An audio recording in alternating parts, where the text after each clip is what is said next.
PhD student Nicole Verzi flew in from California to see her friend's newborn twin boys earlier this summer.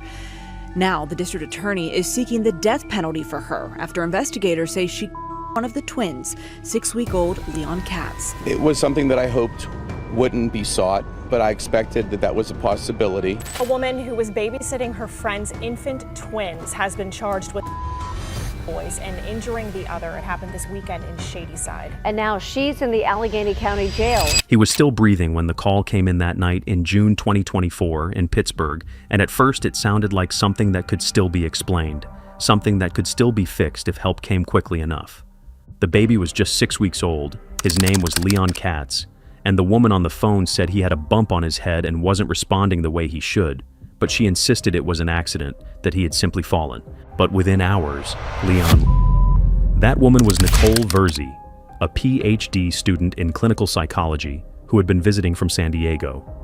And almost immediately, doctors began to question the story they had been given because what they saw didn't match a fall, not in severity, not in pattern, not in any way that made sense. And as investigators started to look closer, they realized there was something else that made the situation even more troubling. Leon hadn't been the only baby in that house that night. He had a twin brother. And that second baby had also been hurt earlier that same day, while under the care of the same person. 2 infants, 1 home, 1 caregiver. And by the end of that night, one of them didn't survive. And when Nicole Verzi spoke again and moved past that first explanation, what she said next would completely change the direction of the case. But before we begin, if you find this video interesting, please give it a like at the end and tell me what you think about the case. It really helps the channel. Let me know in the comments where you're watching from. And don't forget to subscribe for more. Thank you. This video is created solely for educational and documentary purposes. It does not endorse, glorify, or condone any of the criminal actions or individuals described in this case. Viewer discretion is advised.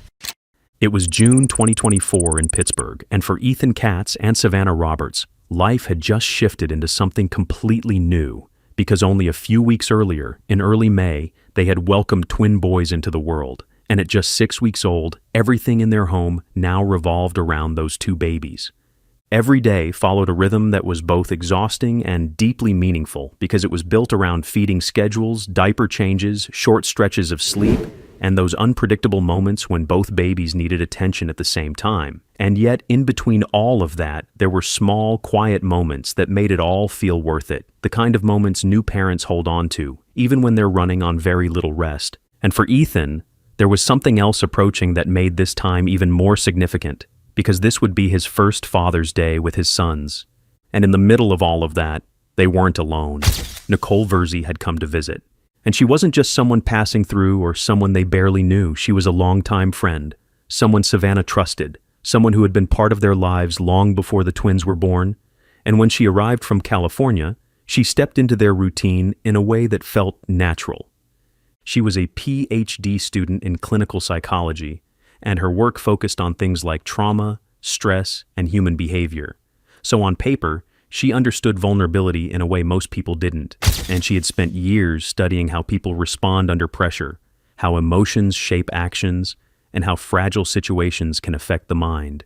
And in that environment, with 2 newborns and 2 tired parents trying to keep everything together, she stepped in to help, and she did the things you would expect someone in that position to do. She helped with feeding, she handled diaper changes, she held the babies when they needed to be soothed, and she stayed close enough to be useful without feeling like an interruption.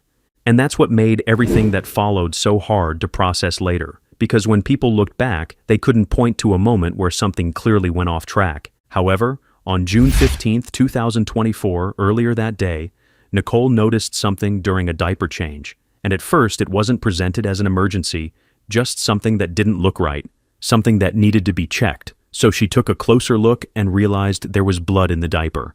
It was airy, and when she checked again, the concern grew, because there was visible swelling, there was redness, and it wasn't something that could be explained away as irritation or something minor. So instead of waiting, she did what most people would do in that moment. She took a picture and sent it directly to Ethan, and that message became the first point where the day started to shift. Then more details came into focus. There were small scratches on Ari's face, marks that hadn't been there before, and there were areas on his body that showed signs of and there was also injury in the area. And when you put all of that together, it didn't feel like a single issue anymore. It felt like something that needed to be addressed quickly, even if they didn't yet know what had caused it. So they made a decision. They chose to take Ari to the hospital to have him properly examined, because at that point, and in that moment, with their focus entirely on Ari, they moved quickly, they gathered what they needed, and they left the house with him. But in doing that, they made a decision that seemed reasonable at the time, and one that was based entirely on trust, because they left their other son behind. Leon. He was still at home. And the only person with him was Nicole. After Ethan and Savannah left with Ari around 6:30 p.m., the timeline inside the house became much harder to trace because there were no other witnesses, and everything that followed depended almost entirely on what she later said happened during that window of time. Nicole said she continued caring for Leon the way she had been doing earlier, that she fed him, changed his diaper, and burped him. Then, according to her, she stepped away. She said she moved into the kitchen, not far, just enough distance to be out of the immediate space, and for a brief moment, everything was quiet. But then she heard something that broke that silence, and she described it as a cry that was different from before, sharper, more sudden, something that immediately drew her attention. So she went back. And when she returned, she said she found Leon on the floor, on his left side, and there was already a visible swelling on his head, something that hadn't been there before, something that made it clear that whatever had happened had just happened. That was the version she gave, that he had fallen from a seat, that he hadn't been strapped in, and somehow, during that short moment when she was away, he ended up on the floor, and that explanation became the foundation of everything she said in those early hours. Then, Nicole reached for her phone, and the first person she called was Ethan, because in that moment, he was already at the hospital with Ari. So she told him something was wrong with Leon, and the way she explained it still followed the same story, that he had fallen, that he had hit his head, and that he wasn't responding the way he should. And while that call was happening, the situation was already shifting, because whatever had just occurred wasn't stabilizing, it was getting worse. So after speaking with Ethan, she placed another call, this time to 911, and that call came in at around 11:17 p.m., marking the first official record of what was unfolding inside that house. At the beginning of that call, Leon was still breathing, and there was still some level of responsiveness, so it sounded like there was still time, still a chance that whatever had happened could be managed if help arrived quickly enough. But as the call continued, and as those minutes passed, his condition began to change. And while emergency services were already on their way, Ethan was moving at the same time, because as soon as he understood what he was being told, he left the hospital and headed back home, trying to close the distance as quickly as possible. And those two movements happened almost in parallel, first responders moving toward the house, and a father trying to get back to his child. And by the time help arrived, it was clear that this was no longer a minor situation, because something was seriously wrong, and the condition Leon was in didn't match the simple explanation that had been given. At the hospital, everything moved quickly, because the moment Leon arrived, the medical team shifted into emergency mode, and there wasn't time for assumptions or explanations. There was only time to assess what was in front of them, so they began running scans and checking for any signs that could explain his condition. And as those results started coming in, the picture became clearer, but not in the way anyone had hoped, because what they were seeing didn't align with the story that had been given. And it didn't match what you would expect from a simple fall from a seat, not in severity, not in pattern, and not in the way the injuries presented themselves. There was a serious head injury, and it wasn't isolated. It affected multiple areas. And the more they looked at it, the harder it became to connect those findings to the explanation that had been offered earlier, because those kinds of injuries don't come from a short drop. They don't happen in a single brief moment. And they don't leave behind that kind of impact without something more forceful behind it. So while the team continued working, trying to stabilize him and do everything they could in that moment, the reality of the situation was already beginning to settle in, because the condition he was in was critical and it wasn't improving. Leon didn't make it. He was pronounced dead in the early hours of the morning, around 5:47 a.m., and the timing made it even harder to process because it was Father's Day, and instead of marking that moment as the beginning of something new, it became the point where everything broke apart for that family. But even as that loss became real, the focus didn't end there, because doctors were still looking at Ari, the twin who had been brought in earlier that same day, and as they examined him more closely, they began to recognize something that connected both cases, something that shifted the entire situation from a single, unexplained event into something much more serious. So, the next step was to determine exactly what had caused his death, not based on what anyone said, but based on what his body showed. So an autopsy was performed, and the findings were direct. The cause of identified as blunt force trauma to the meaning the injury was the result of significant physical impact, not something minor, and not something that would typically come from a short fall inside a home. Doctors also noted that the injuries involved more than a single point of contact, which suggested that this wasn't a brief, one-time event that happened in a split second, and it didn't align with the kind of accident that had been described earlier. And based on those findings, the manner of death was officially ruled a homicide. At that point, the question was no longer whether Leon had simply fallen. The question was what actually caused that level of injury, and who was responsible for it. The next morning on June 16, 2024, after everything that had happened overnight, Nicole agreed to go with detectives and speak to them. And it wasn't a forced situation. She wasn't taken in under pressure. She walked in on her own. And at that point, the conversation started in a controlled and measured way, because the goal was to understand what had happened during those hours inside the house. At first, she held back. She said, "I think I should stay silent." And for a moment, it seemed like that would be the direction she took. But then she kept talking, and once she started, she returned to the same explanation she had already given, the same sequence of events, the baby in the seat, the short moment in the kitchen, the sound of crying, and the discovery on the floor. She repeated it, and she stayed with it, and she didn't immediately move away from that version of events. But detectives didn't accept it as it was.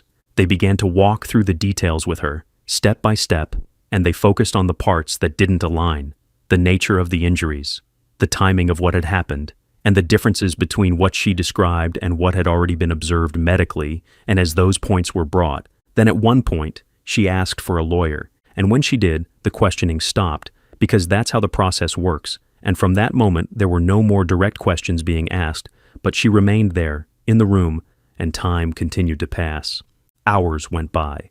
She spoke with her parents, and she also spoke with her lawyer, going over what had already been said and what would come next. And then, after those hours had passed, she made a decision. She asked to speak again, and that moment was the turning point. So she looked at them, and she said, "I'm going to tell you the truth." And from that moment, everything that had been built around the idea of a fall began to crack, because she no longer stayed with that version of events, and she didn't try to defend it. She said it wasn't a fall, and that it didn't happen just once. And as she spoke, she acknowledged that what she had said earlier wasn't the full truth, and she said, "I can't keep lying." And from there, the legal process moved forward. Nicole Verzi was formally charged with criminal homicide along with multiple counts of aggravated assault and child and those charges were tied not only to the death of Leon Katz, but also to the injuries sustained by his twin brother earlier that same day, which prosecutors treated as part of the same chain of events. She was taken into custody and held without bond, meaning she remained in jail while the case moved forward, and as the process continued, one of the most critical legal battles centered around her statement to police because the defense argued that it should not be allowed in court, claiming it was obtained under pressure during a long interrogation and should therefore be excluded. That issue went before the court, and after reviewing how the interrogation was conducted, including the fact that she had been advised of her rights, had access to a lawyer, and later chose to speak again on her own, the judge ruled that the statement was admissible, meaning it could be presented as evidence during trial. That decision became a major turning point in the legal process because it meant that what she said in that room would not be set aside, it would be examined directly in court, and it would play a central role in how the case is argued moving forward. PhD student Nicole Verzi flew in from California to see her friend's newborn twin boys earlier this summer. Now, the district attorney is seeking the death penalty for her after investigators say she killed one of the twins, 6-week-old Leon Katz. It was something that I hoped wouldn't be sought, but I expected that that was a possibility. David Schrager is Verzi's defense attorney and says she maintains her innocence. He called her family to tell them about the DA's decision. Prepared them for this possibility, and we discussed the potential outcomes, and they are 100% supportive of their daughter. They love their daughter. They're doing everything they can to support her. According to detectives, Verzi also hurt Leon's twin brother. And while the parents took that baby to the hospital, that's when police say she killed Leon. As we've reported on prior death penalty cases in the past, former Governor Tom Wolf issued a moratorium on the death penalty years ago, and Governor Josh Shapiro has agreed to uphold it. Whether or not there's a moratorium is a political decision. And the DA probably has to make their decisions based on the family and the law and leave the politics to the politicians. We asked the DA's office why he's adding another death penalty to the county's list if it may never happen. A spokesperson told us it was made after careful and serious consideration. She added that they aren't making a political statement nor playing games. It's undertaken seriously in consideration of the law. At the same time, prosecutors made it clear that they were pursuing the most serious penalty available under the law, and that decision was based on factors such as the age of the victim and the nature of the alleged actions, which they argue meet the threshold for that level of prosecution. The defense, however, has continued to challenge the case from multiple angles, maintaining that what happened should be viewed differently from how it has been presented, and focusing both on disputing intent and on questioning the reliability and interpretation of the evidence, including the statement itself. So as it stands now, the case has not reached a final outcome, and it is still moving through the court system where both sides are preparing to present their arguments in full, and where the events of that night, along with everything that followed, will be examined in detail before a final decision is made. With the details. Nicole Verzi is behind bars here, charged with homicide after police say 6-week-old Leon Katz died while in her care. Unimaginable, huh? Just terrible, and I feel so sorry for the family. It's an unimaginable crime, yet police say it happened in this Shadyside neighborhood. 6-week-old twin boys, one killed, the other injured, at the hands of their babysitter. They're so innocent, they didn't ask for this, and helpless. You just don't understand, why someone would have this in their heart, terrible feelings. What would precipitate something like this? Cannot imagine, cannot imagine. Police were called to this apartment building on Walnut Street Saturday night for a report that a baby had fallen from a bouncer. The 911 caller was identified as 29-year-old Nicole Verzi, a friend of the baby's parents who was visiting from San Diego. She told investigators 6-week-old Leon Katz fell from the bouncer when she left the room to get him a bottle. Katz was rushed to UPMC Children's Hospital, where he later died from blunt force trauma to the head that caused a skull fracture. Doctors who treated Katz said his injuries were not accidental. Verzi's attorney, David Schrager, disagrees. Our client was thrust quickly into a role of having to babysit a small child, and an accident occurred and that child died. And unfortunately, accidents do happen, and it's a sad thing, it's an awful thing, but it doesn't mean that someone's culpable. According to the criminal complaint, the reason Verzi was watching Leon Katz Saturday night was because his parents had to rush his twin brother to the hospital for an injury to his genital area after being in Verzi's care earlier that day. Katz's twin brother was found to have scratches, bruising, and swelling. I would ask the public to always listen to the facts and not jump to conclusions, and allow the facts to come out as appropriate. In the end, what makes this case difficult to process isn't just what happened. It's who was trusted when it happened. Because Nicole Verzi wasn't a stranger who forced her way into that home. She was someone they knew, someone they had welcomed in, someone they believed would help protect their children. And that kind of trust is not casual. It's built over time, and it's given with the expectation that it will be honored. And that's what makes the outcome harder to accept, because the same person who was trusted to care for those babies became the only one present when everything went wrong. And that shift from trust to doubt is where the weight of this story really sits. There's also something else that stands out, something that people keep coming back to. Because Nicole wasn't just anyone, she was a PhD student in clinical psychology, someone who had spent years studying human behavior, understanding vulnerability, and learning how people respond to stress and trauma. And on the surface, that kind of academic background carries a certain expectation that knowledge in that field should come with a level of awareness, restraint, and empathy. But this case challenges that assumption. Because academic achievement, no matter how advanced, doesn't automatically translate into emotional intelligence, and it doesn't guarantee compassion, and it doesn't prevent someone from acting in ways that contradict everything they appear to represent. And that disconnect is part of what makes this situation so difficult to reconcile. And then there is the family. Because for Ethan and Savannah, this didn't end with the investigation and it didn't end with the charges. It became something they carry forward, something that reshapes how they mark time, because June 16th will never just be another day and Father's Day will never be what it was supposed to be. It was meant to be a beginning. Instead, it became a reminder of the child they lost and the moment everything changed. And for Ari, the one who survived, life continues, but it continues differently. Because he will grow up knowing he had a twin, knowing that there was someone who was supposed to grow alongside him, share those early milestones, and move through life at the same pace. But that didn't happen. And that absence will always be part of his story. 2 children were in that house that night. Only one would leave it to grow up. And everything that followed started with trust. And that brings us to the end of this case. What are your thoughts on this case? Let us know in the comments. If this story shook you, there's more on the channel that dives into cases just as haunting. Don't forget to subscribe, hit that like button, and share this video. It helps keep these stories from being forgotten. Thanks for watching, and I'll see you in the next one. Jacksonville 911. What's going on there? I have not talked to my friend since Christmas Day, and I've been calling her, and I came over to her house, and I went in, and she's on the floor. She's not responding, and she had a towel wrapped around her head. And, oh my God, I don't want to touch her. It started with a call on the morning of December 28th, 2019, in Jacksonville, Florida, when a woman walked into her friend's home on Glen Allen Court and immediately knew something was wrong. She told the dispatcher she had been trying to reach her for days, so she came over to check, but the moment she stepped inside, she saw her on the floor, not moving, and from where she stood, she could already tell this wasn't something normal. Then she mentioned one more detail.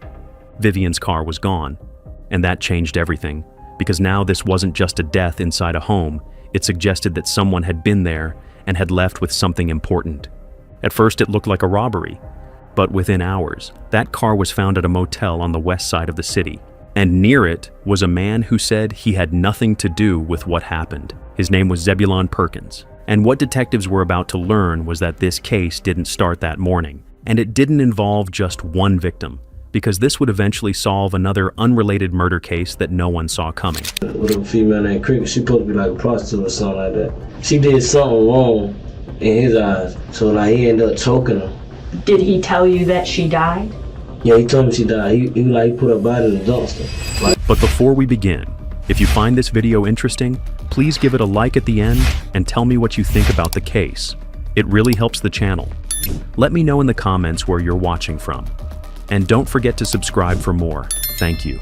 This video is created solely for educational and documentary purposes. It does not endorse, glorify, or condone any of the criminal actions or individuals described in this case. Viewer discretion is advised. Please send somebody, please. Is she breathing, ma'am? I don't think so. It looks like her hands are turning purple. Her skin is cold, Okay. cold. We're coming as fast as we can, okay? We'll be there soon. Please, thank you. Police arrived at the home on Glen Allen Court, expecting something routine, maybe a welfare check or a possible break-in.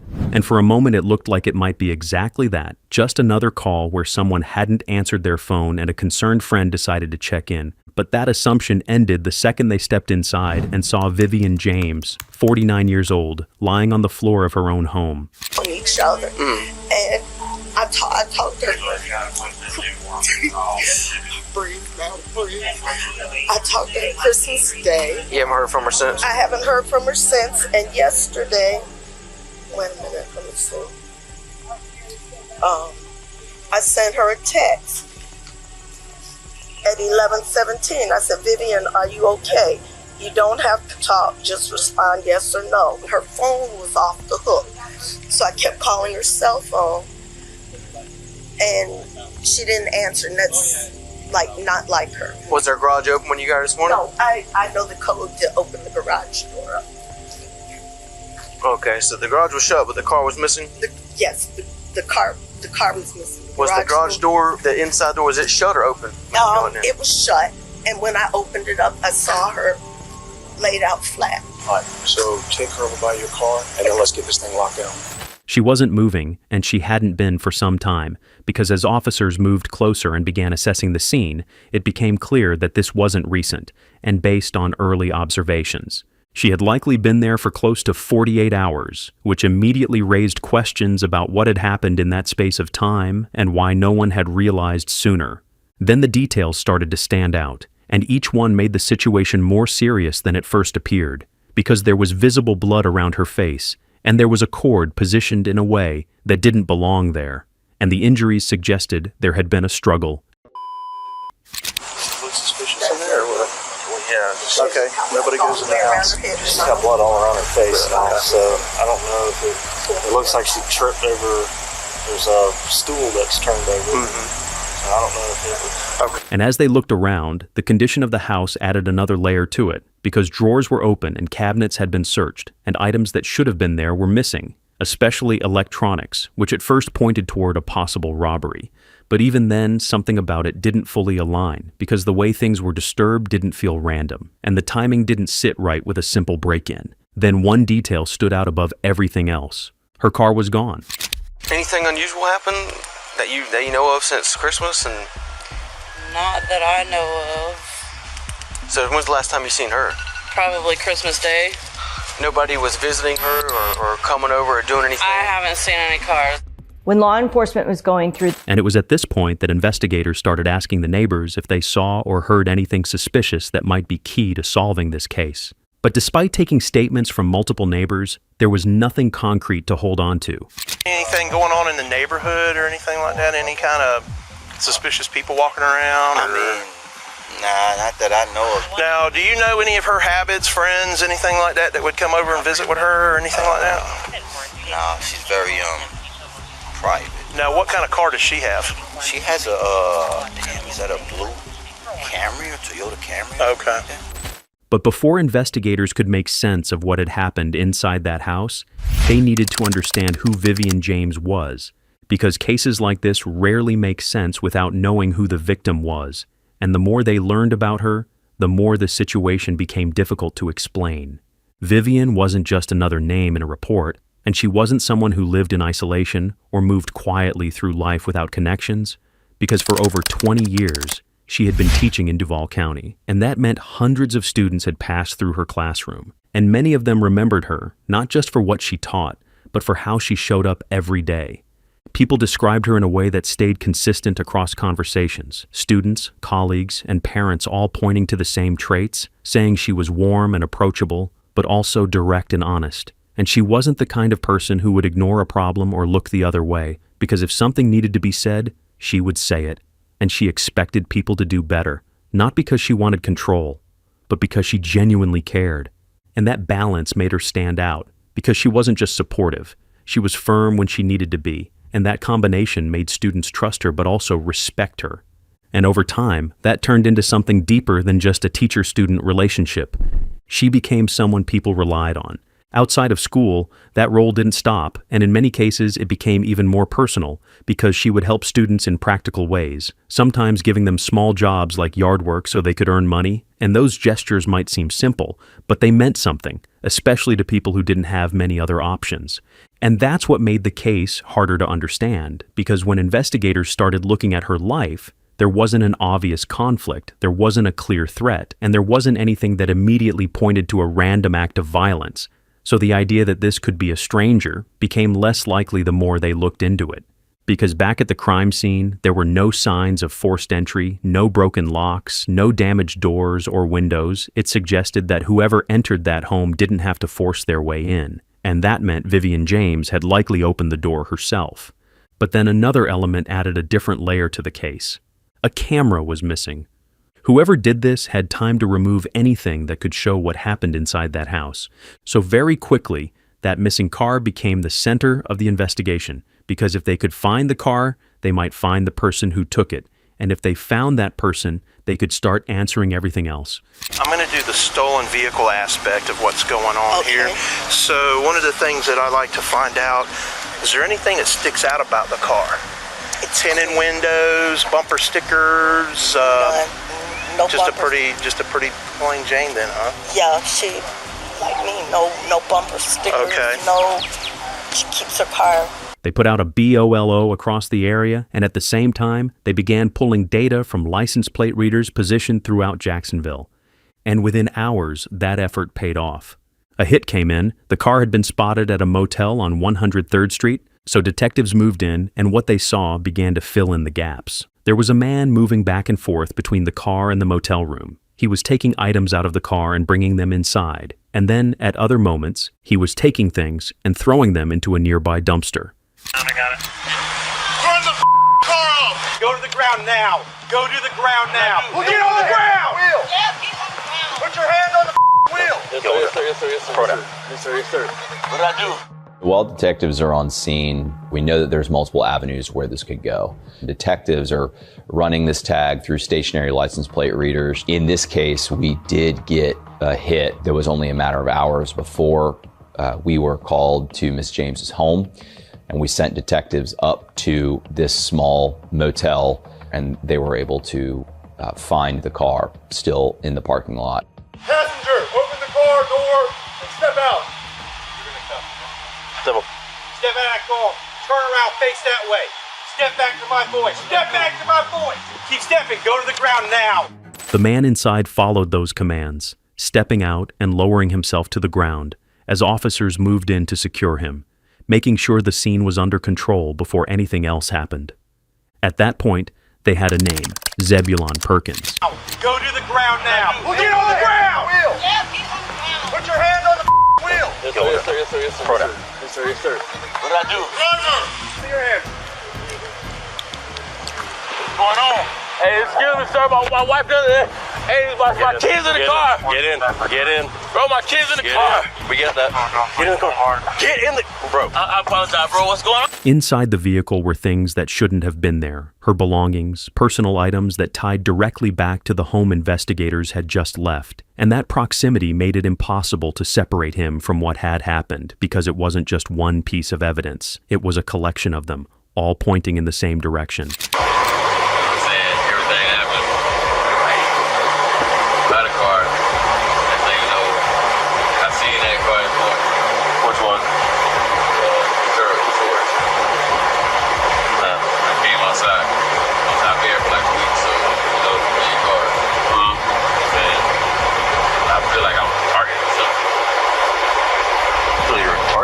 So at that moment, officers secured Zebulon Perkins and began moving him into custody. However, it wasn't just one vehicle at that scene. There was another car at the motel that immediately drew attention, and officers didn't ignore it, because when a suspect is moving between vehicles and handling items the way they had just observed, every connection matters. So that second car was also secured and set aside for investigation. Here you mentioned that you wanted to talk with a lawyer, but also that you did want to talk to us about how you got the car. Yes, sir. And all that. We would like to talk to you about how you got the car also.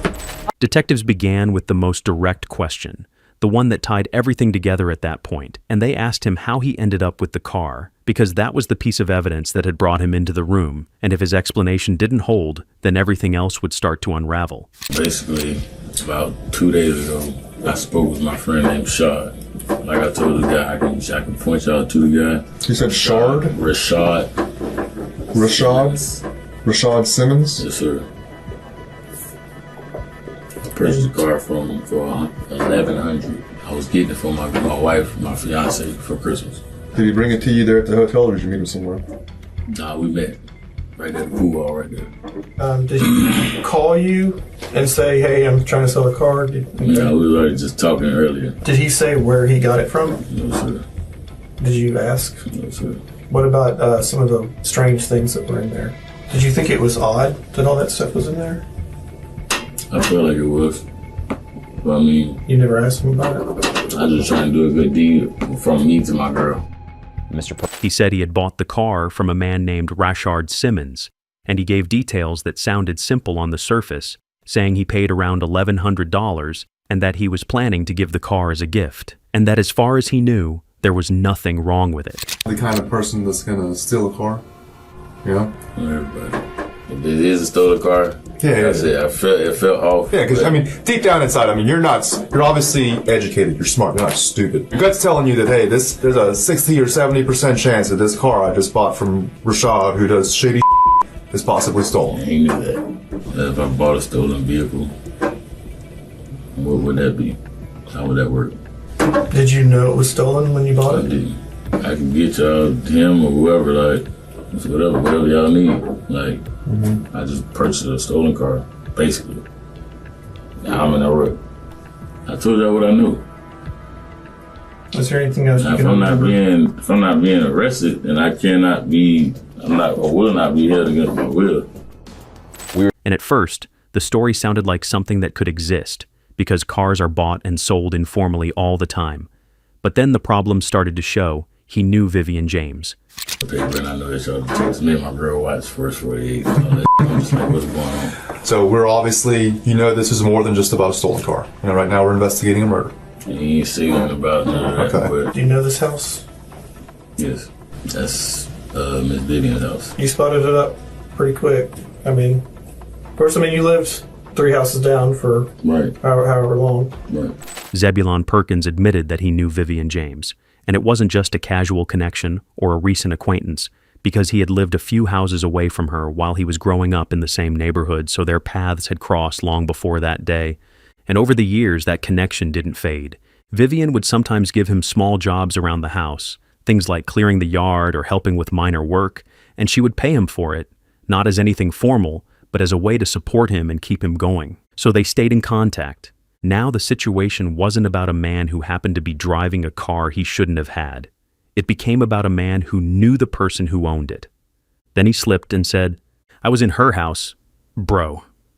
And once that connection is made, it changes the direction of the entire conversation, because now the focus isn't on whether he was involved. It becomes how involved he was. Zebulon Perkins had been seen as someone with potential early on, because in high school he stood out on the football field and carried himself like someone headed somewhere. But even then, there were signs that things weren't always steady, because his attitude could shift, and that created problems that followed him beyond the game. He continued playing at the collegiate level, and for a time it looked like he might build something from it. But that path didn't last, because after being shot in 2014, everything changed, and his football career came to an abrupt end. And from that point forward, the direction of his life started to move differently. So, detectives arrested Zebulon Perkins for dealing in stolen property. This was essentially to buy more time as they continued the homicide investigation. So they brought Rashard in, and from the beginning his account didn't line up with what Perkins had described. But why would Zebulon want to put the crime on Rashad? Could there be more to the story? So Rashard gave detectives his sample for DNA analysis, and then also access to his cell phone. And when the results were out, they showed that Rashard wasn't at the scene, and he wasn't anywhere near the house when the incident took place. So, the person he tried to place at the center of the crime had been ruled out, and the only person left whose actions matched the timeline, the location, and the evidence was Zebulon Perkins. The strongest confirmation came from DNA, because investigators found Vivian James's blood on Zebulon Perkins's pants, and at the same time, they found his DNA under her fingernails, which showed that there had been direct contact and a struggle. But even before that, his own actions after the crime had already started to build the case against him. After he was booked into the Duval County Jail, he made a phone call to his mother, and during that call, he asked her to hide electronics he had stored in the family garage, and that request alone raised concern, because it showed awareness, and it showed that he knew those items mattered. However, his mother and stepfather cooperated with investigators, and when officers followed up, they recovered electronics that had been taken from Vivian James's home, which directly tied him to property that should never have been in his possession. Then investigators moved into financial records, and that added another layer, because once they reviewed Vivian James's bank activity, they noticed something that didn't fit. After December 26th, the date they believed she had been killed, her credit card was still being used. Not once, but multiple times across Jacksonville. It was used to buy food, and it was used to purchase alcohol, and it was even used to buy baby items. And each of those transactions created a record, and each record led somewhere. So investigators tracked those purchases back to the locations where they happened, and then they pulled surveillance footage from those businesses, and that footage showed the same person, Zebulon Perkins. And as that evidence stacked, another detail surfaced from her phone activity, because there had been a Cash App transfer made from Vivian James's account to an account in the name of Zebulon Perkins, and that transaction added digital confirmation to everything else they were already seeing. So when all of it was placed together, the physical evidence, the financial activity, the surveillance footage, and even his own phone call from jail, it didn't leave space for coincidence or confusion. It showed a pattern, and that pattern led directly back to him. And just when the case against Zebulon Perkins seemed to be coming together, and investigators were beginning to feel confident about what had happened inside Vivian James's home, the situation took a turn that made everything heavier. Because while he was in jail, he started talking to other inmates, and he mentioned another woman by the nickname Cricket. As investigators followed the lead about Cricket, something else came back into focus, and that was the second vehicle that had been seized during the original investigation into Vivian James's death. Because on the day they moved in at the motel, it wasn't just her Toyota Camry that raised concern, and it wasn't the only vehicle tied to Zebulon Perkins' movements, but there had also been a Corvette parked at the same location, and witnesses had already mentioned seeing him moving back and forth between that car and the motel room. At the time, it was secured like everything else, logged, processed, and then held, because there wasn't enough to immediately tie it to anything specific. But now, with this new information coming from jail, that vehicle became relevant again. So investigators went back, they reopened that part of the case, and they looked at the details they had already gathered, and then they checked the registration, because every vehicle tells you something if you follow it far enough. And that's when the name came up, Leah Klein. At that point, Perkins had already been in custody for around 18 months for Vivian James's murder, and during that time, the investigation had been focused on building that case. But the moment this second allegation surfaced, everything expanded, because now there was the possibility that they had missed something earlier. So they went back and tried to locate Leah, but that wasn't straightforward, because during the initial investigation, efforts had already been made to find her, and those efforts didn't lead anywhere, and part of the reason for that was her background, because she had been arrested multiple times in the past, and she wasn't someone who maintained consistent contact with authorities or even with people around her. She lived in a way that made her harder to track, and that made the situation complicated, because when someone disappears and it isn't unusual for them to go quiet for short periods, it becomes harder to know when something is wrong. Leah Klein was a mother, and when she was connected with her family, she was devoted to them, but she also had periods where she would step away, disappear for days or even weeks at a time, and during those periods, there wouldn't be much contact. She had a nickname, Cricket, something that came from her fascination with Jiminy Cricket, and that name followed her, especially among people who knew her personally. Her daughter had tried to stay connected over the years, sending money through Cash App and leaving messages, small notes like, "Happy birthday, Mom," or "Merry Christmas," trying to maintain some form of connection even when there was distance. But over time, that connection had faded. And while short absences were normal for Leah, what wasn't normal was how long she had been gone. 18 months. That wasn't a gap you could explain with her usual patterns. That was something else. And when investigators spoke with her family, they began to understand that while there had been attempts to report her missing, those efforts hadn't gone far, partly because of logistics, because family members out of state had difficulty initiating a formal report without someone local to follow through. So the case never fully took shape at the time. But now everything is different, because now they weren't just looking for a missing person. They were connecting her to a homicide investigation. He was my roommate in jail. Did he talk about the charges pending against him? Yes, ma'am. What did he tell you about the teacher? He scratched and beat her up. When you were in the cell with him, were you ever scared of him? Not really, but yes.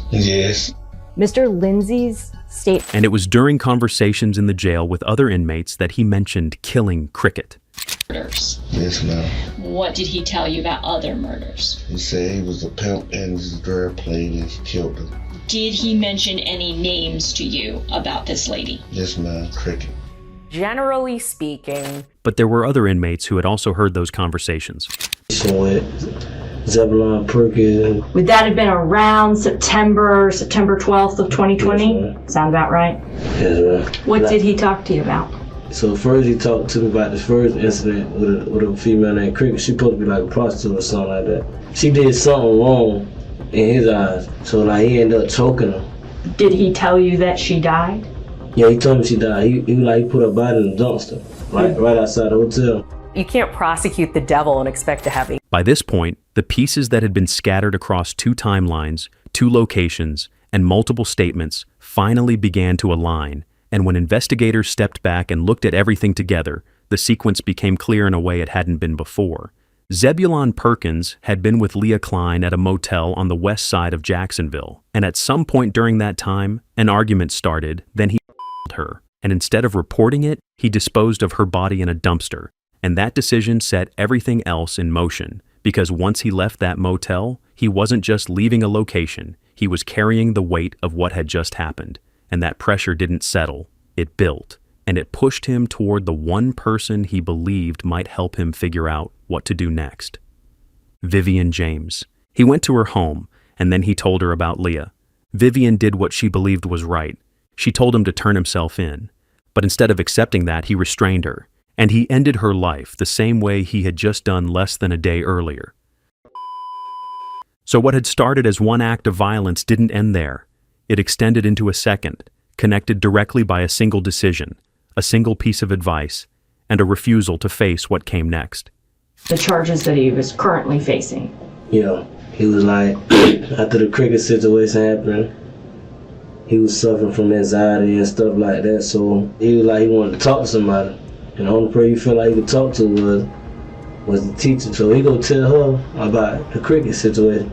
But she gave him the best advice that she could give him. You gotta go to the police. Instead of him letting her go to the police, he strangled her the same way. Unfortunately. But despite the intense search, Leah Klein's body wasn't found, and proving a case without a body is an incredibly difficult thing to do. He was formally charged with 2 counts of murder, initially at the level of first degree, which carried the most severe consequences under the law. And prosecutors prepared the case with that in mind, because the weight of the evidence supported it, and the possibility of the death penalty was on the table, which meant the stakes were as high as they could be. But cases don't always end in trial, and as the legal process moved forward, negotiations began, and those negotiations led to a decision that changed how the case would conclude. Zebulon Perkins entered a plea, and instead of going through a full trial with the risk of a harsher outcome, he accepted a sentence that would keep him in prison for the rest of his life in practical terms, 70 years. 70 years in prison. That is the sentence handed down to a Jacksonville man accused of killing an Atlantic Coast high school teacher and another woman back in 2019. 49-year-old Vivian James was a science teacher loved by students, teacher, faculty. 31-year-old Zebulon Perkins pleaded guilty to her murder to avoid the death penalty. News for Jax reporter Alicia Hatcher was at the sentencing hearing today and joins us live. Alicia. Joy, through these doors is where Perkins learned his fate after awaiting trial for 4 years. I miss her jovial personality. She would light up any room. She was extremely caring, willing to help any person in need. Angela Wiley shares the memories of her sister Vivian James as she gave her victim impact statement during a sentencing hearing of Zebulon Perkins. James was found to death in her home in December 2019. Perkins was arrested later that day after police found him driving James's car. In 2021, Perkins was charged again, this time for the murder of Leah Klein, who went missing in December 2019. Terry Crawford also spoke about how losing Vivian has impacted him. I used to love Christmas. The lights, decorations, sounds, colors, and all the joy it brings have all been painfully ripped from me, all because of one senseless act. One selfish act of greed has now caused my joy of the most beautiful, wonderful time of the year to be forever ruined. Perkins even asked to give a statement which included no apologies. I just want to speak on behalf of myself and my support system behind me. I'm not alone. I don't need from people. It's not my job to get the truth out. You know what I mean? I'm doing what's best for my family, my children. Justice had to be served. I knew for myself. You know what I'm saying? But it's not my place to do somebody's job. I mean, that's just all I want to say. Okay, I don't know what that means, but okay. Perkins was sentenced to 70 years in prison and was credited for the So, in 2024, when the case finally reached its conclusion in court, Zebulon Perkins stood before the judge at around 31 years old, and by that point, everything that had happened in December 2019 had already been laid out through evidence, statements, and the timeline that connected both victims. Vivian James was remembered for the life she had lived, not just inside a classroom, but in the way she showed up for people, the way she supported them, corrected them, and stayed present in their lives long after they left her class. And for many, that impact didn't end with her passing. It stayed with them. And Leah Klein was remembered in a different way because her story carried distance and gaps, but at the center of it was the fact that she was a mother and that she never came back, and for her family. Hundreds entered the Performing Arts Center at Atlantic Coast High School this morning to embrace the legacy 49-year-old Vivian James has left behind. Because she changed my life. I was definitely headed down the wrong path, most definitely, and she changed my whole life. Aiko Williams says Mrs. James mentored her while she was a student, and that relationship continued on throughout the years. Williams last spoke with James 2 days before she died. What did she tell you those 2 days before you found out the news? That I'm a star. What did that mean for you to hear that from her? It meant a lot. It meant a lot because she's the only teacher that believed in me. Her 20-year career of impacting students, teachers, and her community. James is described as a bubbly, dancing, passionate science teacher. Several current and former students say she was more than just a teacher. We can only just remember her really and keep moving. Like she wouldn't want us to be sad. So, we can only just remember her and keep going. Police say 27-year-old Zebulon Perkins James inside of her West Side home. Perkins admitting to going to her house on Glen Allen Court on December 26th. A friend discovered her body 48 hours later, according to investigators. And that brings us to the end of this case. What are your thoughts on this case? Let us know in the comments. If this story shook you, there's more on the channel that dives into cases just as haunting. Don't forget to subscribe, hit that like button, and share this video. It helps keep these stories from being forgotten. Thanks for watching, and I'll see you in the next one. A pregnant woman sat in the passenger seat, 8 months along, on her way to work with her husband, thinking about the day ahead and the life they were preparing to welcome in just a few weeks. Then a man walked up to the car. There was no argument, and no sign that the couple even knew him, and no warning that would have given them time to react or understand what was happening. Instead, he raised a gun and began firing into the vehicle over and over in a moment that unfolded so quickly that there was no chance to process it while it was happening. Within seconds, everything had changed. What had been a routine drive to work became a scene of confusion and urgency, with a woman fighting for her life, her unborn child caught in the same moment, and a husband left to make sense of something that had no clear explanation. And as investigators began to piece together what had happened, one detail became impossible to ignore. There was no connection, no history between them, no dispute, and no reason that anyone could point to and say, this is why it happened. And yet, years later, when the case finally reached its conclusion, the court would look at everything that had taken place and come to a decision that left many people struggling to understand it, because they agreed that the man who carried out the act was not legally responsible for what he had done. But even that wasn't the part that stayed with people the most. But before we begin, if you find this video interesting, please give it a like at the end and tell me what you think about the case. It really helps the channel. Let me know in the comments where you're watching from. And don't forget to subscribe for more. Thank you.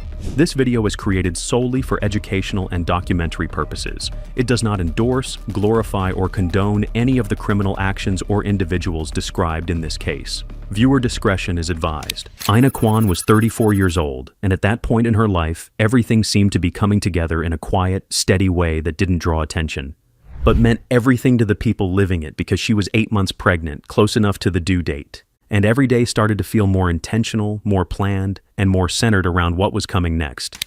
She and her husband, Sung Kwan, weren't just preparing for a child, they were also running a business together, a small restaurant in Seattle that depended on consistency, discipline, and showing up every single day. On June 13th, 2023, in Seattle, Washington, as they approached an intersection in Belltown, Seattle, and they came to a stop at a red light, just another pause in a routine that had never failed them before. And that was the moment everything changed. A man approached the car, and at first there was nothing about that movement that stood out as a threat, because people walked past, stopped vehicles all the time, especially in a busy area like that, so there was no reason for anyone inside the car to immediately assume that something was wrong. But this wasn't someone passing by, and it wasn't someone looking for directions or trying to get attention in a normal way, because that man was Cordell Gooseby, and the way he moved toward the vehicle wasn't casual, it was direct and it was purposeful, and then, without any warning at all, he raised a gun and began firing into the car, not as a reaction to anything that had just happened, but as a deliberate action that came out of nowhere. Police would later describe it as an execution, and that description mattered because it captured the nature of what took place in those few seconds, where there was no back and forth, no escalation, and no opportunity for the couple to respond or even process what was happening before it was already unfolding. He kept firing into the vehicle, and the confined space meant there was nowhere to move, nowhere to escape, and no way to shield themselves from what was happening in front of them. Ana was still alive when they got her out of the car, and that detail mattered, because it meant there was still a window to save her life. Emergency responders moved quickly, and she was rushed to Harborview Medical Center, which is where the most critical cases in the city are taken, and where every second begins to carry weight in a way that is difficult to describe unless you are inside that moment. Doctors began working on her as soon as she arrived, and they weren't just trying to save one life, they were trying to save two, because she was 32 weeks pregnant. And they attempted to intervene in a way that could preserve both her life and the life of the baby.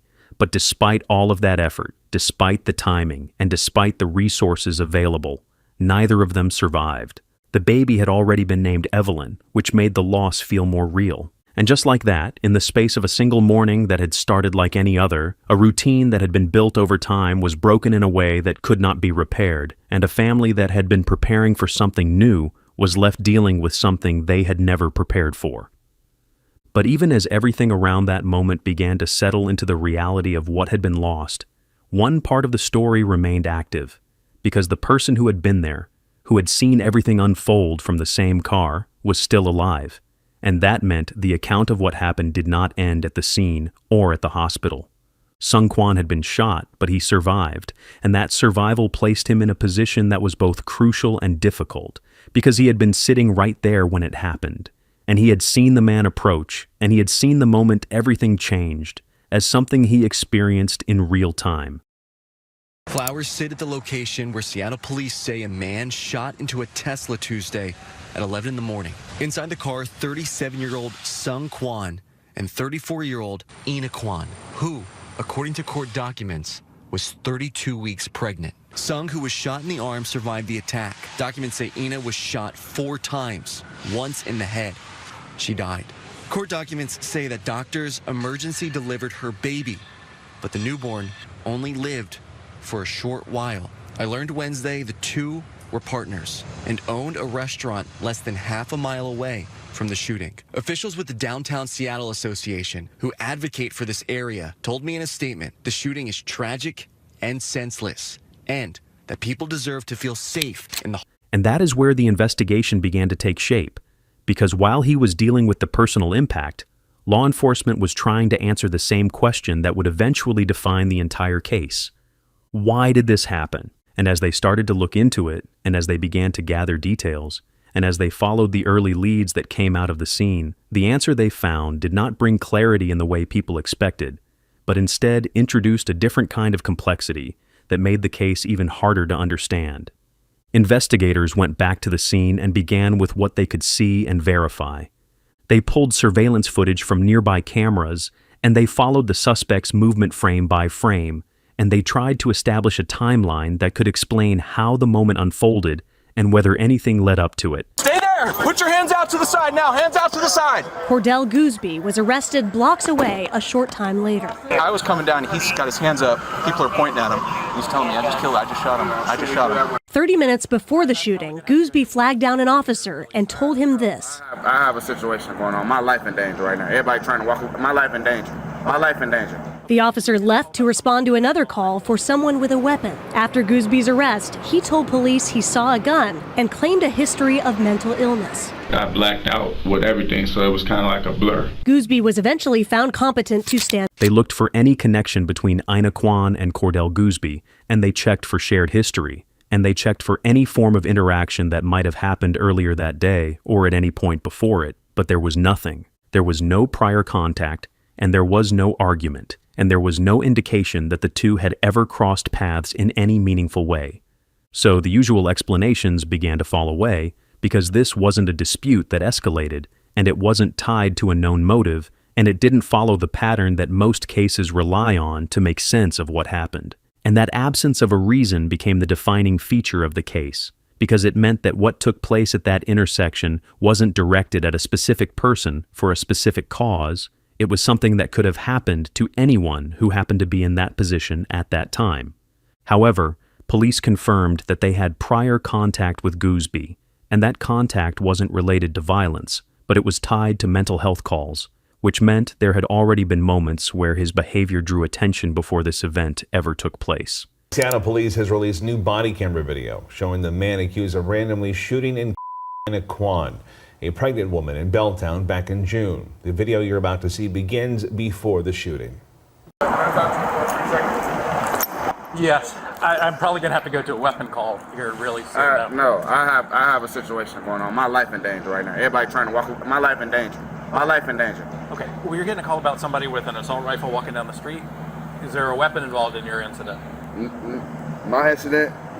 It's Okay. a lot of stuff. And I don't know these people. I didn't grow up out here, but my life. If you want to put a call into 911, they'll send out the next available officer. That's the suspect, Cordell Gooseby. After this interaction, the officers go to other calls in the neighborhood. And just 30 minutes later, blocks away at 4th and Lenora. Within 2 minutes, another officer spotted the suspect walking down the street with his hands up. Stay there! Stay there! Put your hands out to the side now, hands out to the side! Keep your hands out to the side! Mary 97, we got one. After being handcuffed, the first officer on the scene recounted what he heard the suspect say. I was coming down, he's got his hands up, people are pointing at him. He's telling me, I just killed him, I just shot him, I just shot him. Just earlier this month, Gooseby was deemed competent to stand trial. He will be back in court in February. If convicted, he could face nearly 60 years in prison. Then they looked further into his background, and they found that he had a criminal history in Illinois, including a weapons-related conviction. So there was already a record that added another layer to how he was viewed within the system. Yes, Your Honor. Just for the record, Mr. Gooseby is not here in court. It's my understanding that he has refused to come down for this hearing. I obtained new documents on Wednesday that show more of what happened that tragic day. According to documents, as police approached Gooseby, he raised his hands and yelled, "I did it, I did it." Police report they found a semi-auto handgun that had been reported stolen underneath a car. Documents also state Gooseby is a convicted felon out of state for unlawful use of a weapon. Gooseby stated to police he has a history of mental health care and claimed he thought he saw a gun in the victim's car. However, video evidence does not show that being the case, according to the documents. But even with those questions, and even with the details that had already come out, no one at that point could fully anticipate how the case would unfold once it reached the courtroom, because what happened there would change how everything was ultimately interpreted. And this is the restaurant owned by Ina Kwan and her husband, a Buria Bento House, and you can see behind me that the memorial is growing rapidly. You can see there's several bouquets of flowers here, people leaving signs. One person even wrote on the bouquet of flowers, "I pray for the victims and I pray for this city." So what can be done? This is a sickening crime. King 5 has been reaching out to city leaders, and here's how far we've gotten. We are doing everything we can to to make this community safe. This video in response to the shooting was produced by his department for YouTube. Putting our officers in the right places where we believe the shootings might be occurring. We want to prevent and intervene, but we also want to focus on enforcement. Meantime, Mayor Bruce Harrell's office told King 5 he was busy traveling today. So his office instead referred us to this statement of his expressing his desire to, quote, take guns off our street, increase law enforcement and behavioral health resources, advance community-based solutions to gun violence, and hold those who cause harm accountable. The council member representing this district, Andrew Lewis, told us it's clear we must be doing more to keep our community safe. That's why I supported full funding for Chief Diaz's police hiring plan. However, other business owners in the community are in deep grief and thought of ways to prevent future crimes. Meantime, the owner of the hat shop next door to Kwan's Sushi restaurant says, I know lip service when I see it. I know action when I see it. He was friends with Ina. Small business is suffering. He says enough is enough. To be frankly honest, I'm angry. I want action. So instead of throwing up his hands, he's rolling up his sleeves. We can change Seattle. We're not going anywhere. He says he just set up a meeting with a city council member next week to share his ideas for a safer downtown, building a network of safety kiosks. You can go up to this screen and report a crime or drug dealing or something that's happening in your neighborhood, and nobody has to know, but they will send the right department. We create a new department. This is the smartest city in the world. I don't care. All the tech businesses are here. Why don't we have the solution? He's considering dedicating the network to his dearly departed friend, Ina. She was an amazing woman. When Cordell Gooseby was first scheduled to appear in court on June 29, 2023, the process didn't begin the way people expected, because instead of being brought in as planned, he refused to leave his jail cell, and that refusal immediately introduced a sense that something about this case was not going to follow a normal pattern. Your Honor, the state will be asking for a probable cause to be found in this matter. A man accused of shooting a pregnant woman did not appear in court today. The 30-year-old from Illinois waived his first. Eventually, he was brought into the courtroom, and when he stood there, the room was already filled with people who had come to witness the proceedings, including members of the community who were directly affected by what had happened. But even in that moment, when all attention was on him, he did not address the court in any meaningful way, and he did not offer an explanation, and he did not respond beyond what was required procedurally. Then he pleaded not guilty, and the court set bail at $10 million, which reflected the seriousness of the charges and the impact of the case. So they need to do something. We as taxpayers, we need safety. A demand for safety as dozens marched to remember Ina Kwan. She and her husband were shot in a seemingly random and unprovoked attack in Belltown. Ina was 8 months pregnant when she died. King 5's Angelique Hagaday was at today's march and rally. She spoke to several people about why they chose to come out and hit the streets. At 11 a.m., a moment of silence as hundreds of people gathered at the intersection of 4th and Lenora, where exactly 4 days earlier, 34-year-old Ina Kwan was shot and seemingly at random. That could have been my daughter. It could have been one of my grandkids. The silence soon followed by anger and renewed calls for safety changes in a city that has seen 22 homicides as of May 31st, according to Seattle police. Wake up, demand change. Rally organizer Susanna Kuhlman says she's hoping for new policies that protect everyone. Criminalize behavior. Legalizing crime is not working. Legalizing crime is not a solution. We need policies now. In the wake of multiple shootings in Seattle this week, Seattle Police Chief Adrian Diaz announced a new community violence task force made up of officers and detectives. Specialty units will be rerouted to focus on 4 specific areas of the city: Aurora, Central District, South End, and downtown. But those marching to Aburia Bento House, the Belltown restaurant Ina and her husband owned, are fed up. Compassion without accountability is really just enabling. They need to do something. We as taxpayers, we need safety. The fact that people, aren't at all encouraged, they don't feel any pressure to change, they won't change. Members of the Korean American community were there, and they weren't just observing quietly. They were there with a purpose, because they wanted to see how the system would respond to what had happened. One of them said, "We are here to watch how the justice system is conducting this horrible case, and that statement captured the tension in the room, because it made it clear that this wasn't just about procedure, it was about accountability and outcome.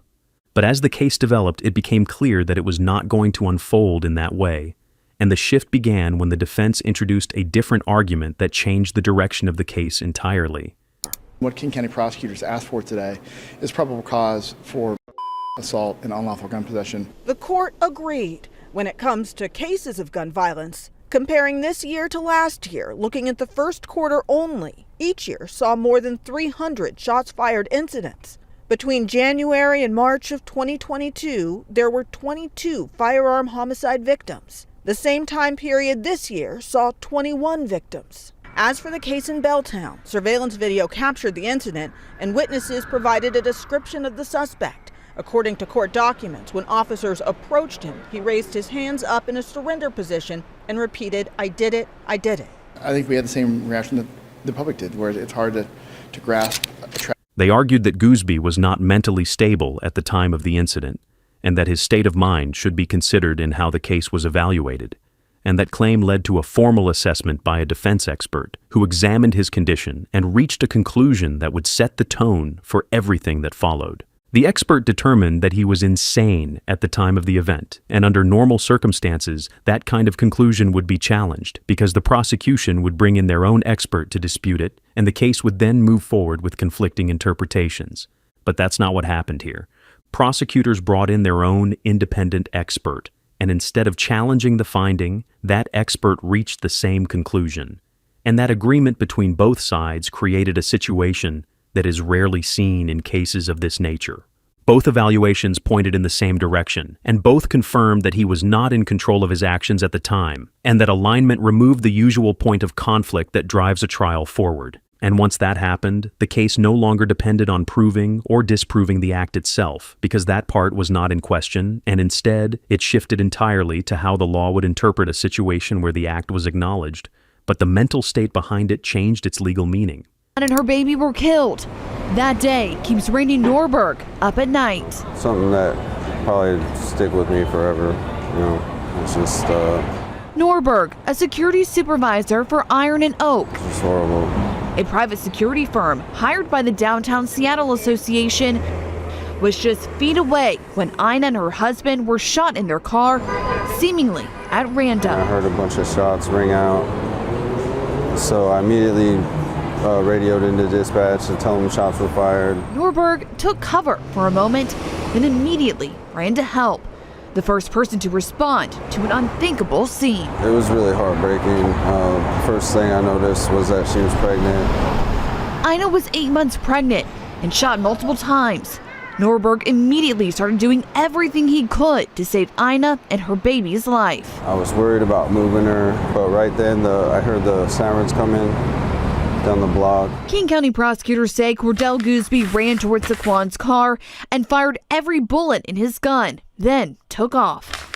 Ina and her baby later died at the hospital. My heart really broke. I really wanted to be able to save her. Norberg says he and his team helped to secure the scene and gather witnesses who helped lead police to the accused shooter. I just wish I would have been there sooner to possibly prevent this from happening.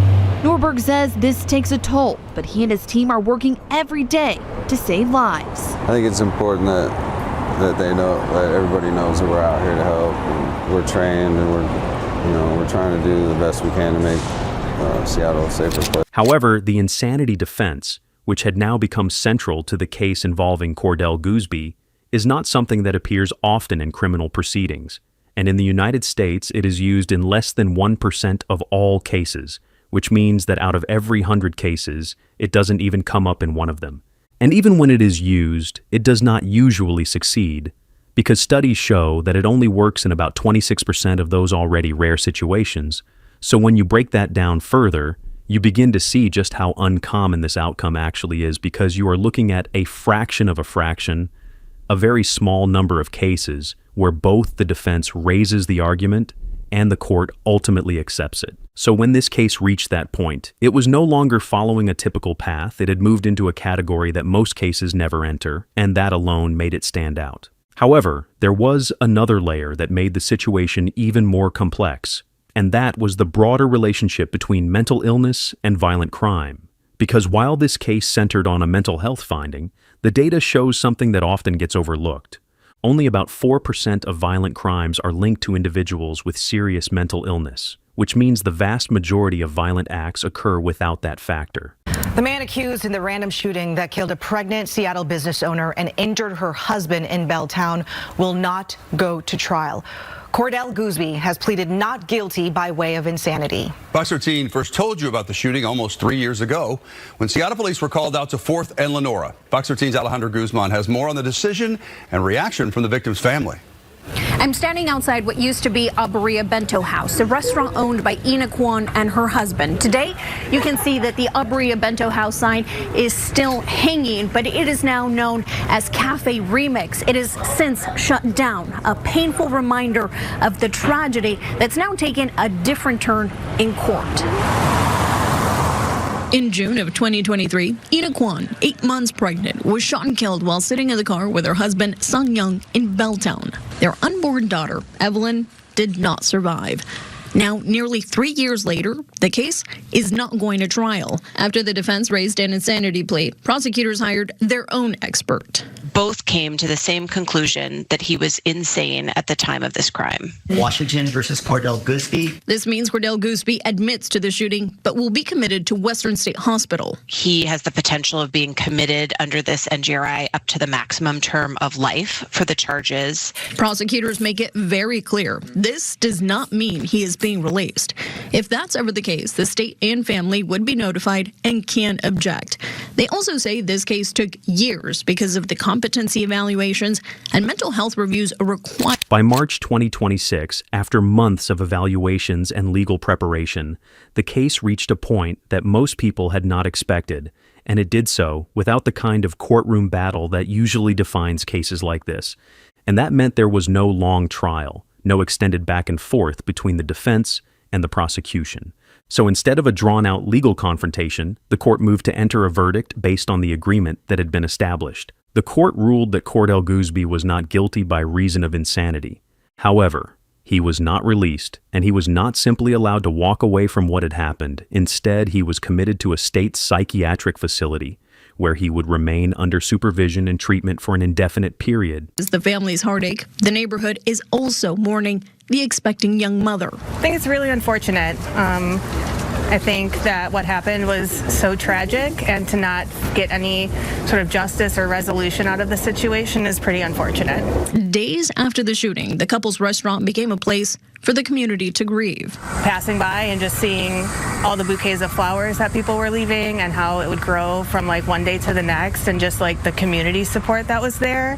After the shooting, Ina's husband closed up shop, later reopening, but according to Ina's father-in-law, ultimately, they've shut down and moved to Texas. I hope that they are happy in Texas and finding a way through. And under Washington law, that period could extend up to life, depending on ongoing evaluations, risk assessments, and court decisions about whether he could ever be safely released. However, even with those conditions in place, and even with the explanation of how the law applied in this situation, the decision did not sit well with everyone, because for many people, the outcome did not align with their understanding of accountability, and it left a sense that something about the case, despite being legally resolved, remained unsettled.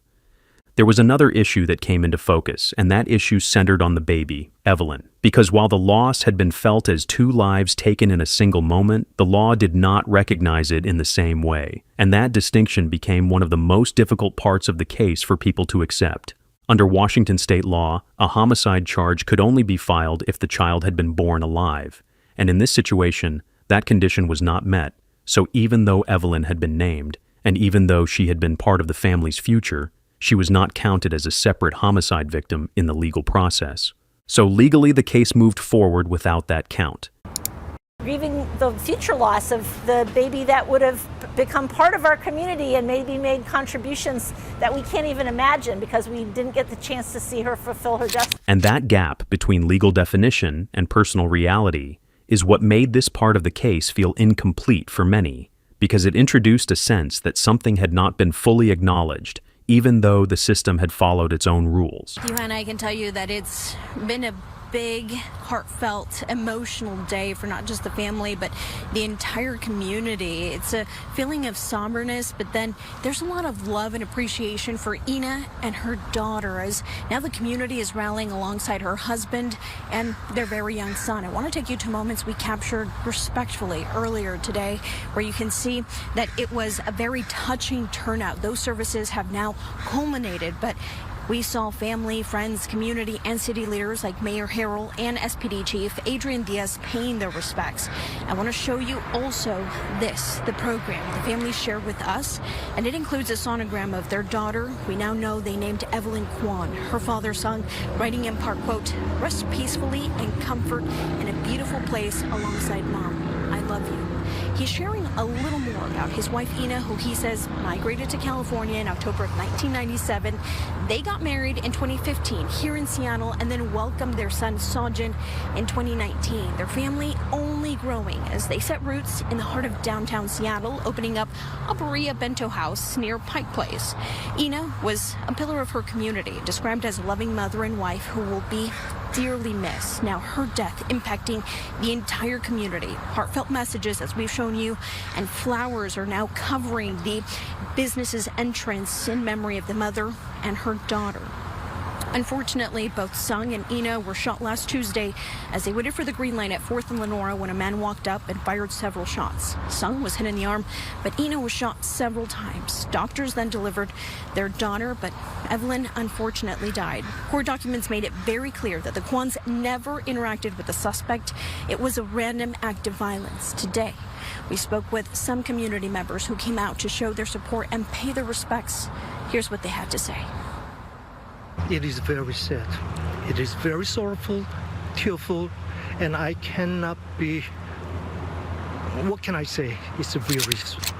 Sung Kwan later moved to Texas with his son, a decision to step away from the place where everything had happened and to try to rebuild in a different environment, away from the daily reminders of the event that had altered their lives.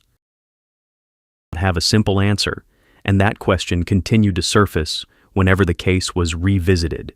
Was justice served, or was this one of those rare situations where the system applied the law exactly as it was designed to and still left people feeling like something essential had not been resolved? And that brings us to the end of this case. What are your thoughts on this case? Let us know in the comments. If this story shook you, there's more on the channel that dives into cases just as haunting. Don't forget to subscribe, hit that like button, and share this video. It helps keep these stories from being forgotten. Thanks for watching, and I'll see you in the next one. Oh my God. You need to get the police out to Long Acre Lane. My son is in the basement tied up at his house. I just saw him through the window. The police were out here earlier and did absolutely nothing. Both cell phones are on the ground and we can see the people. Him and his girlfriend are tied up in the basement. Okay, all right, we'll get them out there. Get them cops out here. I told them earlier and they wouldn't listen to me. You need to calm down. We'll get them out there. But yelling at me is unconscious. They're unconscious, ma'am. Oh, okay, you said they're unconscious? Yes. Okay, all right. The door didn't open the first time, so he hit it again. And this time, it gave way. When John Clark stepped inside, his son was there on the floor, unresponsive, and just a few feet away, Lisa Straub was there too. But what quickly stood out was that both of them were restrained and duct taped. So, he ran to them immediately, pulling at the plastic, trying to free them. Then he tried CPR, but it didn't change anything. However, the house around him told the rest of the story. Drawers pulled out, rooms torn apart, like someone had been searching for something they were sure was there. But here's what didn't make sense. Nothing important was missing. And as the minutes passed, one question kept getting louder. If this was just a robbery, why were they killed like that? Because whoever walked into that house that night didn't just take something. They left something behind, DNA evidence, and proof that more than one person was there. But years later, only one person would go to prison, and the rest were never identified. And to this day, this case remains one of the most disturbing and baffling cases in Toledo. But before we begin, if you find this video interesting, please give it a like at the end and tell me what you think about the case. It really helps the channel. Let me know in the comments where you're watching from. And don't forget to subscribe for more. thank you. This video is created solely for educational and documentary purposes. It does not endorse, glorify, or condone any of the criminal actions or individuals described in this case. Viewer discretion is advised. But before anything went wrong, before the call stopped, and before anyone started trying to piece together what had happened, there were just two people living a life that, from the outside, looked familiar. Because in 2011, Johnny Clark and Lisa Straub were 21 and 20 years old, and they were at that stage where things weren't fully settled yet, where you were still figuring out direction, still making decisions, still adjusting. Johnny was in barber school, and he stayed connected to a wide circle of people, moving easily between different groups, and that came with its own environment, because part of that lifestyle included drugs, pills, late nights, and people who were always around. So even though he was trying to move forward, he hadn't completely stepped away from that older way of living, and those two sides. The one trying to build something stable, and the one still tied to that social circle, existed at the same time. However, Lisa followed a more structured path because she was working at TGI Fridays and also attending nursing school, so her routine had more direction, but she was still part of that same relationship, still connected to Johnny's world, and over time, those two lifestyles started to overlap enough that they influenced each other. They had been together since 2009, and at one point, they had their own apartment, so they weren't just dating casually, they were building something shared. But finances became tight, and they made a practical decision to move back into her parents' home in Holland, Ohio, which was in a more affluent neighborhood, quieter, more stable, the kind of place that felt removed from the kind of environment Johnny had been used to. However, Johnny's mother, Métis Vasquez Clark, checked on him several times a day, as they were pretty close. Then Lisa's parents, Jeff Straub and Mary Beth Straub, left Toledo on January 27, 2011, for a planned cruise to celebrate their 25th anniversary. So by the night of January 30th, their home on Longacre Lane in Springfield Township was quiet, and anyone familiar with their routine would have known there were no adults coming back that night. However, a specific rumor had already been moving around that there was about $100,000 hidden somewhere inside that house, and even though that number wasn't real, it was repeated enough to sound certain, and once people start treating a number like that as fact, the house it's tied to stops being just a place and starts becoming a target. So from the outside, the situation was simple to understand. Two young people inside, no parents around, and a belief that something valuable was sitting behind those walls, and in a network where people talked, where details passed quickly from one person to another. That kind of information didn't stay contained.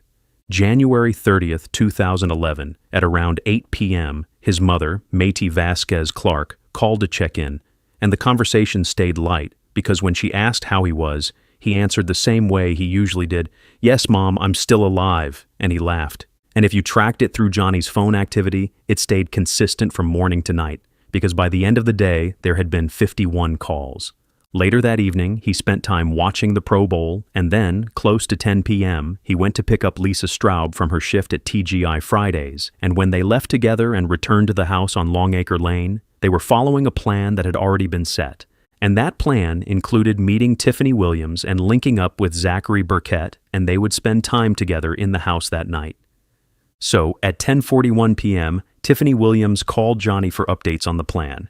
Johnny answered immediately, but he didn't respond the way he normally would because instead of greeting her, he said, "Bro, what are you doing?" And there was a pause, not long, but enough to suggest he was reacting to something in front of him rather than focusing on the call. Then his tone became sharper, more direct. "Bro, what are you doing?"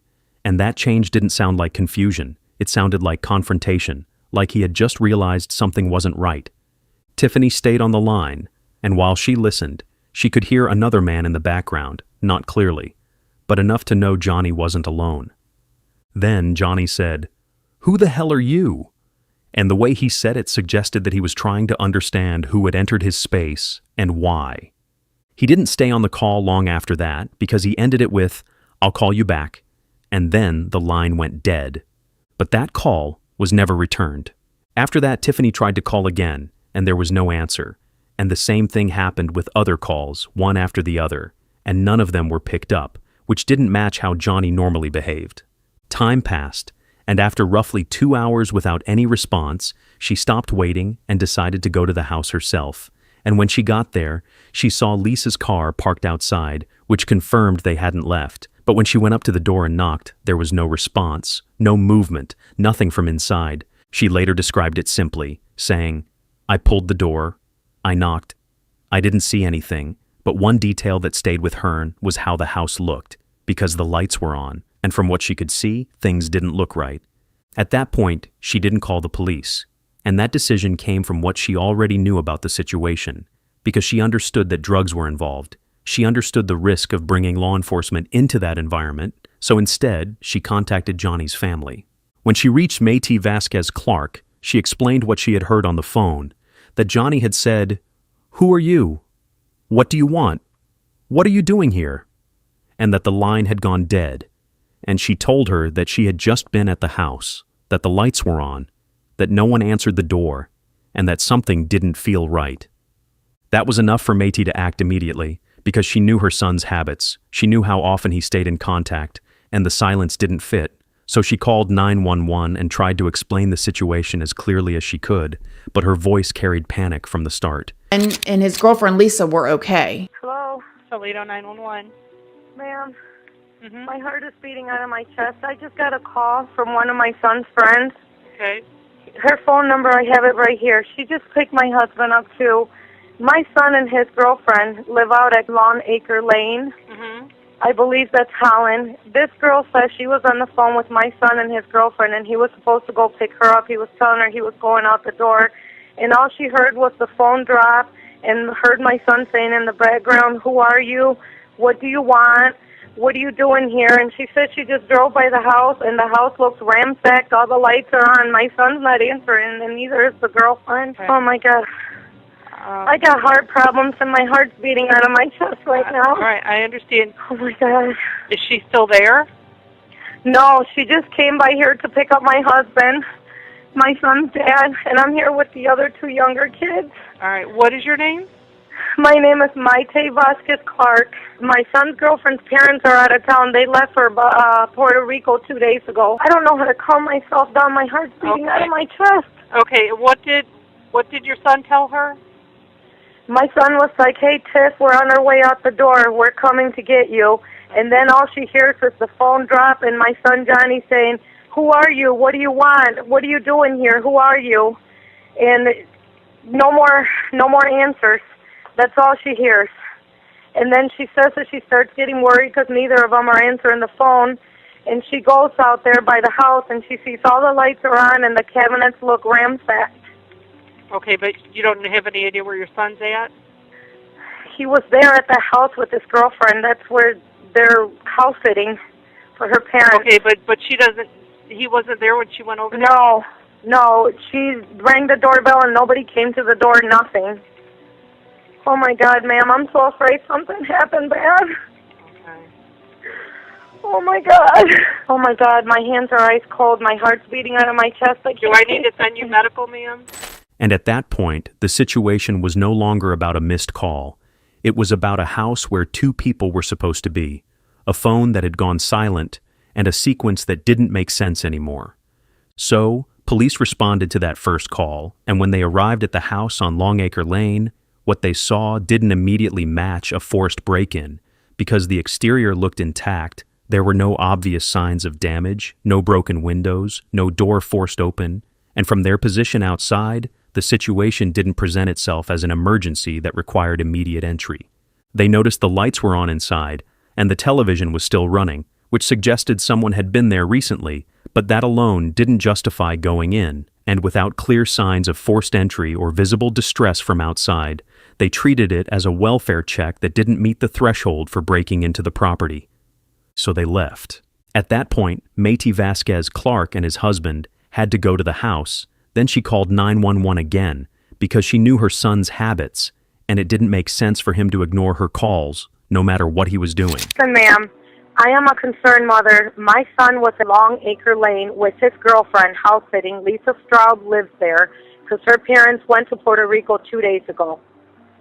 I get a phone call about a half an hour ago from his friend Sharita that some girl named Tiffany called her saying that Johnny and Lisa were supposed to pick her up at 11 o'clock, and she was on the phone with Johnny my son, when he was walking out of his house, his girlfriend's house with his girlfriend to come get her, and supposedly she heard a guy in the background screaming at my son, and my son saying, "What do you want? Who are you? Get away from us," and what have you. Okay, 4 cop cars were already out at this residence. They're not there, and her car is in the driveway. I want to know where my son's at. I want to know if they got abducted by whoever tried to assault them and rob them. And it's pretty funny that this girl named Tiffany, which is there right now by the residence, waits 2 hours to call somebody and report this. Okay. Well, like I said, we were out there. There was nothing going on there. Okay, where is my son and his girlfriend, and her car's in the driveway? How would I know that, ma'am? I need to report my son missing. Okay. Where are you at? I'm coming up to the residence right now. Okay, I'm what's with my your phone? cousin right now that's in the military. I want this girl's plate number before we go anywhere so I can give it to the sheriff on the phone. I want this plate number. Ma'am, I'm going to give you this plate number, okay? Mm-hmm. That this girl's car is driving. I'm going to stay calm. I am. Will you stay on the phone with me, ma'am, while I talk to this girl? Okay, who are you going to talk to? Okay, listen, here's the plate number. That is the girl's, the plate number of the car that this girl is driving that my son was supposedly pick up. I have a feeling you set up my son. My son is missing. He's nowhere to be found. Do you want to tell the police what you just got done telling me on the phone? Okay, come here. Ma'am, I'm going to let you talk to her because I have her blocked in Lisa's house driveway. Okay? Okay.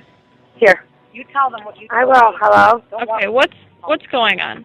Okay, my friend Johnny and Lisa, they were supposed to come pick me up, me and my friend from our house, and this was like 11 o'clock, and I was on the phone with his girlfriend Lisa, and then he hung up, and we all hung up. He said they were on their way, and then I called Johnny right back because I was going to tell him that I was going to run to the store and then I would meet them at the house. Well, he was yelling at somebody like, I'm on. He goes, bro, who are you? And then he called him right back and he didn't answer. So I texted my friend Lisa's phone and I was like, where are you? Are you guys okay? And they have not answered to me or nothing. They have not answered the phone, and I've been calling. So I drove out to their house after my friend's mom got home, and nobody answered the door. So I drove back by our house to see if maybe they went to his mom's house, and they wasn't there. So his dad called my phone, and I was like, do you want to ride out there? And he said, yeah, and I brought him out here. And now his mom's arguing with me, saying I set him up. And, you know, they're my friends, and I'm worried about them. And if I don't have, you know, I'm worried about my friends because they were supposed to come pick me up, and they never showed up. Okay. Are you out? Is there a couple officers where you guys there's some officers out here. Okay. Why don't you go talk to them, and they can help you, okay? Okay, I'll put his mother back on the phone. Okay. Actually, I don't need to talk to her. She just talk to the officers. Okay. Okay? All right. All right. Bye-bye. House a second time, and this time they stayed longer. They spent more time assessing the situation and trying to determine whether there was enough to justify going inside. But again, from the outside, there was nothing definitive, so they didn't enter. But before the officers left, one of them spoke directly to John Clark, because officially he couldn't advise him to go inside. But personally, he acknowledged what a parent would feel in that situation, and he said, I can't tell you to go in, but as a parent, I would. And with that, they left again.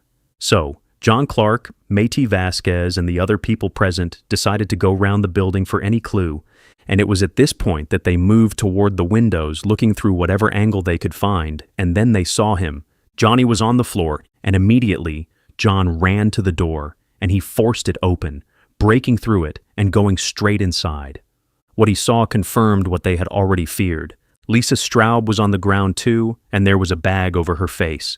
Johnny was nearby, both of them were down. So he moved toward them, pulling at the plastic, removing the bags as quickly as he could, trying to clear their faces, trying to bring them back, and then he started CPR, because at that point. But the response never came. It was too late. Later, when he tried to explain that moment, he said, I went outside and lost my mind.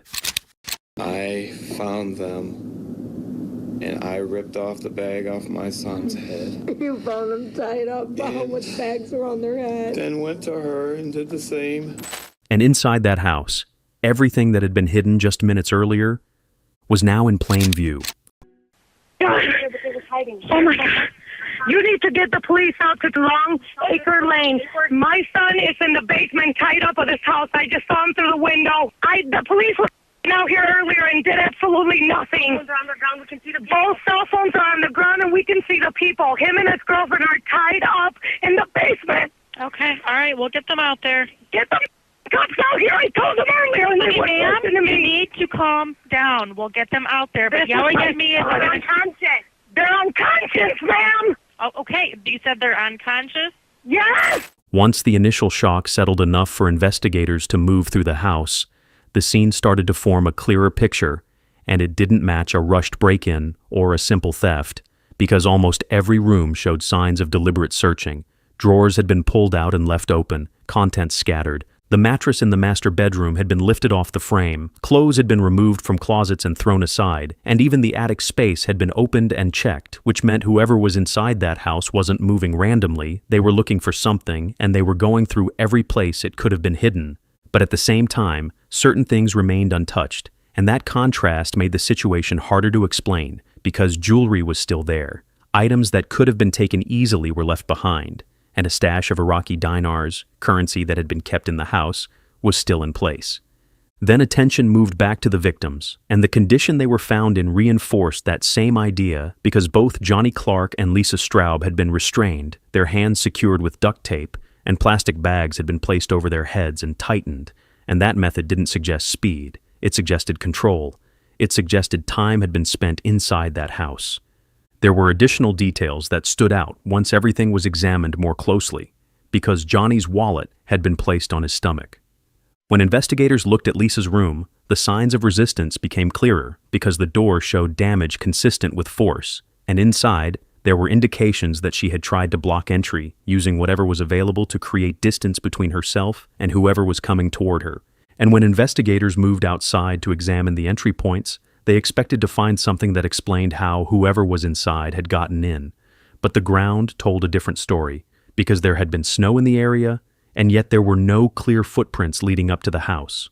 No pattern in the snow that suggested someone had walked directly to the front door, which meant the entry point wasn't obvious from the outside. So attention shifted to the garage, and that's where the story began to take shape, because entry through the garage explained the absence of footprints.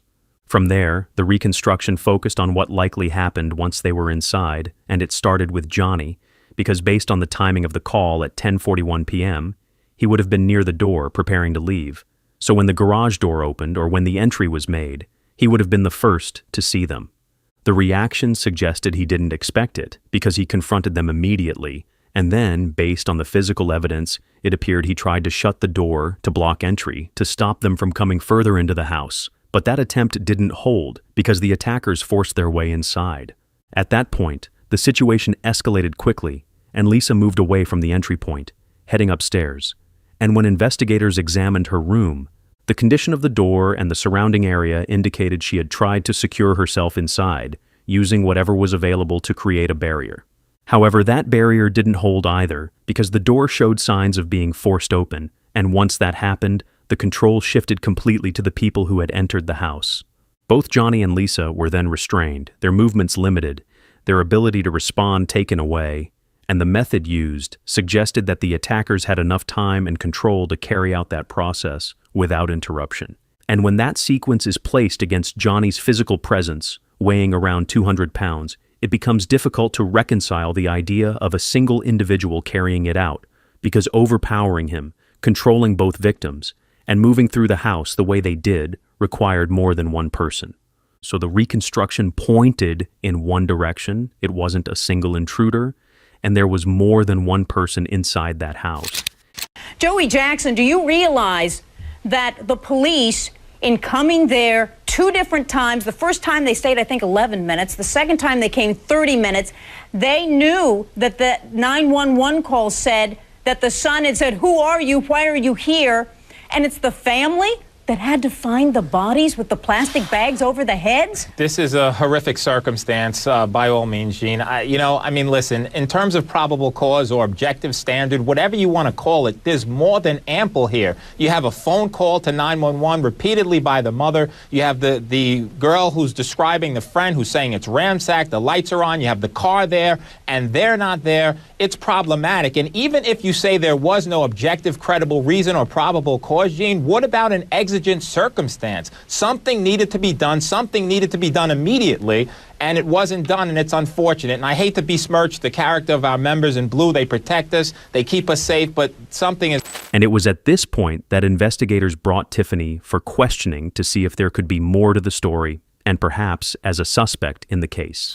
No party. There wasn't supposed to be a party. No, they didn't invite anybody else over. No, it was a last minute, hey, do you guys want to come over and play pool? Okay. A last minute thing. Nobody knew we was going out and there. What time, do you remember about what time you guys were, was this on the phone? Yeah.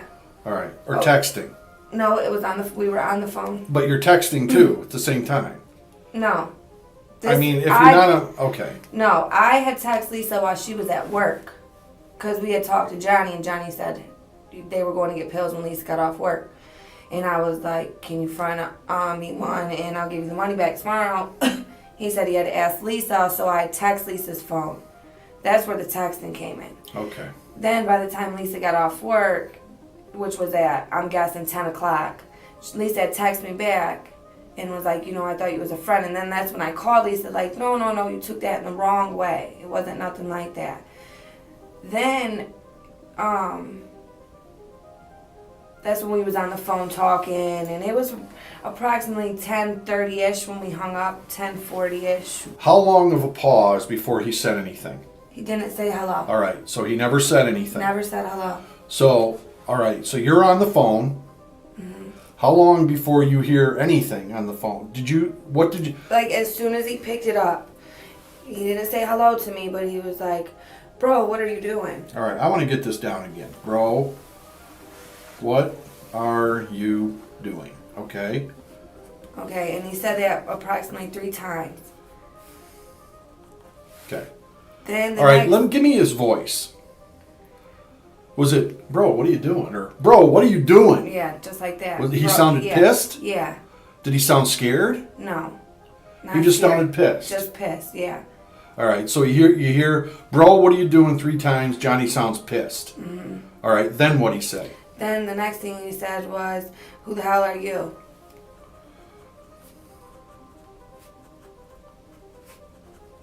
How many times? Once. And then that's when I heard the other person in the background, but I couldn't hear what he was saying. So you overheard a voice in the background? A guy voice. You're sure it was a guy? I'm positive it was a guy. Have you ever heard it before? No. Well, I really couldn't tell, you know what I mean, right. But... Okay. All right, so then what? Then he asked again, bro, what are you doing? After he said, who are After the 3 times he said it here, he said it again. Yeah, and that's when this guy was talking, so that's why I couldn't hear him, is because Johnny was saying, bro, what are you doing once again? All right. Did you hear anything in the background, like a door close, footsteps? It sounded like Johnny was... Did he sound pissed here again? Mm-hmm. Did he sound pissed here? Yeah. Did he sound like he was out of breath?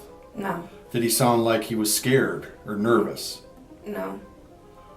Did he sound... Then Zachary Burkett, who was 17 at the time, was waiting for Johnny's call that night because he was part of the plan to be picked up. And when that call never came, he became part of the early investigation, where he agreed to take a polygraph test and failed it. But with no physical evidence linking him to the crime, investigators moved their focus to other leads.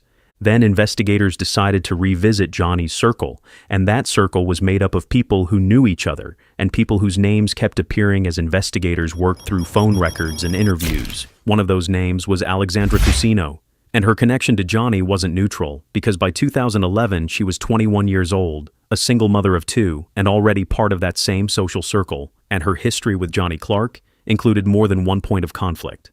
There had been at least 2 separate incidents in the months leading up to the murders, and the first one happened in October 2010, when Johnny and Lisa Straub visited her and noticed she had a pit bull puppy that wasn't being properly cared for, so they offered to buy it, and they agreed on $100, but only $50 was ever paid, and Alex later admitted to police that she had been angry about that at the time, even though the situation was eventually settled.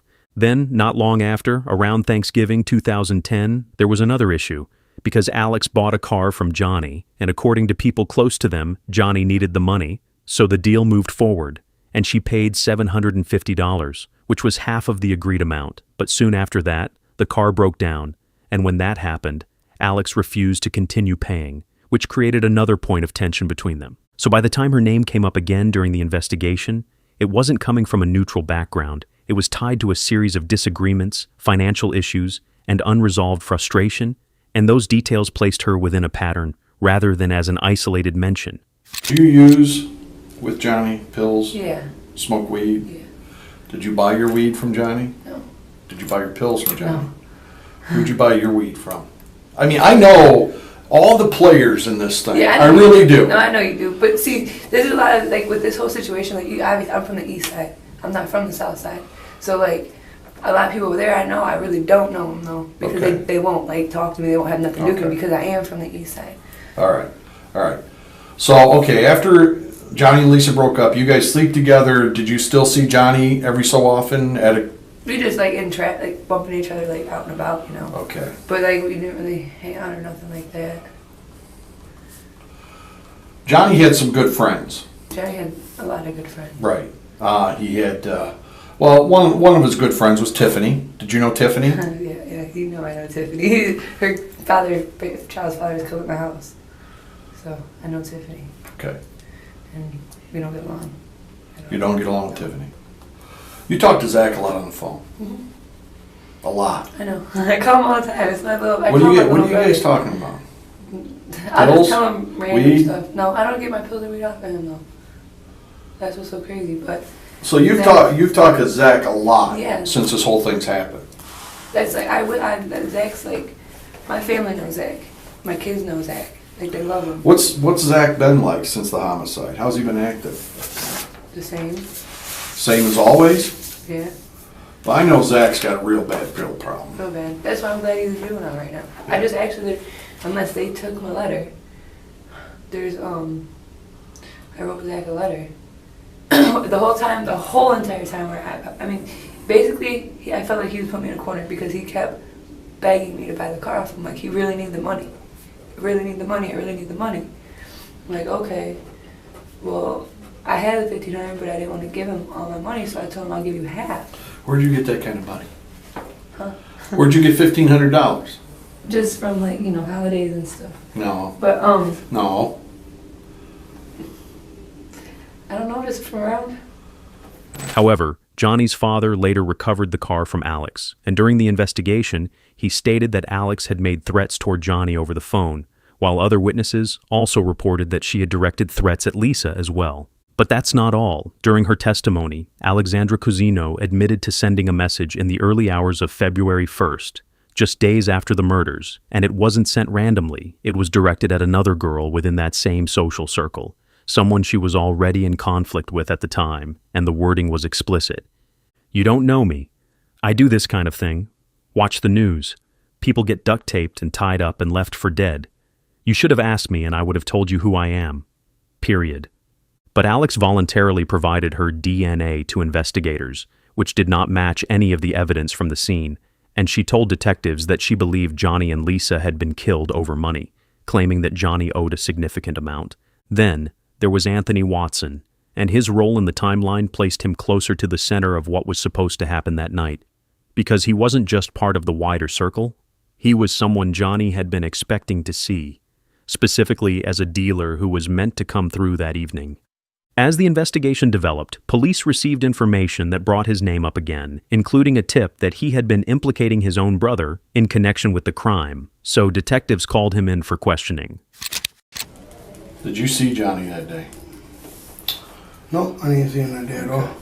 What time did you start talking to Johnny on the phone? I probably talked to him in the morning, But when I started talking to him, like I talk to him every day, all day. You know what I'm saying? When he was Okay, but when? Yeah, but that's what I'm. He probably called me in the morning when he woke up around like 1. You know what I'm saying? He sleeps in a lot. Sleeping a lot, so he probably called me around noon, 1. You know, I probably talked to him, and then when I talked to him, I think I talked to him when I was at my mom's house, and then when I left, we talked. And Did he call your mom's house or you on your cell phone? No, my mom's house phone, probably my cell phone. So Johnny called in the afternoon. Mm-hmm. But you never saw him? Not that day. When did you guys start making plans for him to come over?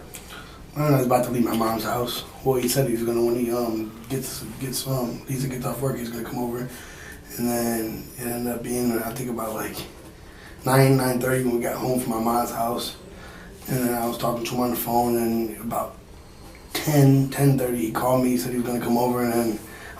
And when asked about the confession he made about his brother, he denied it. Well, I'm gonna come right out and ask you. Did you ever make the statement? I think my brother Chris did this. No. You didn't say that to anybody? No. So if more than one person would have sat here and told me that Tone said that he thinks his brother would have done this, everybody else is lying? Yeah, they have to be. They ain't hearing from my mouth, I'll tell you that. People talk, you know? I know people talk, but I think you're lying to me right now, Anthony. No. I think you have a feeling of who might have done this, and the reason you have that feeling is because, do you know something? Then a few months later, Anthony reached out to the investigators with a few tips he thought could be of help.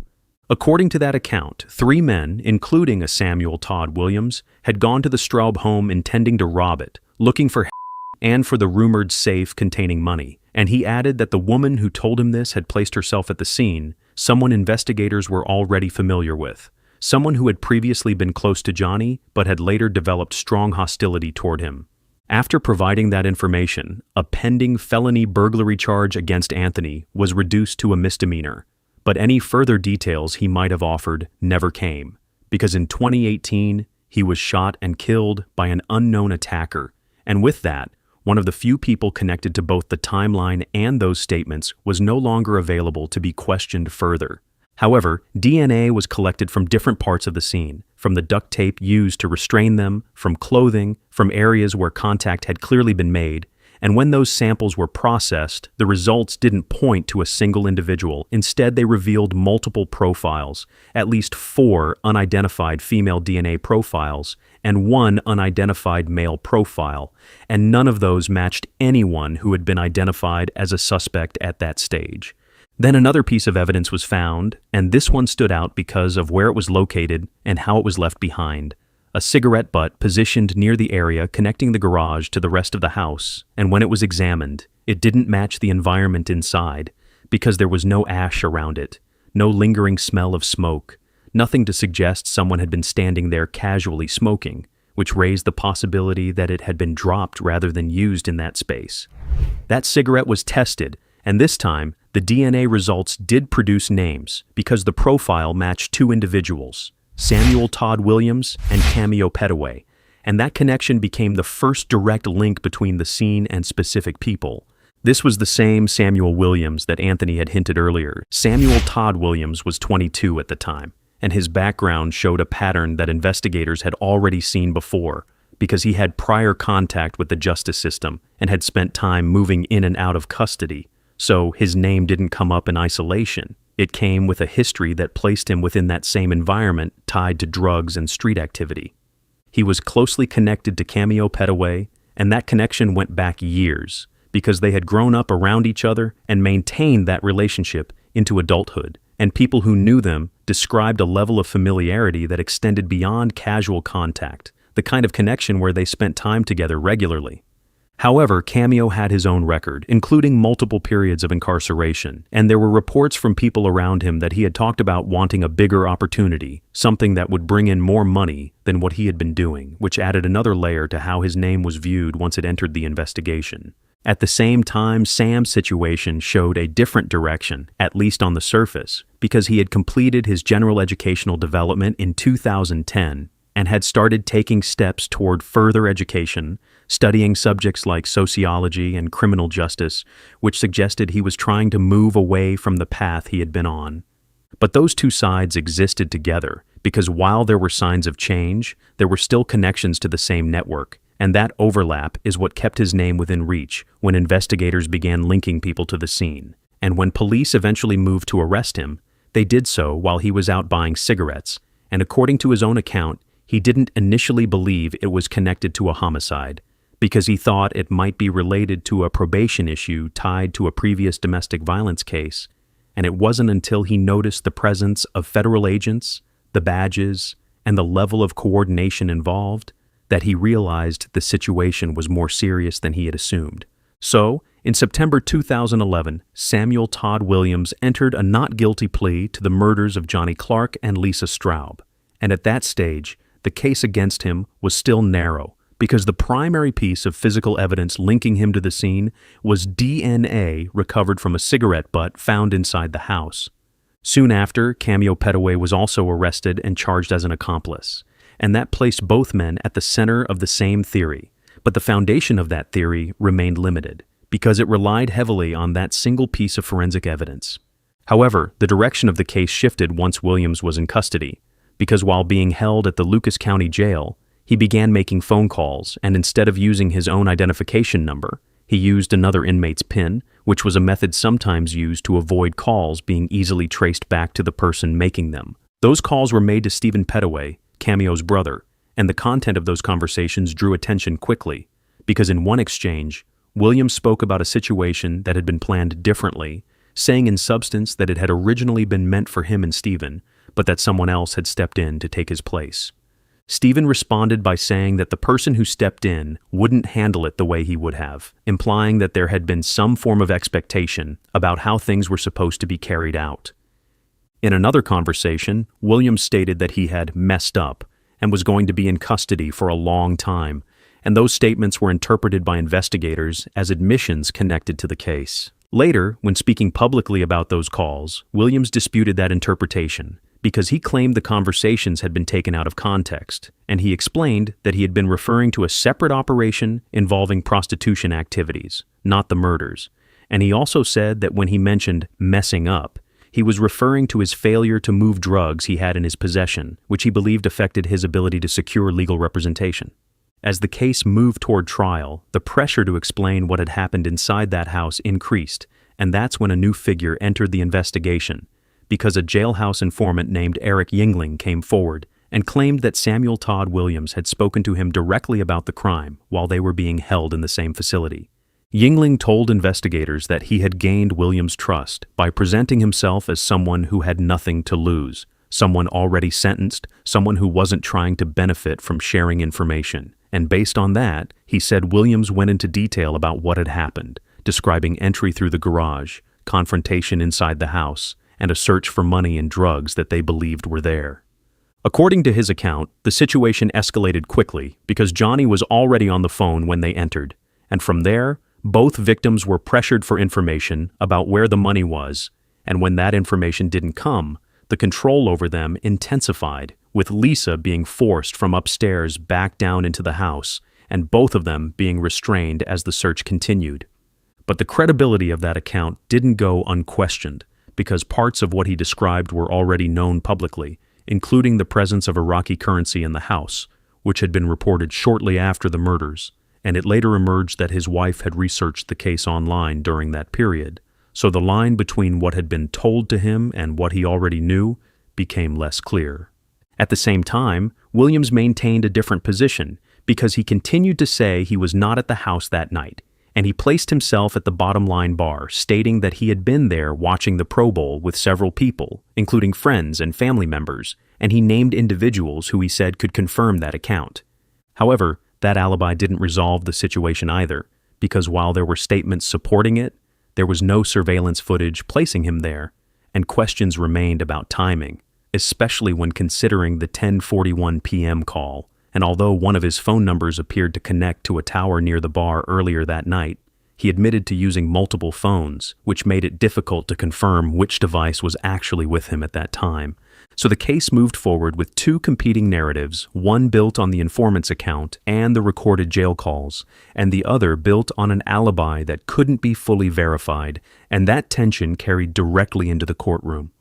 In July 2012, the trials for Williams and Pettaway took place separately, and the outcomes did not match, because while the prosecution argued that the cigarette DNA, the phone calls, and Yingling's testimony established Williams's involvement, the defense challenged the strength of that evidence, pointing out that the DNA on the cigarette could not be tied to the exact time of the crime, and that neither man's DNA had been found on the duct tape, the victim's clothing, or other critical items at the scene. The jury reached different conclusions. Cameo Pettaway was acquitted because the evidence against him was not considered strong enough to meet the burden of proof. But Samuel Todd Williams was found guilty on multiple counts, including aggravated murder, kidnapping, and burglary, and he was sentenced to 2 life terms without the possibility of parole. So by the end of the trial, the court had delivered a conclusion. 1 man was responsible, 1 man was free, and yet the questions surrounding what actually happened inside that house did not end there. And since about 5 DNA were at the crime scene, it meant justice was never fully served. And that brings us to the end of this case. What are your thoughts on this case? Let us know in the comments. If this story shook you, there's more on the channel that dives into cases just as haunting. Don't forget to subscribe, hit that like button, and share this video. It helps keep these stories from being forgotten. Thanks for watching, and I'll see you in the next one. Actually, in a way, I feel good telling about this, but at the same time, I know I'm damning myself to hell for doing it. Well, my friend, but I'm glad you caught me, because I couldn't stop, and I would go do it again if I had the chance. Because I get around little kids, and I start shaking, I get nervous, I get turned on, and, I can't pass a kid on the street, I look down and see what kind of crotch he's got, and, it's just not right. It's just, I guess it'd be one thing to have sex with him, but then killing him after is just... July 24th, 1983, inside a quiet interrogation room in Salt Lake City, a man sat across from detectives with a calm, almost reassuring presence, the kind that made him easy to trust. He said he wanted to help find a missing boy. 13-year-old Graham Cunningham had disappeared just days earlier, and like everyone else in the community, this man claimed he was concerned, that he cared, that he just wanted to do whatever he could. So for nearly an hour, he spoke, but something didn't sit right. Detective Don Bell had been doing this long enough to recognize when a story sounded complete, but didn't feel true. And then, at the right moment, the detective leaned forward and asked a simple question. And that was when everything shifted. And in a quiet, almost matter-of-fact voice, the man said, "He's not hurt. He's dead." Bell held his gaze. "How do you know that?" And then the answer came. "Because I killed him." And just like that, the search for one missing boy turned into something no one had been prepared for. Because over the next hour, that same man would begin to talk again, but this time, he wasn't explaining. He was confessing to a series of acts that had been hidden in plain sight for years.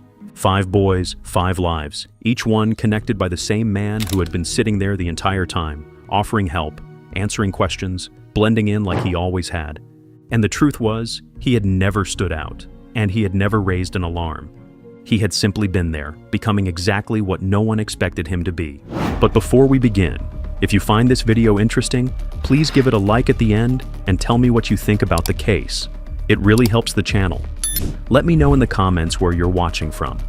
And don't forget to subscribe for more. Thank you.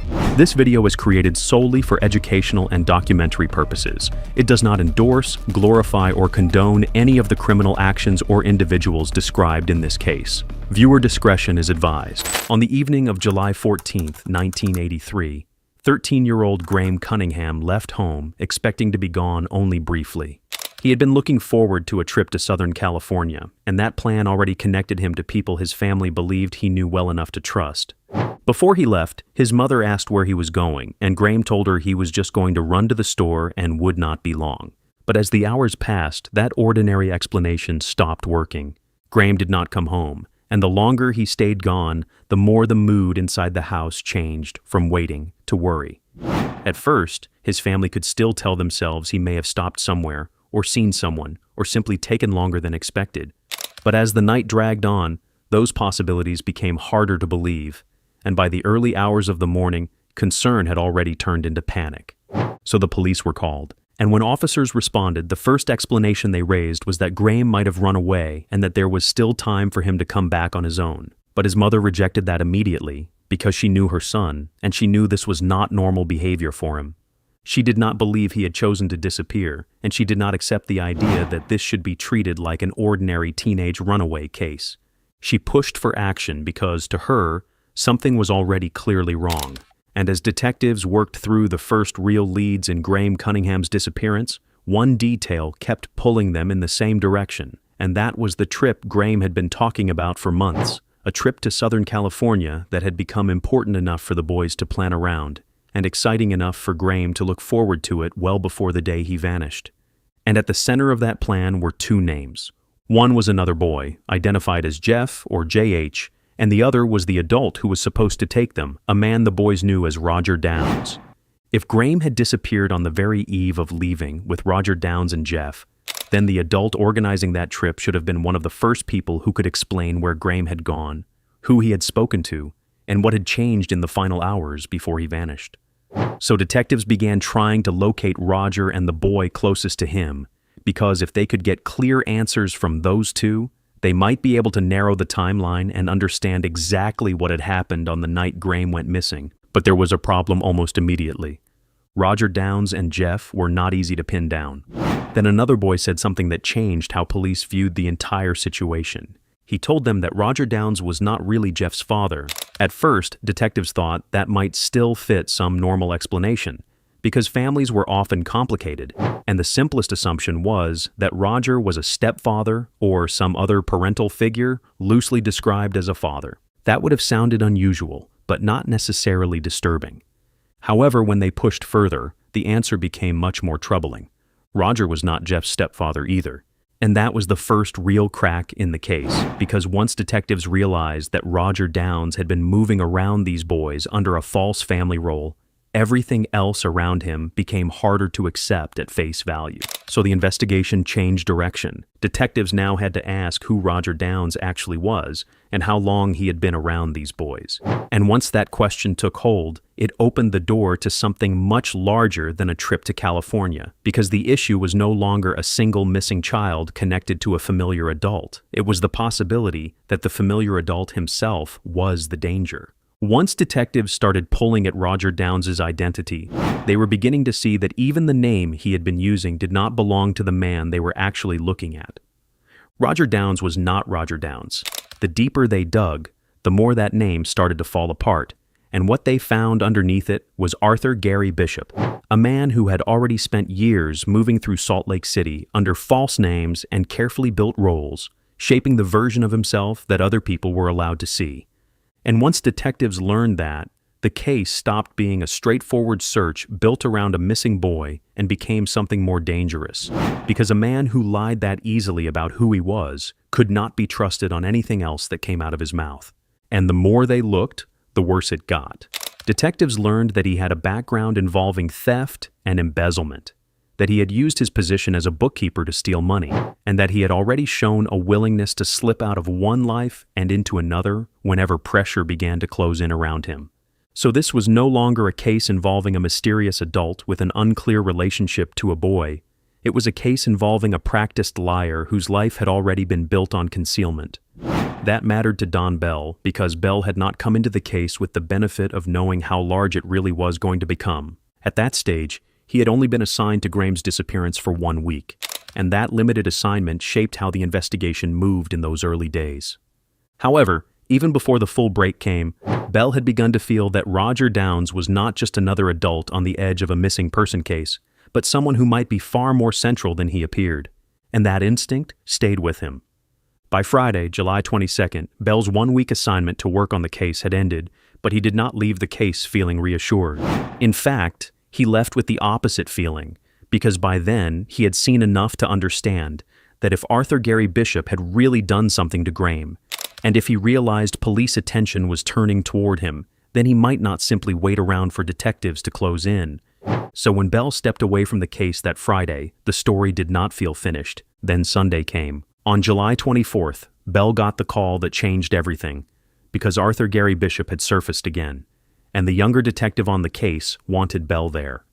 When Don Bell came back on Sunday, July 24th, he needed to answer one question that had suddenly become far more important than it first appeared. Who exactly was Bishop to the boy who kept calling him Dad? So Bell took Jeff into his office alone, because if there was any chance of getting the truth, it had to happen away from Bishop's presence and away from whatever influence he had over the boy.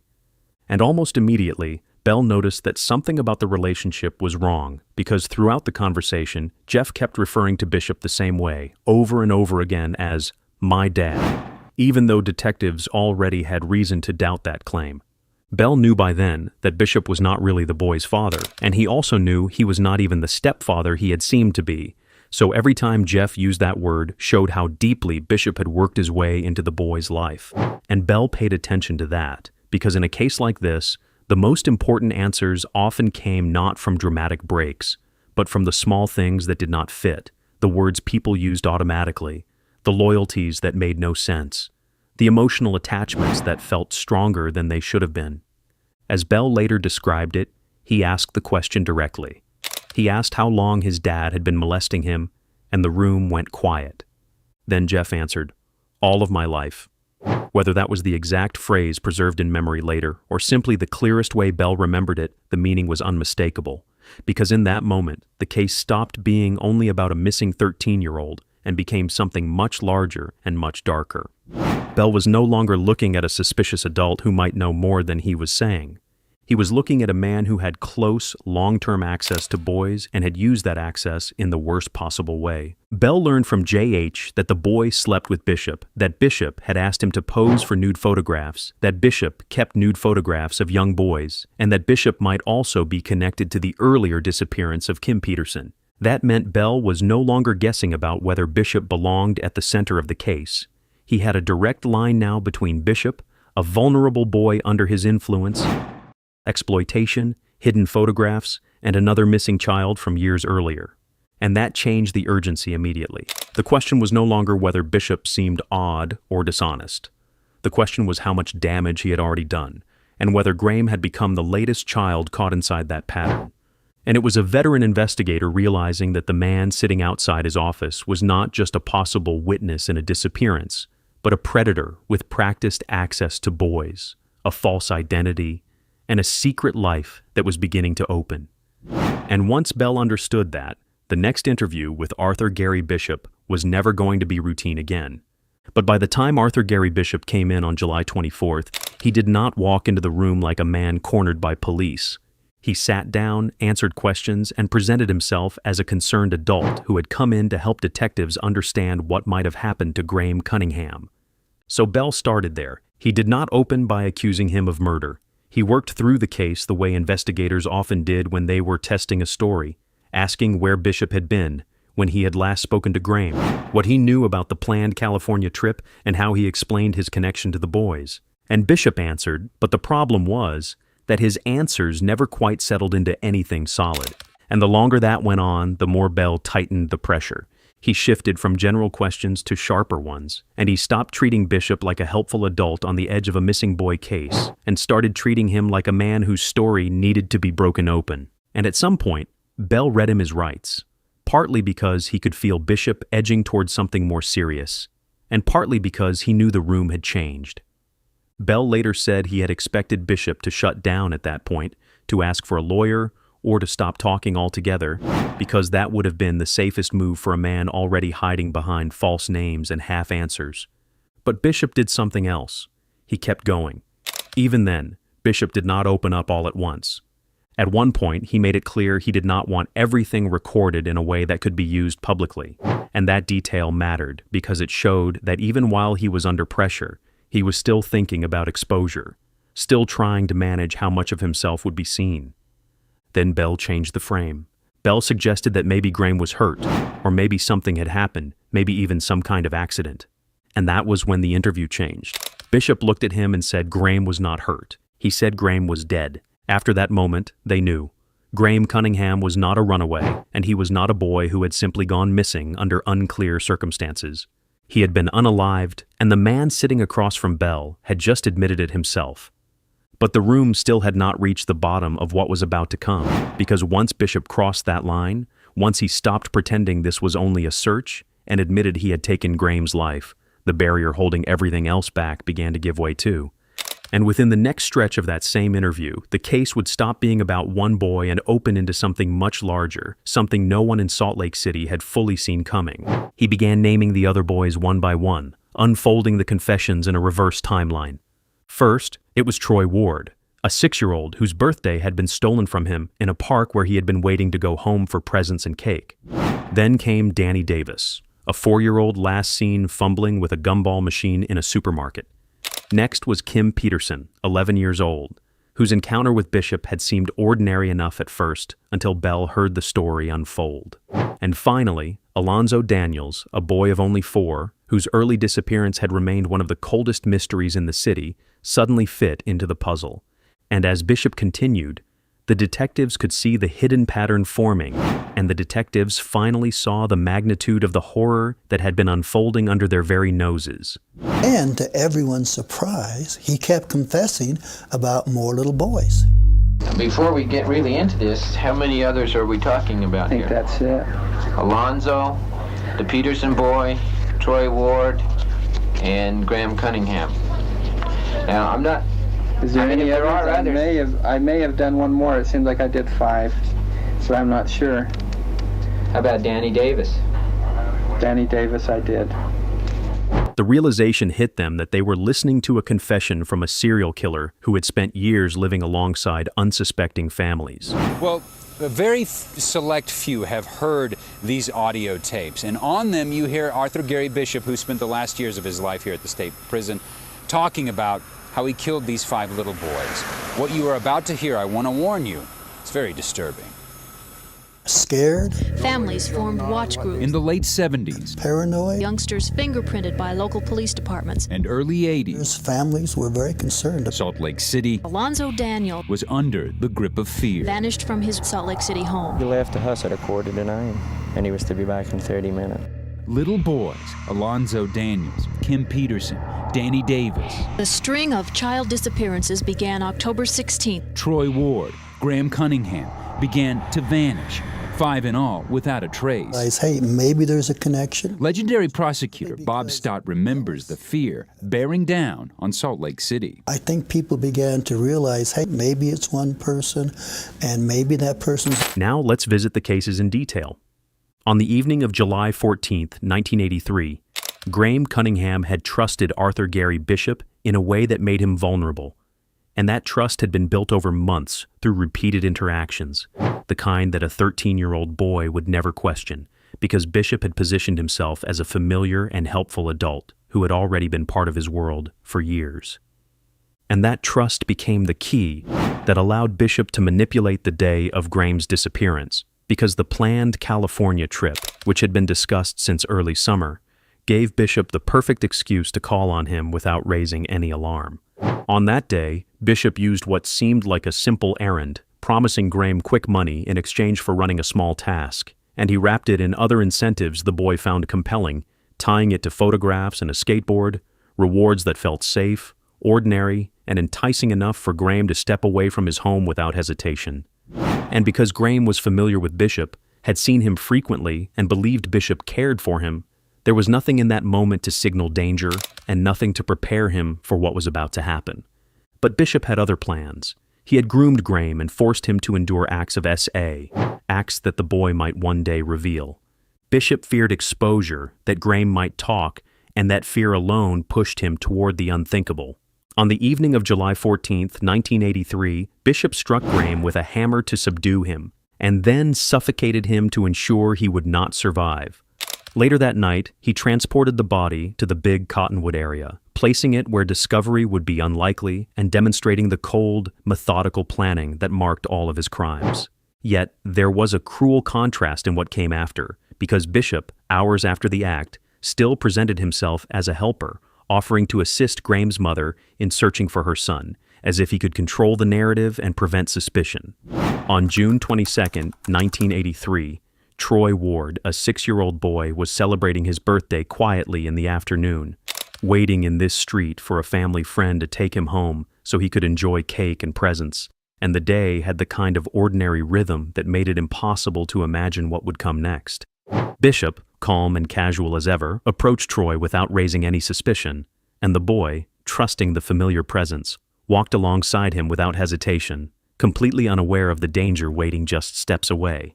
He guided Troy to his car, keeping the interaction ordinary in every observable way, and drove him to a location he had already prepared, a place where no one would expect to find a child alone.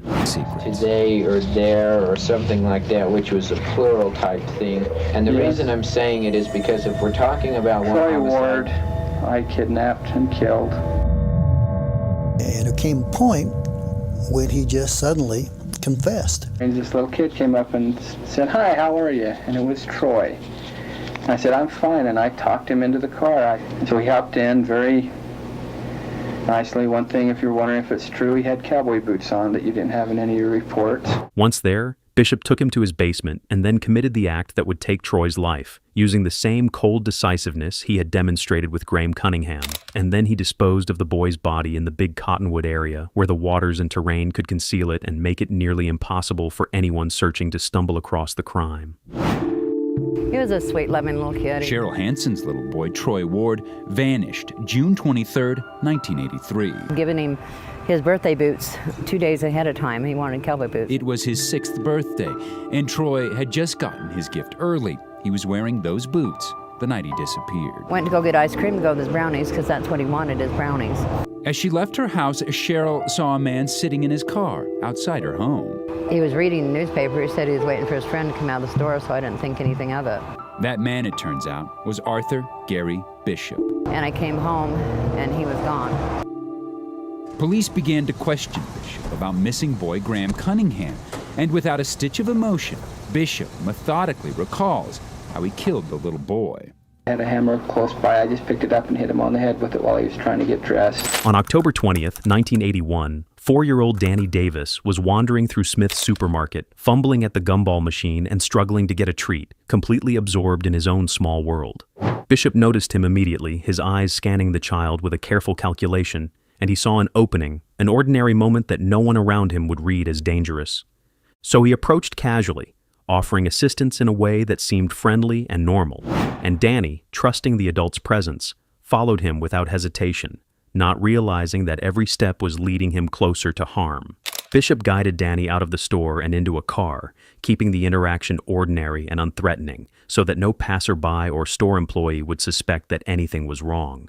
And once they reached his home, the situation turned fatal, because Danny, confused and distressed by the strange surroundings, became the focus of Bishop's cold calculation. He the boy, forcing him to endure acts of and then suffocated him to ensure he would not survive, acting quickly and decisively so that Danny could not escape or alert anyone. Afterward, Bishop hid the body, and when other children later came to the house, they remained unaware of the horror that had taken place just hours before, and later transported it to the big Cottonwood Creek area, using the waters and surrounding wilderness to conceal it and make discovery highly unlikely. Meanwhile, police were already beginning a massive search because Danny had not returned home, and the alarm had gone out quickly. Danny Davis, I did. He tells police how. How many times did you strike him in the head with a hammer? I think twice. Hit once and he fell down and goes, "Oh, my head," and I panicked and hit him again. And where. And then I just picked him up and threw him in the river. In grueling detail. Pulled down his pants and he started crying and yelling. So I hit him. Officers canvassed the streets, knocked on doors, and expanded the search to surrounding neighborhoods. And when that produced no results, the FBI was brought in, divers scoured waterways, and a reward was offered to anyone with information that might lead to the boy's discovery. However, even with this enormous effort, Danny's disappearance remained unresolved because Bishop had hidden the body in a location that was private, yet close to the ordinary life he continued to lead, and because he had carefully cultivated the appearance of an ordinary adult, blending in so completely that no one suspected he could be the source of the fear and loss that now gripped the community. On November 1980, 11-year-old Kim Peterson, older than Bishop's previous victims, was meeting someone he thought he could trust, and the meeting was arranged casually around a pair of roller skates he wanted to sell or trade. Bishop approached with the same careful, casual demeanor he had perfected over years. Bishop led Kim on an outing to a remote area, using a pretext of taking photos and suggesting a small adventure, and the boy followed willingly, unaware that every word, every step, and every gesture was part of a careful plan designed to isolate him completely. Bishop feared that Kim might reveal what he had done in the past, that he might expose the secrets Bishop had worked so hard to keep hidden, and that fear drove him toward the unthinkable.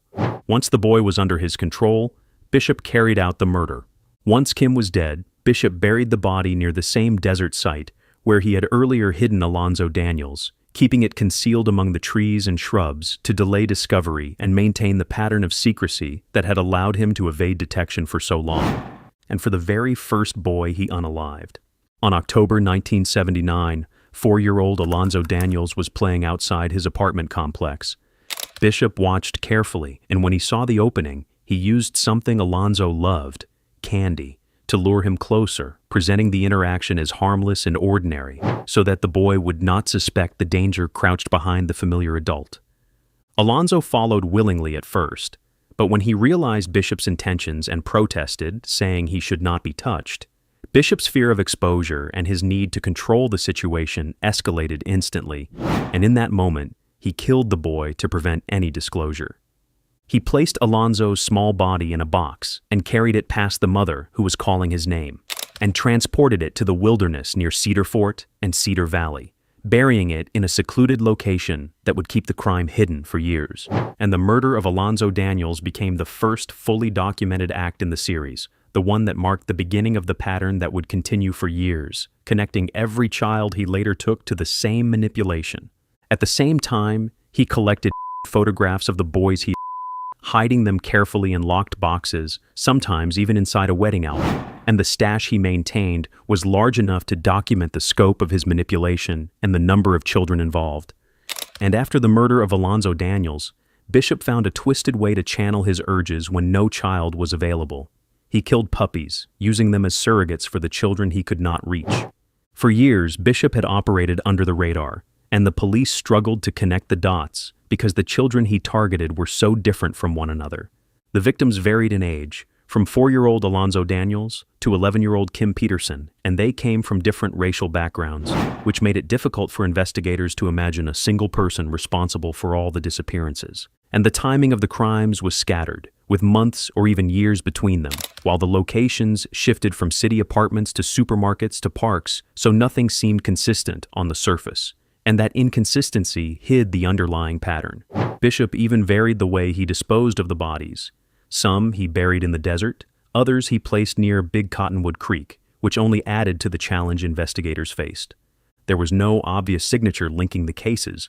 After Bishop began confessing, police moved quickly to his house, and what they found inside immediately confirmed the scope of what had been hidden for years. They recovered a revolver, and alongside it were hundreds of photographs of nude boys.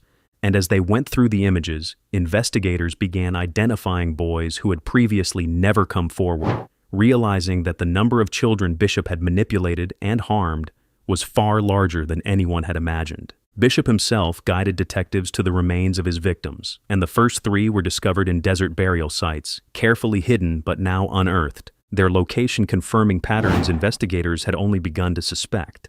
The last 2 bodies were found in the Big Cottonwood area, a place Bishop had thought secure and remote. When police arrived at Graham Cunningham's family, they brought a chaplain to help bear the weight of the news, and the gravity of the moment settled over everyone present because the boy they had been searching for had been among the 5 victims Bishop had just acknowledged. And as the news went public, the announcement of Bishop's arrest and confession sent shockwaves across Utah because parents and communities suddenly recognized that he had been living among them all along, blending in, seemingly ordinary, while perpetrating acts of unimaginable cruelty.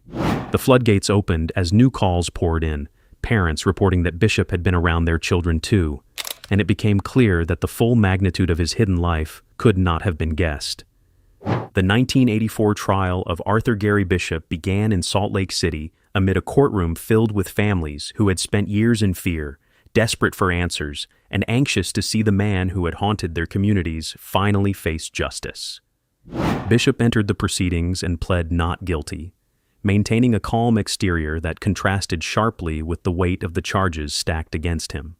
The prosecution framed him as a calculated, deceptive, and predatory man, emphasizing the importance of his confession, the recovered bodies of 5 children, and the physical evidence collected from his home, each piece reinforcing the pattern of manipulation and murder.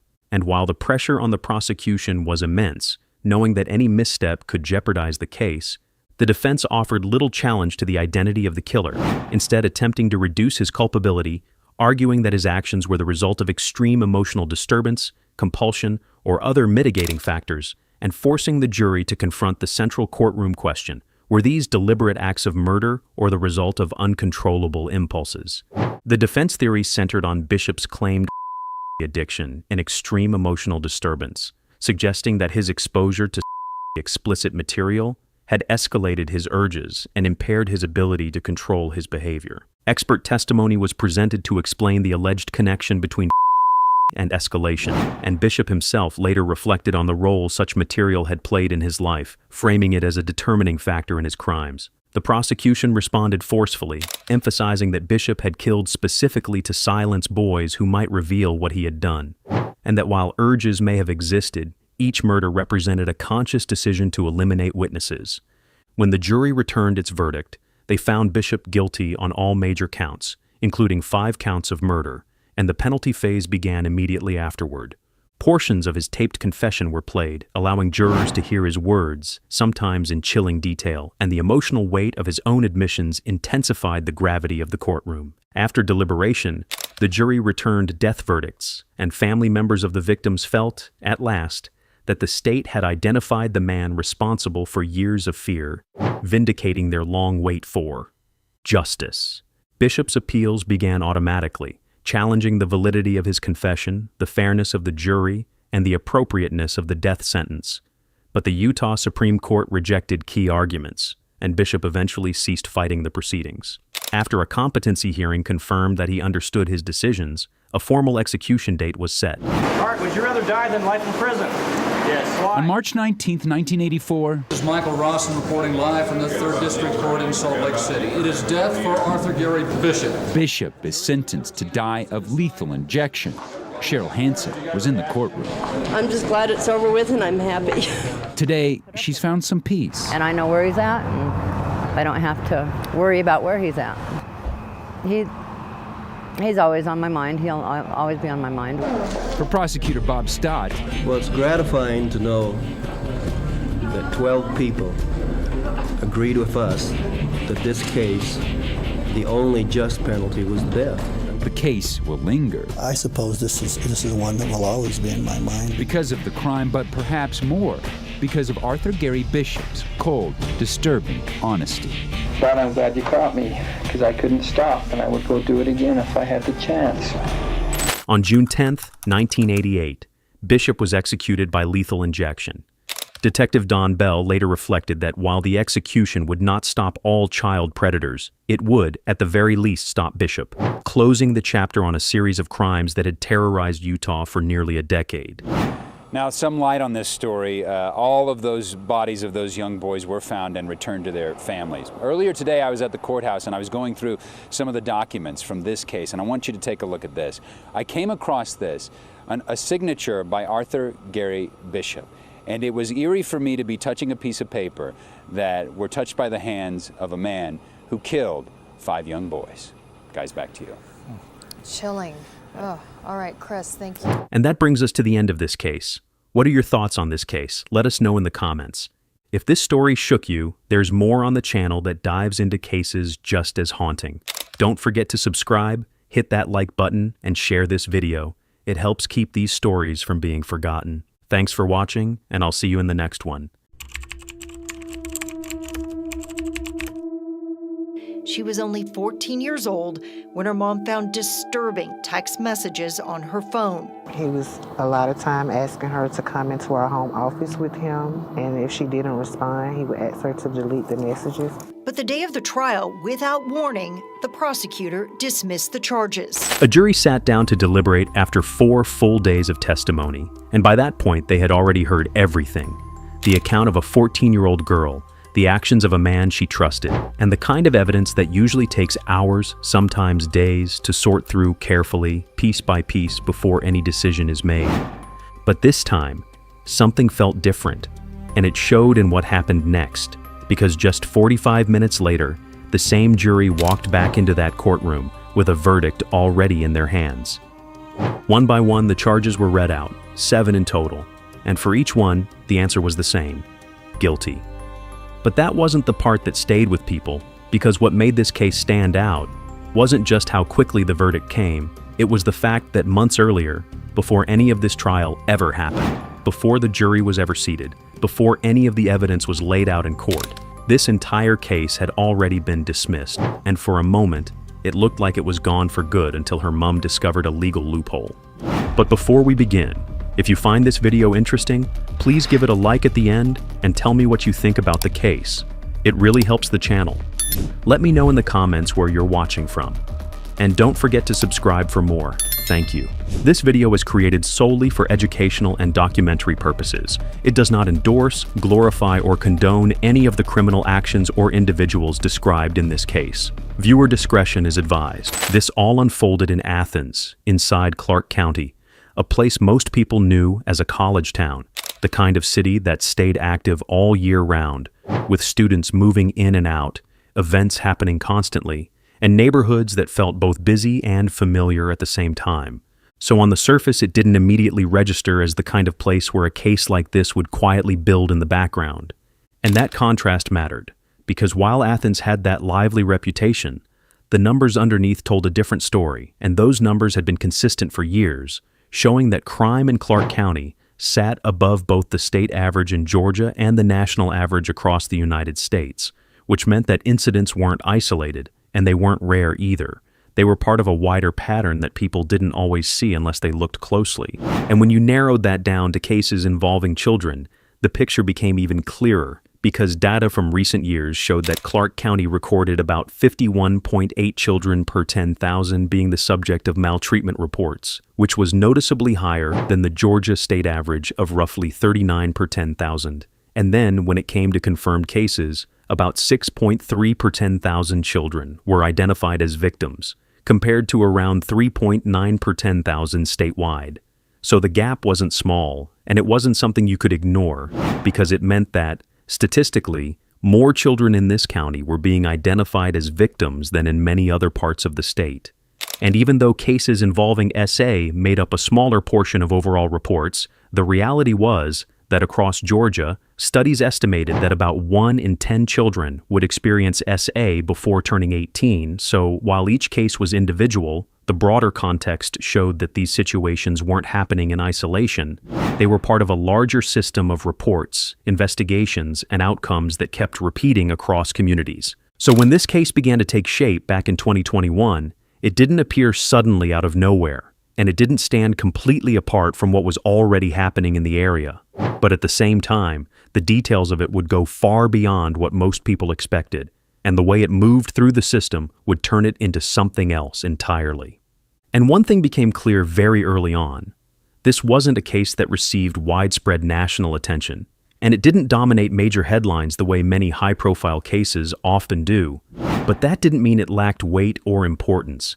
It simply meant it stayed largely within local reporting, court documents, and a handful of sources that followed the details closely. If you're watching this and want to see the original reports, you can find a verified news source linked in the description below, and this channel focuses strictly on real, documented true crime cases. And because of that limited coverage, there are no widely circulated images tied to this case. However, the absence of visuals doesn't make the case any less real, and it doesn't make what happened any less significant, because behind every report, every document, and every courtroom decision, there are real people involved and real lives affected. Back in 2021, this didn't begin as something that looked like a case. It started inside a home, inside a family, where a 14-year-old girl was living her everyday life, going through routines that from the outside seemed completely normal, and nothing about that environment immediately signaled that anything was wrong. And that was what made this situation different, because Michael Lareco Daniel wasn't an outsider. He wasn't someone forcing his way into the family. He was already part of it, already known, already trusted, And that kind of access changes everything, because it removes the usual barriers that would normally protect a child. And over time, certain behaviors began to appear that didn't belong in that environment. And they didn't all happen at once. They came in stages, where alcohol was introduced, and then drugs followed. And those weren't just isolated actions, they created a different kind of control. As the case moved forward, it stopped being something discussed behind closed doors and started becoming something people inside the system had to act on. Because once the reports were made and the details were documented, investigators had enough to push it further, and that was when Michael Lorecco Daniel was formally charged. He was charged with aggravated sexual battery, incest, child molestation, battery, and contributing to the delinquency of a minor. And when those were read together, they didn't sound like one moment. They sounded like something that had been building over time. So from that point, the case began to take shape inside the courtroom system, and prosecutors started preparing to present it in front of a jury, while the defense prepared to respond. And both sides knew what was coming next, because once a case reaches that stage, everything becomes structured around one thing: trial.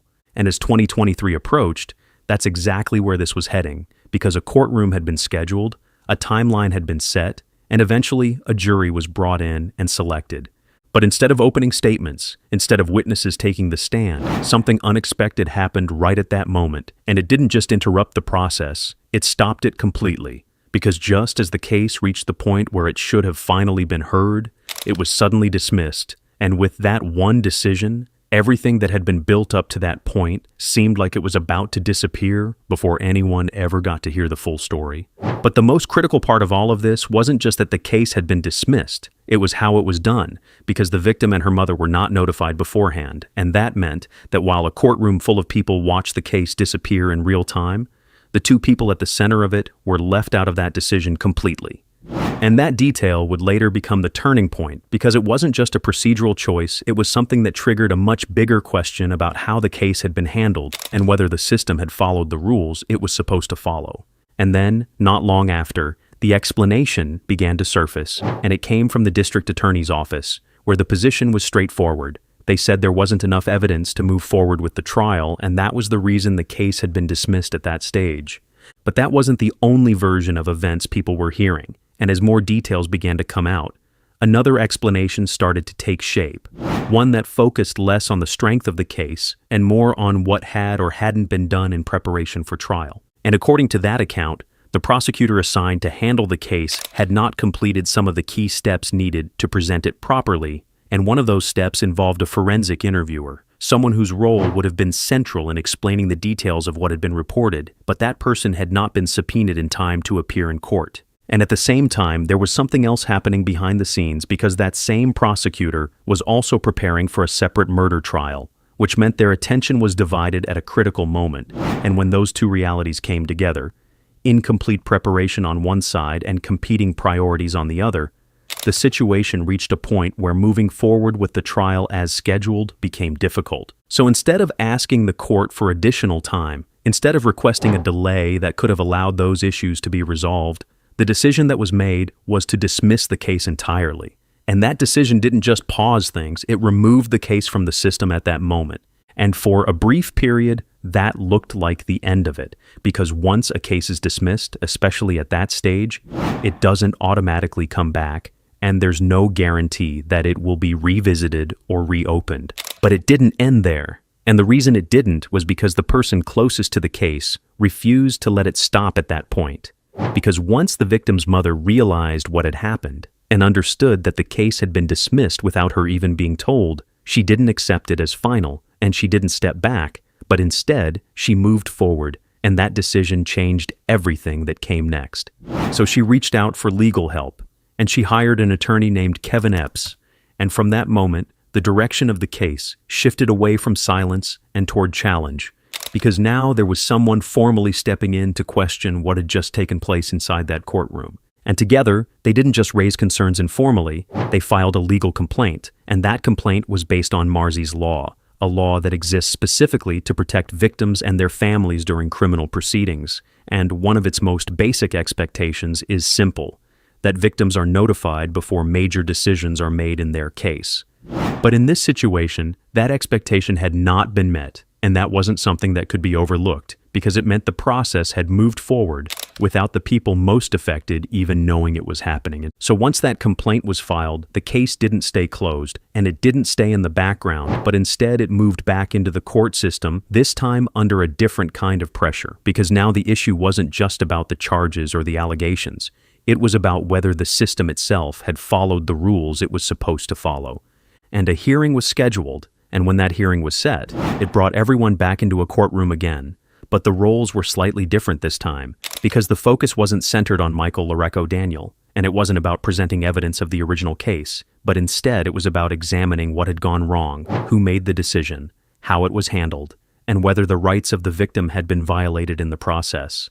And that shift mattered, because for the first time since the case had been dismissed, the system itself was being questioned directly, and the outcome of that hearing would determine whether the case stayed buried or whether it found its way back into the courtroom again. In May 2023, everyone came back into a courtroom again, and sitting at the front of that courtroom was Judge Eric Norris. So the hearing began, and the issue was laid out clearly, and it centered on one question: whether the victim and her mother had been properly notified before the case was dismissed, as required under Marcy's law. And as that question moved through the courtroom, something stood out, because the district attorney's office didn't respond the way you might expect in a contested hearing. They didn't push back, they didn't present a counterargument, and they didn't try to defend the way the case had been handled. Instead, they acknowledged it. And that moment mattered, because when a party does not contest a claim in court, it changes the direction of the hearing immediately. Judge Norris then had to decide how to interpret what had already been admitted. And when he spoke, his position was clear, because he stated that the dismissal of the case had been entered improperly.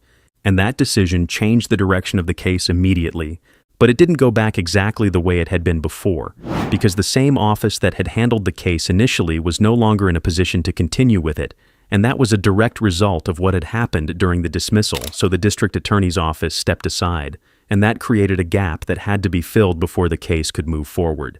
And that's where a new figure entered the story. Someone who hadn't been part of the earlier stages but was now being brought in to take control of what came next. So a prosecutor from outside the circuit was appointed, and his name was Randy McGinley. And that moment marked a clear turning point, because for the first time since the dismissal, there was a defined path forward again, and the case that had once looked like it might disappear was now moving ahead under new direction with a new prosecutor and with a renewed expectation that this time it would be seen through to the end. Then in November 2023, Michael Loreco Daniel was arrested, and that moment brought everything back into focus. And after the arrest, Daniel requested bond, which is a standard step in many cases, but the court denied that request. So he remained in custody as the case continued to develop.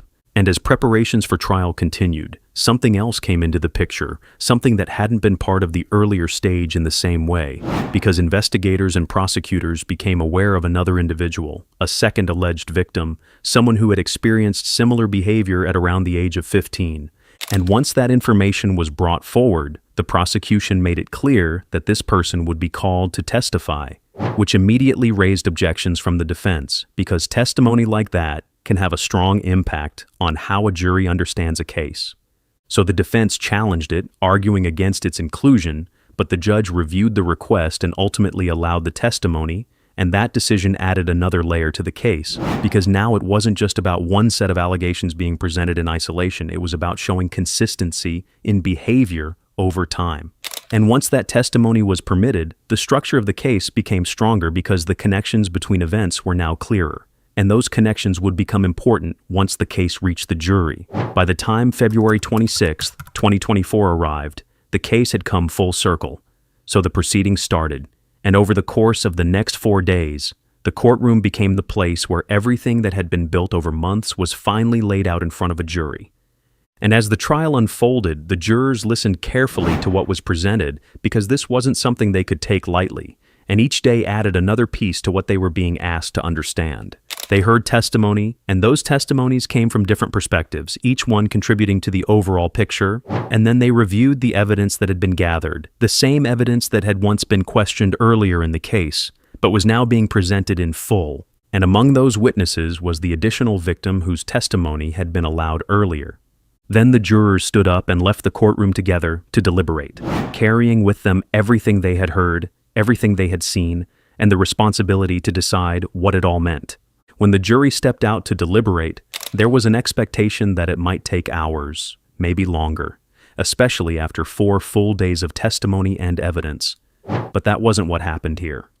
Instead, within about 45 minutes, the doors opened again, and the jurors began to file back into the courtroom. Then the verdict was delivered, and as each count was read out, the answer remained the same: guilty. And then the next count: guilty. And then the next: guilty. One after the other, the charges were addressed, and each time the outcome didn't change, and by the time the final count was read, it was clear that the jury had reached a complete and unified decision. 7 charges had been presented to them, and on all 7, they found Michael Loreco Daniel guilty. And the case that had been dismissed and nearly left behind was now fully established in the eyes of the court, not through speculation or assumption, but through a verdict that had been reached quickly, clearly, and without division, bringing everything that had happened up to that point to a decisive conclusion. So Judge Thomas Hodges moved into sentencing, and as he began to lay out the terms, the structure of the decision became clear, because the primary sentence was life in prison, and that alone carried its own weight. But it didn't stop there, because additional years were attached to the other counts, all running alongside that life sentence, reinforcing the seriousness of what the jury had just confirmed. Well, only on 11 Alive tonight, a mother filled with gratitude and relief after a historic case lands the man who raped her daughter in prison for life. The Athens Clark County District Attorney had dismissed the case last year, saying it didn't have enough evidence. 11 Alive investigator Rebecca Lindstrom explains how this case landed in front of a jury anyway. It only took the jury 45 minutes to deliberate and find Michael Loreco Daniel guilty of rape, incest, and child molestation. For nearly a year, we have talked about Marsy's Law, the constitutionally protected rights given to victims in Georgia.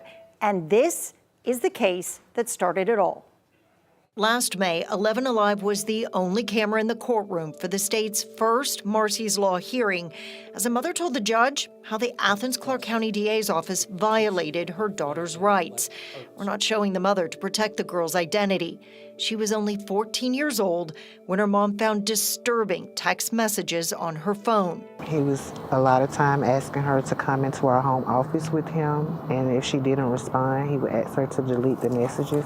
But the day of the trial, without warning, the prosecutor dismissed the charges. I was shocked, and then I became kind of angry because I wasn't understanding. Today, proudly wearing a shirt proclaiming girl power, the mother remembers the judge finding for the first time in Georgia a DA's office guilty of violating Marsy's Law. About a month later, that same judge requested that a prosecutor outside of the DA's office look at the case. If I didn't have these attorneys, we wouldn't have went back to court, but I also wouldn't have found out how bad they messed up our case because they just wanted me to think that it wasn't enough evidence. This week, Michael Loreco Daniel went on trial, and the jury found him guilty on every count.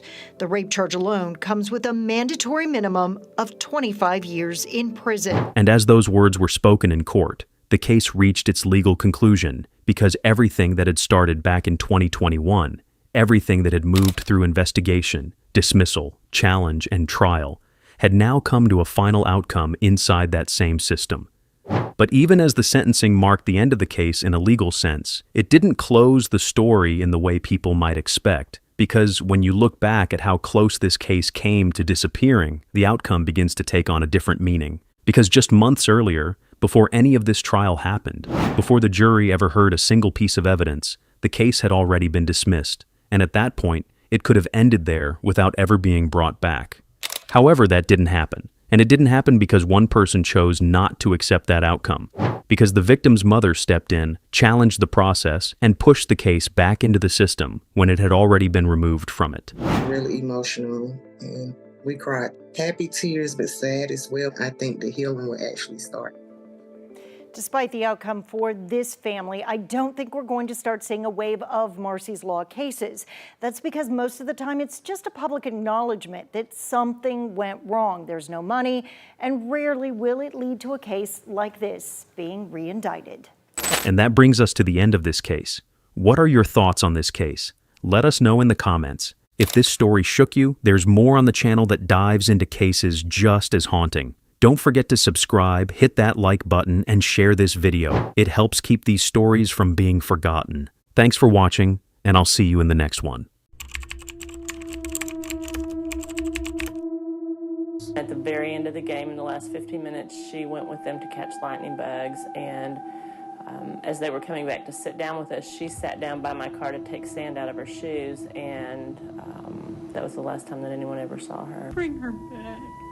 We want her home. The footage did not look unusual at first. It was a home video recorded on June 9th, 1995, at a Little League baseball game in Alma, Arkansas. The camera moved casually across the field, catching parents in lawn chairs, children running between the bleachers, and the steady rhythm of a game that had gone on longer than expected. Sitting in the stands was Colleen Nick, and right beside her was her 6-year-old daughter, Morgan, small and blonde, and leaning close to her mother as the night slowly turned darker around them. Then the camera shifted. It drifted past the fence line and into the parking lot, and in the background, almost too ordinary to notice, a red pickup truck with a white camper shell sat parked near the edge of the field. And minutes later, Morgan Nick was gone. For nearly 30 years, that truck remained an unanswered question. Witnesses remembered it, children described it, parents reported seeing something similar driving through the neighborhood that same day. Police searched for it, stopped drivers who owned red pickups, and circulated sketches and bulletins across the state. But in 2024, nearly 3 decades after that home video was recorded, a single strand of hair recovered from underneath the floor covering of a red pickup truck was tested using advanced DNA technology that did not exist in 1995.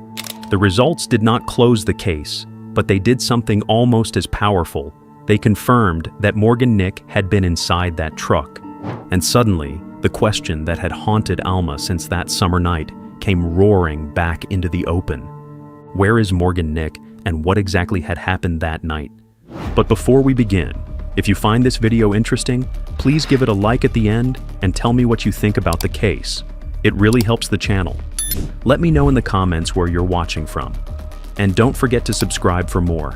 Thank you. This video is created solely for educational and documentary purposes. It does not endorse, glorify, or condone any of the criminal actions or individuals described in this case. Viewer discretion is advised. June 9, 1995 had not started as a day that would be remembered across decades.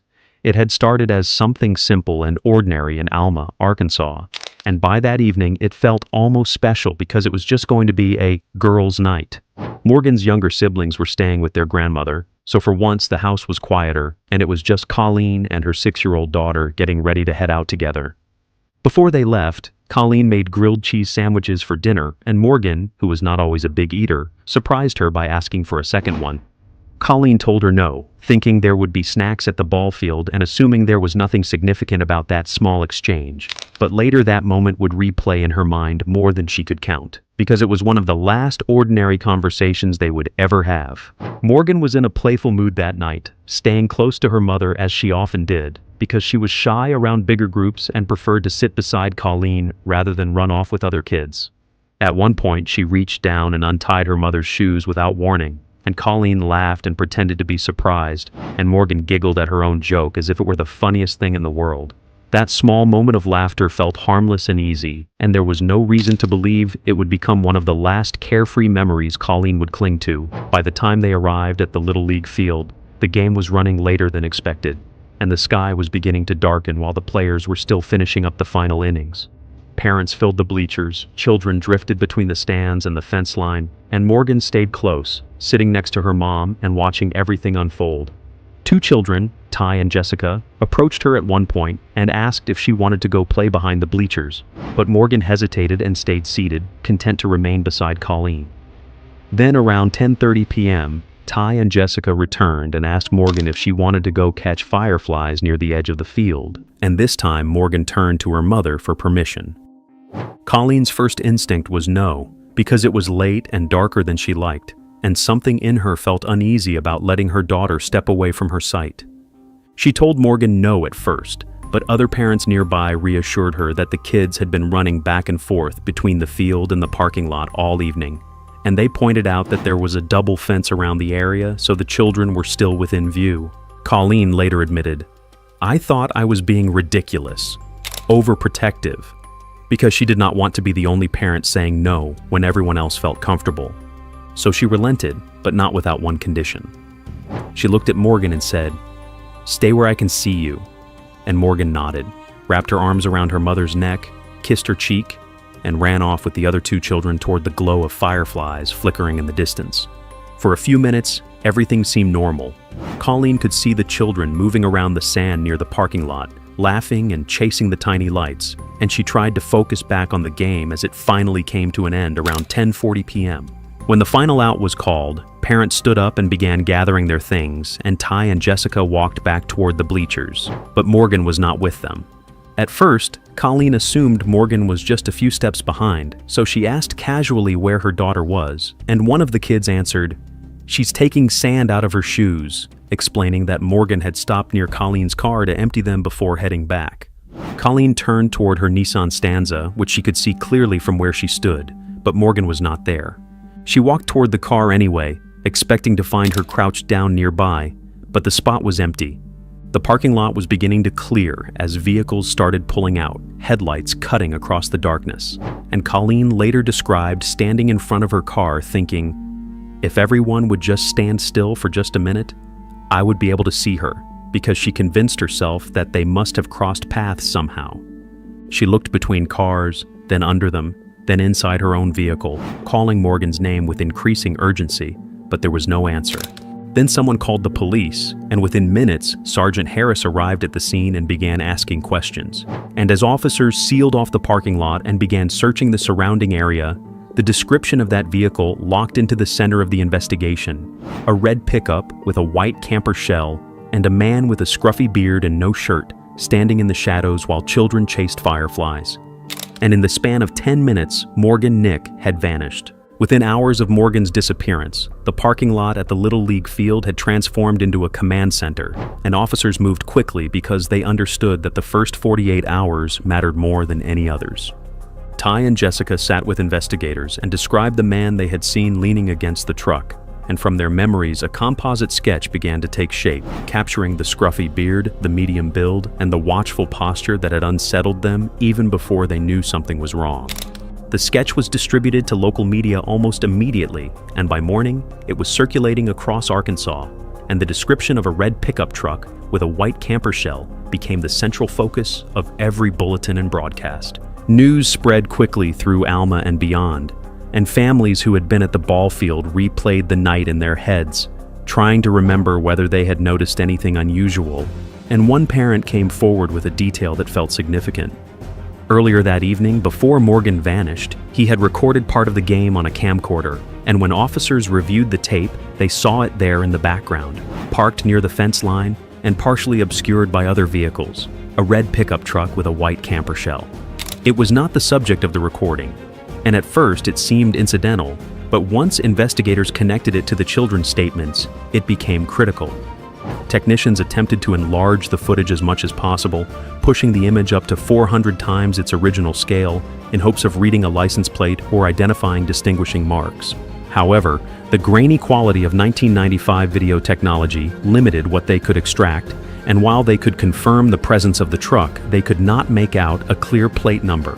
As they studied the frame, a debate emerged about the make of the vehicle because some officers believed it was a Ford based on the shape of the body and grille, and that assumption guided early searches and vehicle stops. Yet Jessica, the 8-year-old witness, insisted that the truck looked like an older Chevrolet, and at the time her statement seemed like a small detail overshadowed by the urgency of the search, but it introduced a contradiction that lingered in the background. If the vehicle was a Chevrolet rather than a Ford, then early stops and database searches might have been focusing on the wrong subset of trucks, and that possibility quietly complicated the investigation from the start. Meanwhile, tips poured in from across the state and then from neighboring states, and law enforcement agencies began stopping red pickup trucks that matched the general description, questioning drivers, and running license plates through available systems. Officers issued public caution statements urging residents to report any suspicious activity involving a red pickup with a white camper shell. But they also asked the public not to harass or confront drivers on their own because the investigation required precision rather than panic. Some truck owners reported being pulled over multiple times as police attempted to eliminate possibilities one by one. And although many stops yielded nothing, the sheer volume of similar vehicles made the process slow and painstaking. Then investigators began uncovering additional incidents that suggested Morgan's disappearance might not have been an isolated act, but part of a broader pattern unfolding over a short span of time.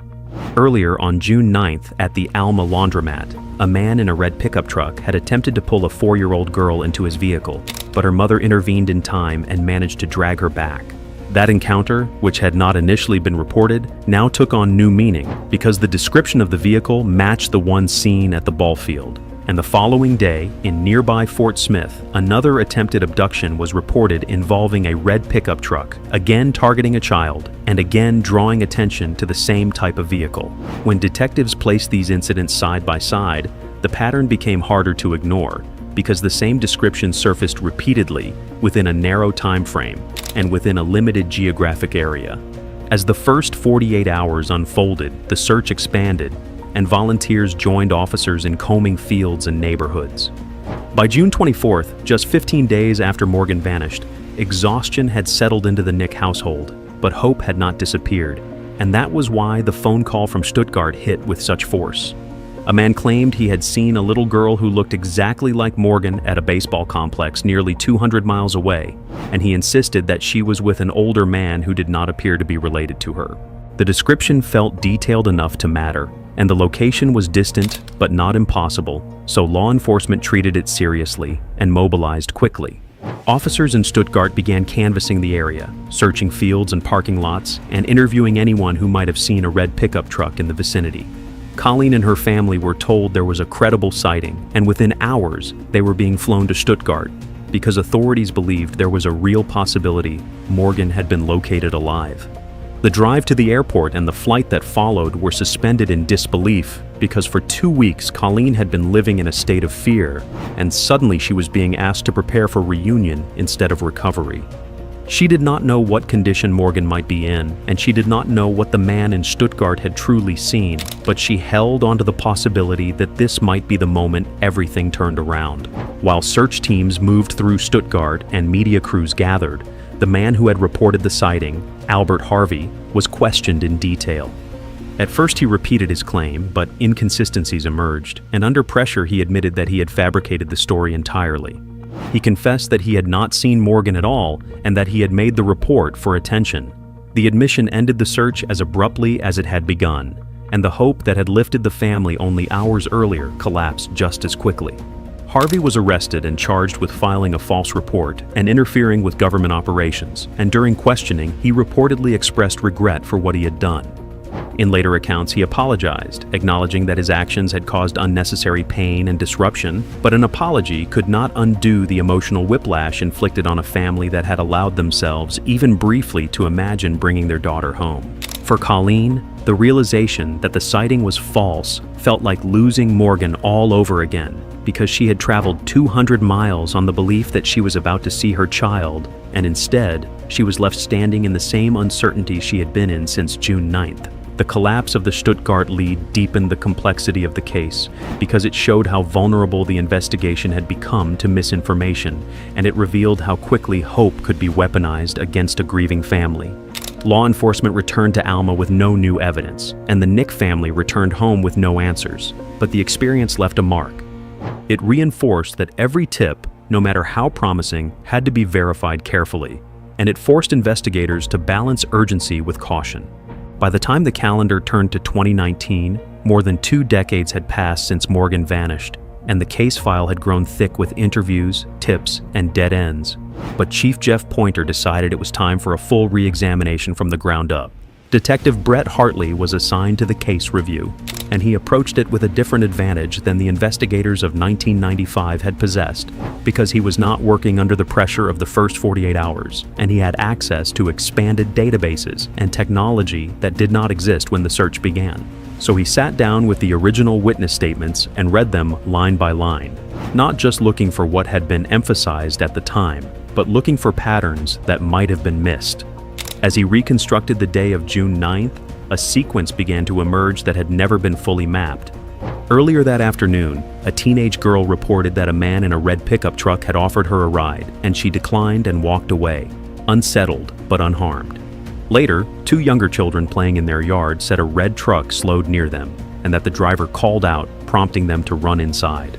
A group of teenage boys recalled a red pickup driving past and yelling at them, and then turning onto Walnut Street, which led directly toward the Little League field. 2 10-year-old boys reported a similar encounter with a red truck and a driver whose behavior made them uncomfortable. Each of those incidents had been documented, but they had not been overlaid onto a single map. When Hartley placed those locations side by side, they formed a path through town that converged on the ball field. At the field itself, Ty and Jessica had described the man leaning against a red pickup with a white camper shell, watching children as they played.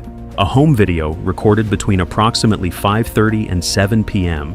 showed a red truck parked near the fence line, confirming that the vehicle had been present hours before Morgan disappeared. Then, within roughly 10 minutes of the estimated abduction window, a group of teenagers near the river reported seeing a red pickup parked in an unusual spot. One of them later stated that the driver appeared to be leaning over inside the cab as if holding a child down in the passenger seat, though in the darkness and distance he could not be certain.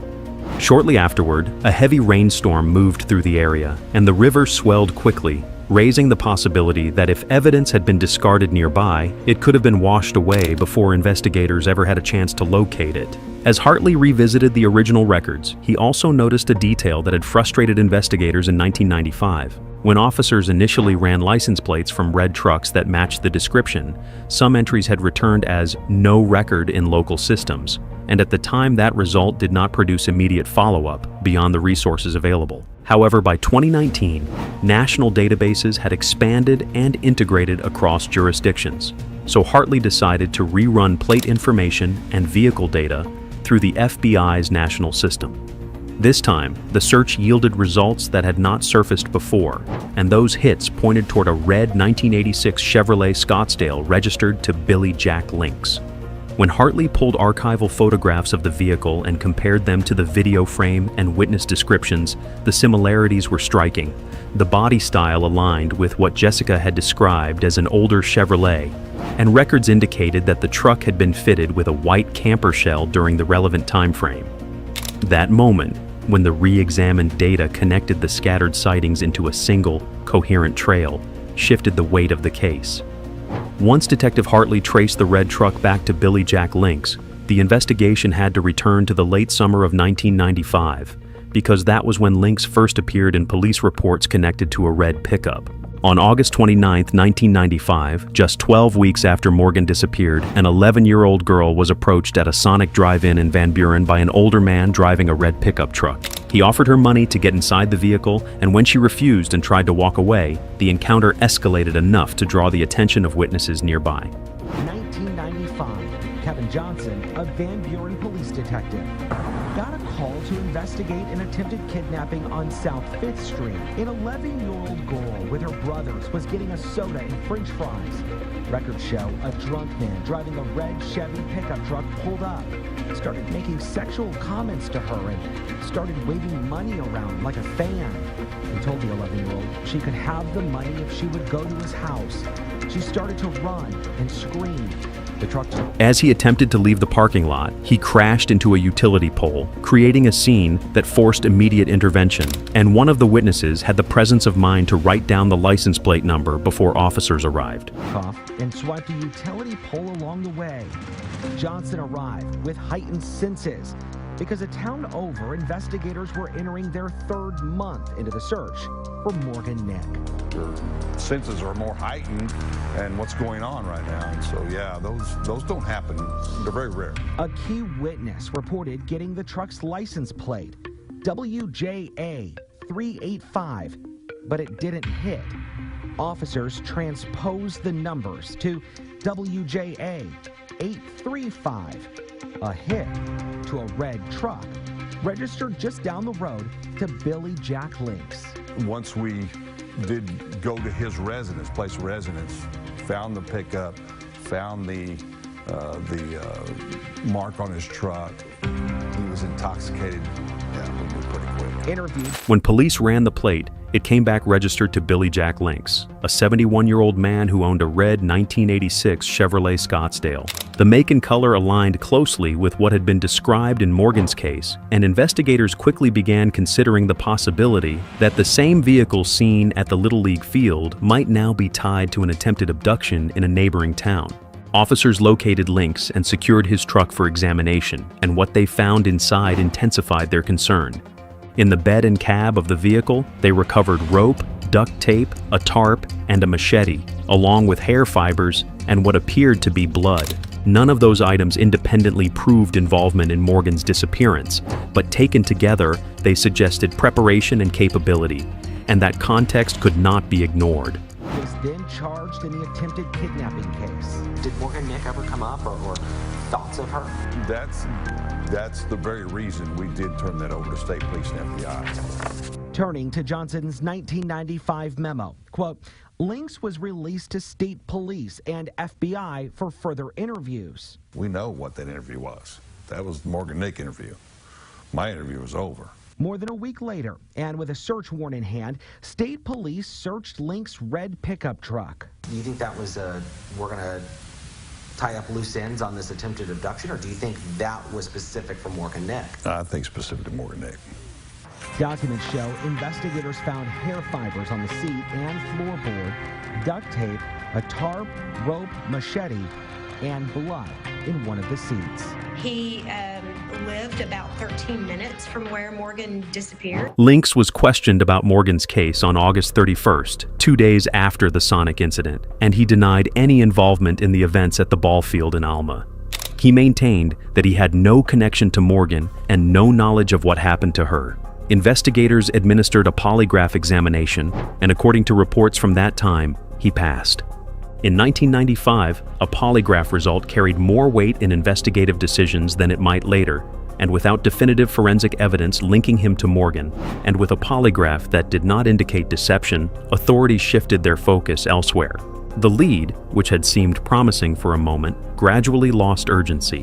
In 1996, Links was convicted of sexual indecency with a child stemming from the Sonic incident, and he was sentenced to 6 years in prison. His incarceration removed him from the community, but it did not resolve Morgan's case. He died on August 5, 2000, while still serving time, and with his death, the possibility of further questioning or confession ended permanently. For years after, his name remained in the files, but not at the forefront of the investigation. One detail from that period, however, would later regain importance. A neighbor had told investigators that Links's red Chevrolet Scottsdale had been fitted with a white camper shell earlier in 1995, but that the camper shell had been removed shortly after Morgan disappeared. However, in March of 2000, just months before Billy Jack Links would die in prison, another name entered the conversation, and for a moment, it felt like the kind of development that could finally break the case open. Charles Ray Vines was arrested and charged in connection with multiple violent crimes committed within roughly a 20-mile radius of where Morgan had disappeared, and the proximity alone forced investigators to consider whether he might also be responsible for her abduction. Vines had been linked to the murders of Juanita Wofford and Ruth Pearl Henderson, and he had also been charged in the attempted killing of a young girl, and the pattern of his offenses suggested predatory behavior that overlapped geographically with Morgan's case. Prosecutors pursued a strategy that would avoid the death penalty in exchange for full confessions to the crimes they could prove. So Vines entered into negotiations that required him to disclose details about his offenses. During interrogations, investigators questioned him not only about the charges he faced, but also about other unresolved cases in the region, including the disappearance of Morgan Nick and the earlier abduction and murder of Melissa Witt. They pressed him on timelines, locations, and any connection he might have had to the Little League field in Alma, and given the gravity of his confirmed crimes, there was reason to believe he could be capable of more. However, when asked directly about Morgan, Vines denied involvement. He did not admit to being at the ball field. He did not provide information that aligned with the red truck sightings, and investigators were unable to uncover physical evidence linking him to Morgan's disappearance.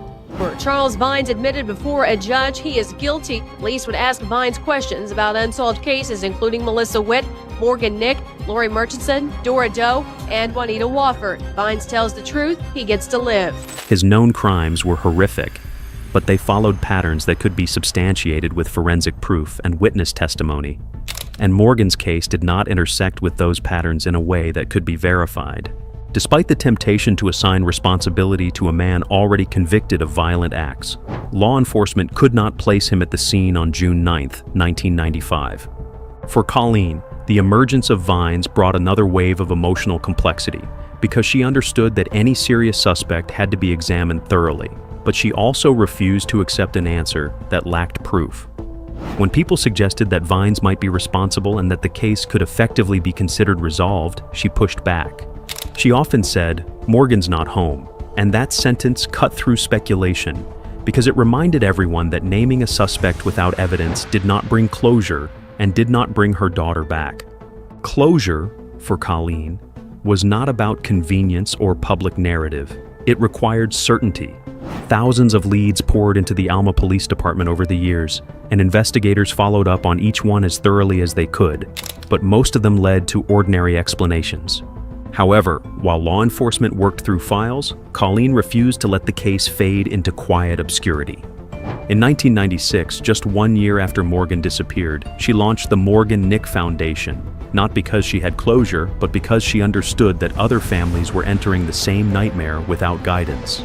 The foundation focused on prevention education, support for families of missing children, and collaboration with law enforcement, and over time, it grew beyond Arkansas. Colleen traveled to Washington, D.C., where she advocated for stronger child protection policies and better coordination between agencies, and she stood alongside lawmakers during the signing of an executive order requiring that photographs of missing children be displayed in federal buildings. That moment symbolized more than policy. It represented the refusal to let children's faces disappear from public view. At the state level, Arkansas developed child abduction response teams, known as CART teams, designed to mobilize quickly when a child was reported missing, and Colleen's advocacy contributed to the structure and urgency behind those teams. Each time a child was safely recovered through coordinated efforts, it reinforced why the work mattered, even though Morgan herself had not yet been found. Age progression photographs were released periodically, showing what Morgan might have looked like as she grew older. And each new image forced the public to imagine her not as the 6-year-old frozen in 1995, but as a teenager, then a young adult. Those images were painful for the family to see, but they kept the case visible and reminded people that time had not erased her existence. Every year on June 9th, pink balloons were released into the sky, pink because it had been Morgan's favorite color, and the ritual became both remembrance and resistance. Colleen often said, "Until someone shows me she didn't survive, I will believe she did." And that belief existed alongside statistics that were difficult to ignore. Studies suggested that only about 2% of abducted children survived beyond 2 years in cases without early recovery, and those numbers weighed heavily on investigators and analysts who studied long-term missing person cases. But probability was not proof, and statistics could not account for every circumstance, so while the odds narrowed over time, possibility remained. By 2020, the renewed focus on Billy Jack Links had narrowed the investigation back to the vehicle that had hovered in the background since the first night. The red 1986 Chevrolet Scottsdale. Records showed the truck had been auctioned years earlier and sold multiple times, so detectives began tracking its chain of ownership, and eventually they located it in the possession of a private owner who had no connection to Links and no knowledge of its history. When investigators approached him and explained why they needed to examine the truck again, he agreed to cooperate, and the vehicle was made available for a full forensic search. The FBI Evidence Response Team conducted a meticulous examination, not with the urgency of 1995, but with the patience of a cold case that had learned to wait. The white camper shell described by witnesses was no longer attached, but the body of the truck remained intact, and technicians worked through the interior layer by layer. At some point during the process, they removed a floor covering inside the cab, and beneath it, they found strands of blonde hair lodged in places that had not been previously tested. The discovery did not immediately confirm anything, but it introduced a new possibility, and the evidence was sent for DNA analysis. The first attempt to test the hair did not produce a definitive result. the sample was too degraded, and the available technology could not extract a reliable profile, so the outcome came back inconclusive. It was not a dead end, but it was not an answer either, and the case once again entered a holding pattern. 3 more years passed, and while the hair remained preserved as evidence. Then in 2023, Colleen began researching advances in forensic genetic genealogy and learned about Courtroom Labs, a Texas-based laboratory known for working with highly degraded samples in long unsolved cases. She contacted investigators and urged them to consider submitting the hair for advanced testing. And although there was no guarantee it would succeed, the idea represented what some described as a Hail Mary, a final attempt to extract clarity from evidence that had resisted analysis for nearly 3 decades. The hair was submitted to Courtroom, and for the first time since it had been lifted from beneath the truck's floor covering, there was renewed expectation that it might finally reveal what it had been holding in silence all those years. On September 27th, 2024, nearly 3 decades after a strand of blonde hair had been lifted from beneath the floor covering of a red pickup truck, the lab report finally arrived. The analysis from Courtroom Labs indicated that the DNA profile extracted from the hair was consistent with Colleen Nick, or one of her biological children or siblings. In practical terms, that meant the hair belonged to someone in Morgan's immediate family line, and because Morgan herself had never been found, the implication was immediate and unavoidable. However, investigators did not rely on implication alone. They conducted follow-up interviews with Colleen and her family, asking direct questions to rule out any innocent explanation. Had any of them ever known Billy Jack Links? Had any of them ever been inside a red Chevrolet Scottsdale that belonged to him? Had there been any contact, any shared space, any transfer that could explain the presence of that hair in his truck? The answer to each question was the same: no. None of them had ever met him, none had ever been inside his vehicle, and none had any reason to have their DNA inside that cab. With those possibilities eliminated, the conclusion narrowed sharply. The hair did not belong there by coincidence. It belonged there because Morgan had been in that truck. 4 days later, on October 1st, 2024, Chief Jeff Pointer stood at a podium inside the Alma Police Department and addressed a room filled with reporters, investigators, and members of the community who had followed the case for years. He explained the process, the re-examination of the truck, the advanced DNA testing, and the elimination of alternative explanations. Then he stated plainly, the physical evidence strongly indicates Morgan had been in this truck. With that declaration, Billy Jack Links was formally identified as a suspect in Morgan's abduction, a designation that came 29 years after he had first been questioned and then cleared. But the statement did not bring closure, and Chief Pointer made that clear when he asked, "Where is Morgan now?" The question hung in the room because identifying the vehicle and naming the suspect did not answer where Morgan had been taken or what ultimately happened to her. It answered how she left the ball field, but not where she ended up. Colleen stepped forward and spoke with a steadiness that reflected decades of endurance. "He stole Morgan from me," she said, acknowledging what the DNA evidence had now confirmed. You know, there have been an army of supporters and advocates and heroes who have rallied to uncover the truth about Morgan's disappearance, and you see those people here in this room today. And what I have to say about Billy Jack Links is that he stole Morgan from me. He stole her from her dad. And he stole her from Logan and Taryn. But he didn't see that he could never win. Because our love for Morgan, her memory and her voice outlasted his life. And that love continues to shine. Her heart, Morgan's heart, shines on. After 29 years, investigators could finally say with confidence who had taken Morgan Nick. They knew who took her, but they still did not know where she was, and that question remained unanswered. Each year on June 9th, the Nick family came together to release pink balloons into the sky, choosing pink because it had always been Morgan's favorite color, and the act was never about attention, but about honoring her memory. They encouraged parents to go outside with their children and catch fireflies, just as Morgan had done on the night she disappeared. And over time, those tiny flashes of light became something more than a childhood pastime. They became a symbol, a quiet reminder that even in the darkest moments, there are still small lights that continue to shine. So what do you think about this case? What could have happened to Nick? Let us know your thoughts in the comments. Please like the video and subscribe for more true crime stories. We'll see you in the next one. Thank you.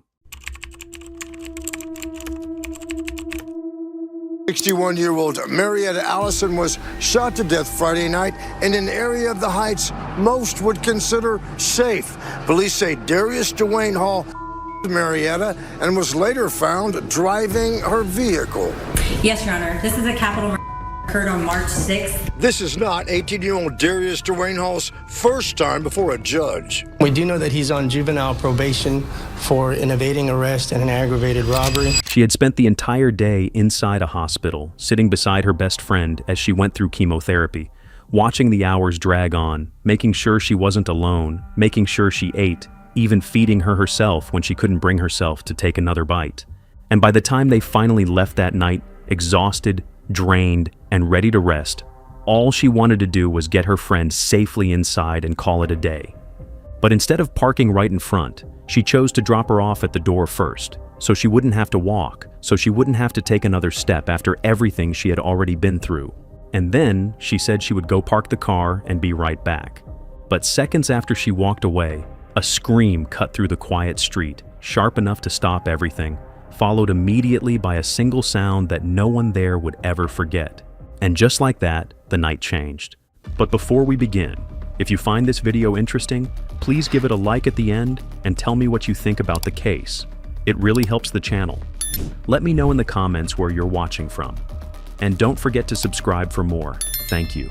This video is created solely for educational and documentary purposes. It does not endorse, glorify, or condone any of the criminal actions or individuals described in this case. Viewer discretion is advised. Marietta Allison was 61 years old, and she lived in Austin with her husband, and she had built a life that, from the outside, looked steady and complete, with 2 grown children and years of experiences behind her. But the people who knew her didn't describe her by those facts first. They described her by how she treated them, and that is where her story really begins, because again and again, the same thing kept coming up. And that pattern became even clearer when her best friend, Cassie Daniel, was diagnosed with stage 4 cancer. Because in that moment, while most people would have needed time to process something that heavy, Marietta made a decision almost immediately, and she acted on it. She cut her trip short, she came back home, and instead of trying to balance her own life separately, she brought her friend into it, opening her house and making space, both physically and emotionally, so that Cassie wouldn't have to go through that experience alone. And it didn't stop at offering a place to stay. She adjusted her own schedule, she put work on hold when she needed to, and she stayed present through the appointments, through the uncertainty, through the long days that came with treatment, and she did it in a way that made it feel natural, like this was simply what she was meant to do. And later, when Cassie tried to explain what that meant to her, she said, her #1 mission was to help me beat this cancer. And that wasn't just something said after the fact to make sense of what had happened. It reflected exactly how Marietta had been living in the weeks leading up to that night, because everything she did pointed in that direction. Everything she prioritized, every decision she made, it all came back to the same thing, making sure her friend had a real chance to get through something that could have easily been faced alone. On March 6, 2026, they made the drive from Austin to Houston, and from the start of that day, everything revolved around one thing: getting through the treatment, getting through the appointments, and staying steady through whatever came with it. So they spent hours inside MD Anderson Cancer Center, moving from one part of the process to another. And so when they finally left, it was already late, around 10:50 p.m., and the day had taken everything it was going to take from them, and all that was left was getting to the apartment, getting inside, and resting. And that's exactly what they did. They drove through the quiet streets of Houston Heights.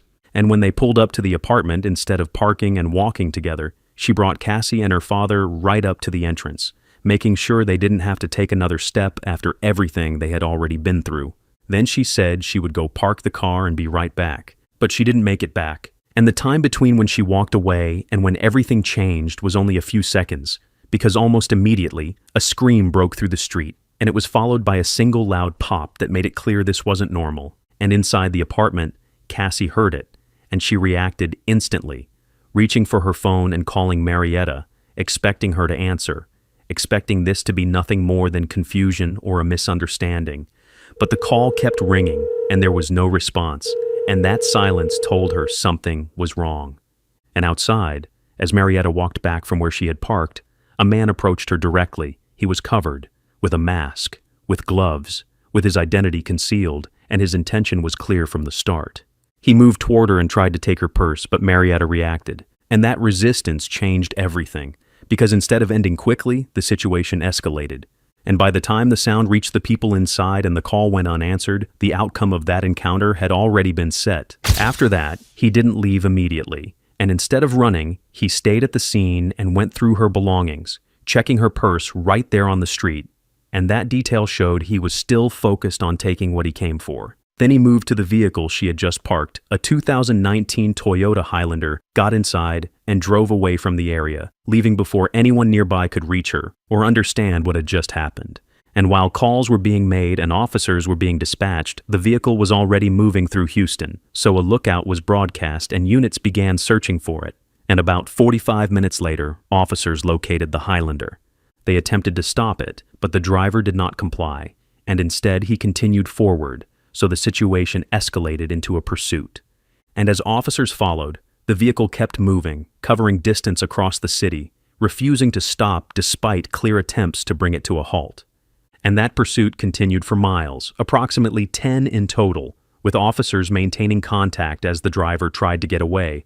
But that movement ended when the vehicle crashed near the Southwest Freeway and Kirby area, and that crash brought the pursuit to a stop, but not the suspect. Because immediately after the vehicle came to a halt, he got out and ran, moving away from the crash and into nearby properties, so officers shifted from vehicle pursuit to foot pursuit immediately. And as he ran, he moved through an Olive Garden, then through a veterinary clinic, and then over a fence, using those locations to break line of sight and increase distance. And then he entered an apartment complex, continuing without stopping. But once inside that complex, his actions changed, because instead of continuing to run, he focused on avoiding identification.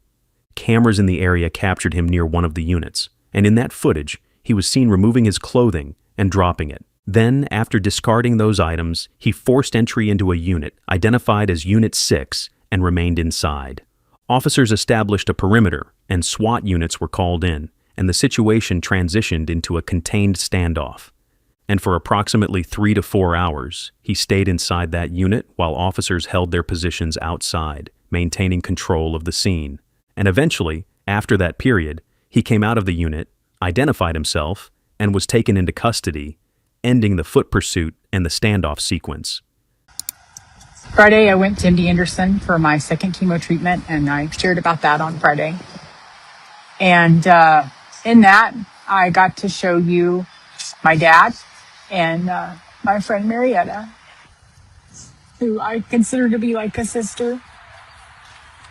And I did have some complications from the chemo. Had a reaction, and so it took longer. So we left MD Anderson at 10:50 on Friday night, and we drove to my friend's house who we were staying with. And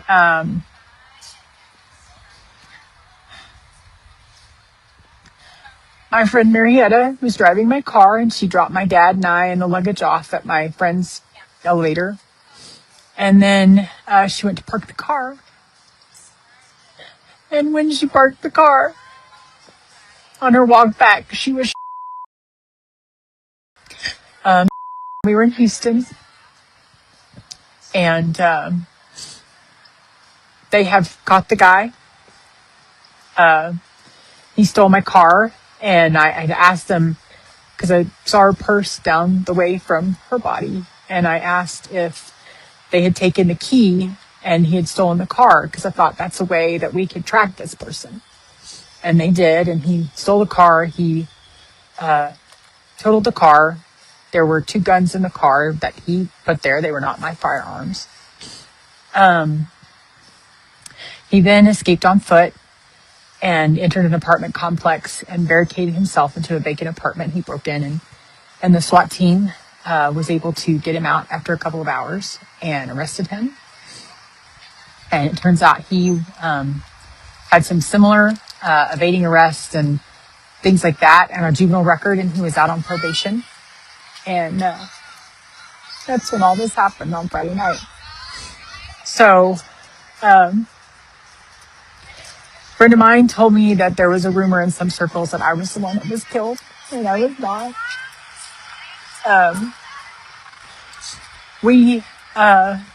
I think there was a press release that the Houston police put out.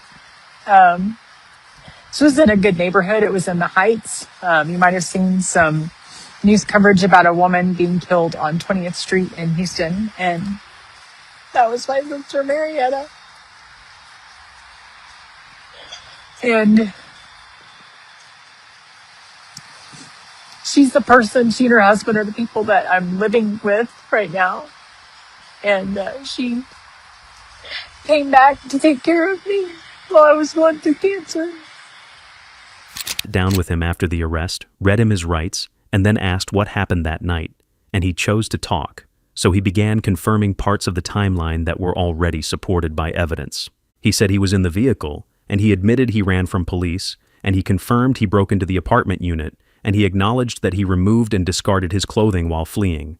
And those statements matched what officers had already observed, so they placed him directly inside the sequence after the vehicle was taken.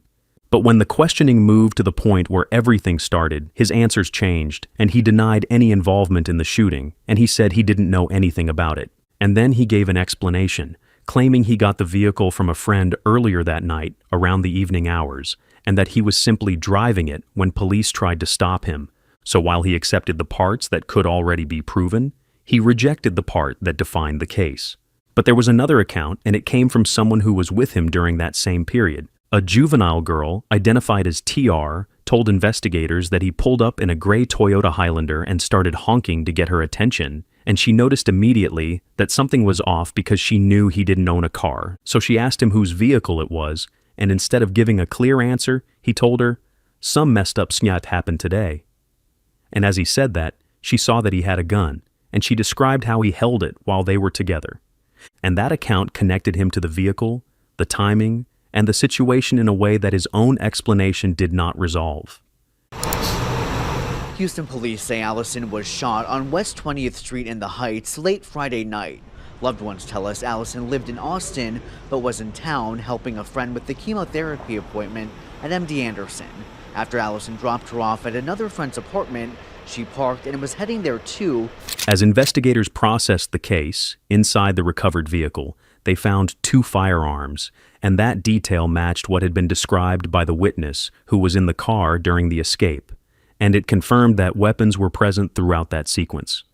And surveillance footage from the apartment complex showed his movements after the crash, including the moment he removed and discarded his clothing, so the actions he admitted during questioning were now supported by recorded evidence. And the clothing that was discarded was later recovered, which placed him directly along the route he took while fleeing. But he wasn't new to the system, and that's what made this part of the case stand out as investigators and prosecutors laid out his background. At the time of this incident, Darius Dwayne Hall was already on active juvenile probation, and that probation wasn't for a minor offense. It was tied to multiple charges that had already placed him on the radar of the justice system.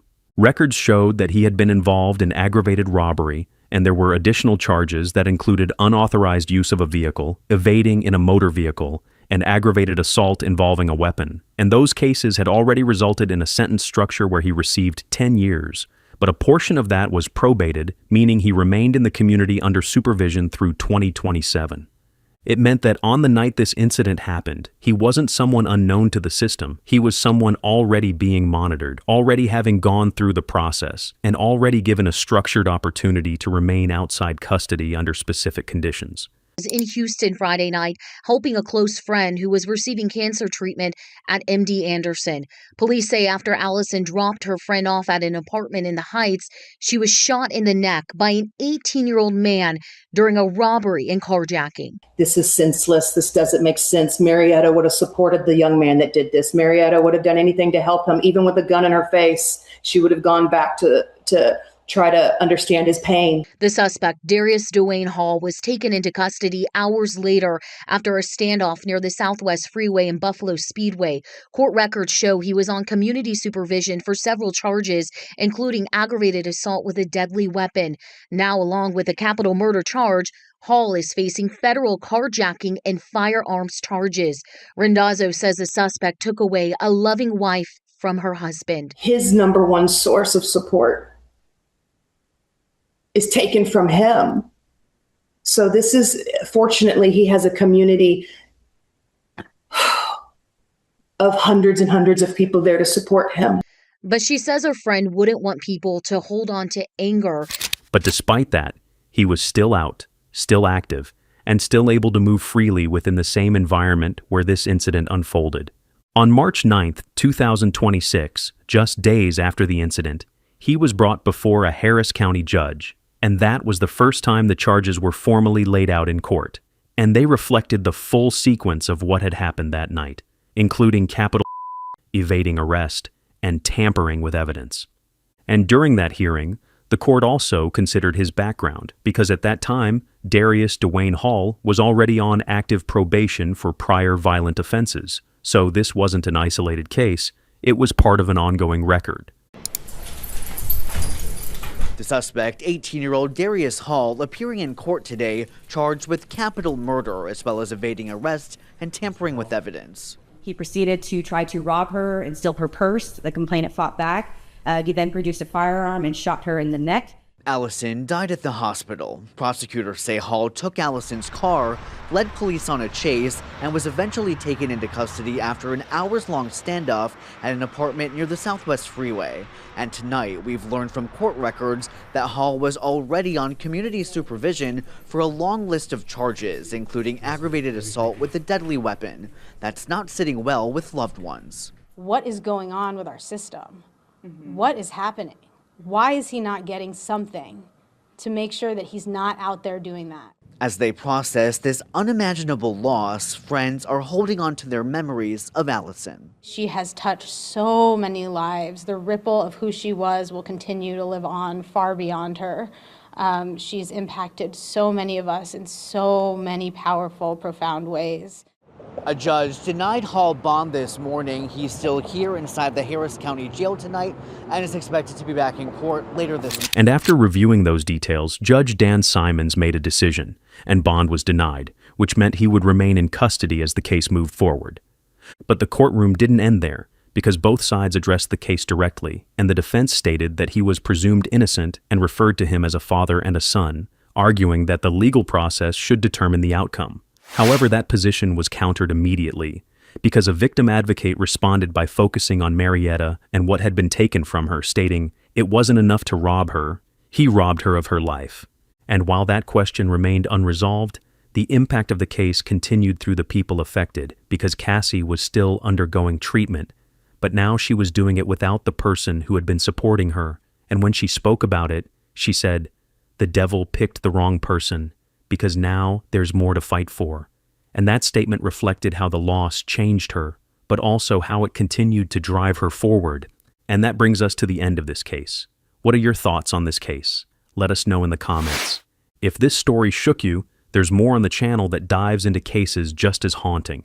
Don't forget to subscribe, hit that like button, and share this video. It helps keep these stories from being forgotten. Thanks for watching, and I'll see you in the next one. This is Darren Lee, you're about to see, walking into court for the first time since deputies charged him with the murder of Gabriella Perpetuo. Local 3's Madison Sims has been following the case since his arrest last week. She has new details from the detective. Cindy, we want to warn viewers that some of the details might be hard to hear. The Hamilton County Sheriff's Detective Brian Lockhart says Gabriella Perpetuo was found with a broken neck, a severe brain injury, stab wounds, and bite marks on her body. Former NFL linebacker Darren Lee back in the spotlight, this time in a Tennessee courtroom, accused of murdering his girlfriend, and prosecutors argue using ChatGPT to try to get away with it. He asks how to cover it up. He asks what to say to 911. First responders arrived at a rented home on Snow Cone Way in Ooltewah, Tennessee after a call came in for CPR in progress. And by the time they got there, 29-year-old nurse Gabriela Carvalho Perpetuo was already gone. Outside that house stood Darren Lee, a former first-round NFL draft pick, a man who had once built his name on football fields in front of packed stadiums. And now he was telling police that he had no idea what had happened inside his own home. But that version did not stay clean for long, because prosecutors would later tell the court that before Lee ever made that 911 call, he had already been asking ChatGPT what to do about Gabriela's injuries, what the signs of a bathroom fall looked like, and how to explain what he was seeing. And most disturbing of all, he had even asked what to say without framing it as police trouble. So from the very beginning, this case turned on one question that was impossible to ignore. Was Darren Lee a man who walked into a terrible scene and panicked? Or was he already trying to shape the story before anyone else even got there? And once investigators went inside that house, the story he told started falling apart almost immediately. But before we begin, if you find this video interesting, please give it a like at the end and tell me what you think about the case. It really helps the channel. Let me know in the comments where you're watching from. And don't forget to subscribe for more. Thank you. This video is created solely for educational and documentary purposes. It does not endorse, glorify, or condone any of the criminal actions or individuals described in this case. Viewer discretion is advised. It happened on February 5th, 2026, at a rented home on Snow Cone Way in Ooltewah, Tennessee, a suburb outside Chattanooga. And the call that brought first responders there was already serious before anyone even stepped through the front door. Dispatch had sent them to the house for CPR in progress, which meant that by the time deputies and emergency personnel were on their way, someone inside was already being treated as a medical emergency, and every second should have mattered. But when they arrived, the outcome was already beyond saving, because Gabriela Carvalho Perpetuo was dead. And standing there at the house was Darren Lee. This was the point where the case began to lock in its first version of events, because body cam footage started capturing what Lee said in those first moments, and those first moments mattered. Lee's tone, at least in those first reported exchanges, was confusion. He said he did not understand what had happened, and he tried to place himself slightly outside the event itself, not as someone who had witnessed it unfold, but as someone who had come upon it after the fact. He said he had been asleep for a long time, he had been upstairs, then he came down, saw Gabriela unresponsive, and realized something was wrong. In one account from the hearing, he said he saw her lying there and asked if she wanted anything to eat, but she was not saying anything, and that was when he called 911. That was important, because from the very beginning, Lee was setting out a timeline that made him sound disconnected from whatever had happened inside that home. But even in those first moments, the house itself was starting to tell its own story, and that story did not sound settled. Lee and Gabriela had reportedly been living there for only about 10 days, so the place still looked half set up and half unfinished. Investigators described countless items strewn around the house, and in the master bedroom, the mattress was sitting directly on the floor with no bed frame under it. And then there was the broken glass. At some point in the body cam exchange, Hamilton County Sheriff's Deputy Corey Mullins asked Lee directly, "What's with all of the broken stuff in there?" But Lee had an explanation ready. He said the glass had shattered because Gabriela had left the window open, and then when they reheated the house, it had exploded. He said he had been cleaning that up before he went to sleep, and he added that he thought Gabriela was going to come down and finish it, or find a dustpan. In his version, the broken glass was not connected to violence or panic or anything more serious. It was just a household mess. And that would become more significant later, because once investigators began comparing his explanations to the physical scene, every ordinary detail suddenly became important. Gabriela Carvalho Perpetuo was 29 years old, and before her name became tied to court hearings, affidavits, and headlines, she had her own life, her own work, and her own people. She was a nurse, which meant her days were built around responsibility, long hours, and caring for others in moments when they were vulnerable. So when the case entered the public eye, there was always a risk that she would be introduced only as the woman found dead inside a Tennessee home, and that would have made the story feel smaller than it really was, because Gabriela was not just the victim at the center of a murder charge. She was a daughter, she was a loved one, and she was someone whose absence hit real people all at once. And while Gabriella's story ended in that house, Darren Lee's story had started somewhere very different. Darren Lee had already lived a version of the life that many athletes spend years chasing and never reach. He had come up through football, built a name at Ohio State, and turned that momentum into the kind of professional future that usually comes with money, attention, and the sense that a person's life is moving in only one direction. On the outside, his story had once looked clear. He had been a standout linebacker, he had played on one of the biggest stages in college football, and by 2016 he had entered the NFL as a first-round pick, selected 20th overall by the New York Jets. That part of the story was easy to understand because sports careers, especially early on, often come packaged with neat milestones. First there was the rise through college football, then the breakthrough at Ohio State, and then the national spotlight that followed. Lee had been part of a program where success was expected, and by the time he left college, he was no longer just another talented player with potential. He was a known name, and one of the clearest markers of that came in the 2015 Sugar Bowl, where he was named the game's defensive MVP. In football terms, that kind of moment does more than add a line to a resume. It becomes part of the story scouts, fans, and teams tell about you. It says you showed up in a major game, under pressure, and delivered. And for Lee, that became part of the climb that pushed him toward the draft. Then came the NFL, and with it the kind of career shift that changes a person's life almost overnight. When the Jets took him with the 20th pick in 2016, he crossed into a different category of athlete. He was no longer just a college standout with upside. He was a first-round investment, a player the league had publicly valued, and with that came serious money early. He entered the professional game at an age when most people were still trying to figure out where their lives were heading, and reports about his early contract reflected the kind of earnings that can make a young athlete look set for years. His NFL path moved through several teams. He played for the Jets, and later for Kansas City and Buffalo, and across those years he appeared in 58 career games according to the reporting. But when people heard Darren Lee's name in 2026, they were no longer hearing it in that old football context first. They were hearing about a man living in Tennessee, a man already on probation in more than one state, and a man now charged with murder. Once Darren Lee had given deputies his first version of events, the case began to move away from his words and toward the house itself.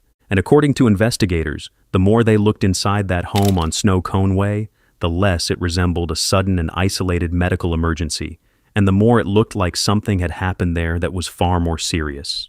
The first major shift came from the blood evidence, because investigators did not describe one contained area of concern or one obvious point in the house where everything seemed to begin and end.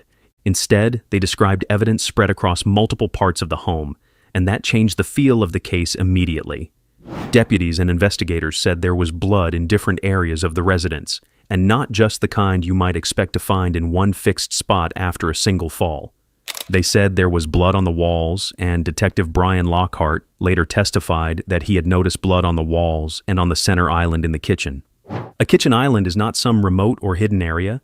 It is the kind of central household surface people gather around, move around, and pass by constantly. So when investigators start talking about blood there, the house no longer feels like a place where one private moment of injury quietly occurred. It starts to feel like a place where whatever happened had spread. Then investigators used Blue Star, a forensic reagent that can reveal blood traces not always visible to the naked eye. And according to the hearing coverage, Blue Star revealed additional blood evidence inside the home. So the case was not just about the blood that remained in plain view. It was also about the blood that investigators believed had once been there and had then been partially dealt with. That was where the scene became even more troubling, because investigators did not stop at describing blood in several places. They also described indications that parts of the scene had been cleaned, and that took the case into a very different category. Investigators reportedly found cleaning supplies near places that later tested positive for blood, even where no blood was still visible. And this was the point in the case where Lee's original account began to feel increasingly strained under the weight of the environment around it. And once the injuries were laid out, the shower fall explanation looked even weaker. What authorities described was not one isolated injury that could be debated on its own, and it was not one or one cut that left room for a lot of uncertainty. Instead, they described a cluster of injuries that pointed to something much more serious. Prosecutors and investigators said Gabriella had trauma, and they said she had a severe brain injury, and they said she had a cervical spine, which is the kind of finding that immediately raises the stakes because it speaks to major force. They also described or puncture-type wounds, abrasions, a bite mark on her shoulder, swelling around both eyes, and dried blood on her face and neck. So even before anyone tried to put the whole picture into legal language, the pattern itself was already difficult to square with a single accidental fall. The local hearing coverage made that problem even harder to ignore. That reporting said the preliminary autopsy described 12 injuries. There were injuries to the face. There was a subdural hematoma, which meant inside the head. There were injuries to her teeth.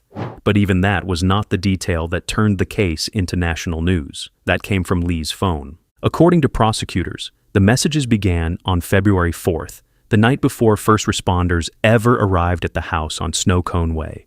Those exchanges began more than 12 hours before the 911 call was made on February 5th.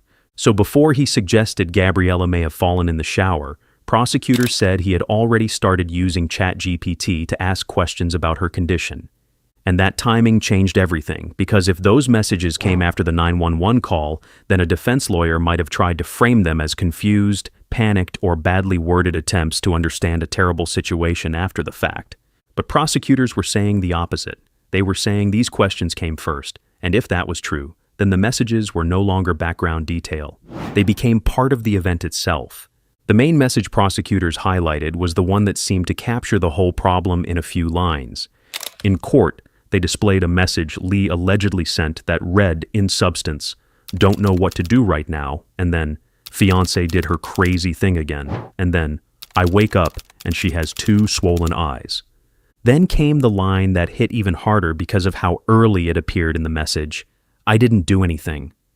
After that, he reportedly described the injuries as self-inflicted, suggested she had hurt herself, and then wrote that she was not waking up or responding and asked, "What do I do?"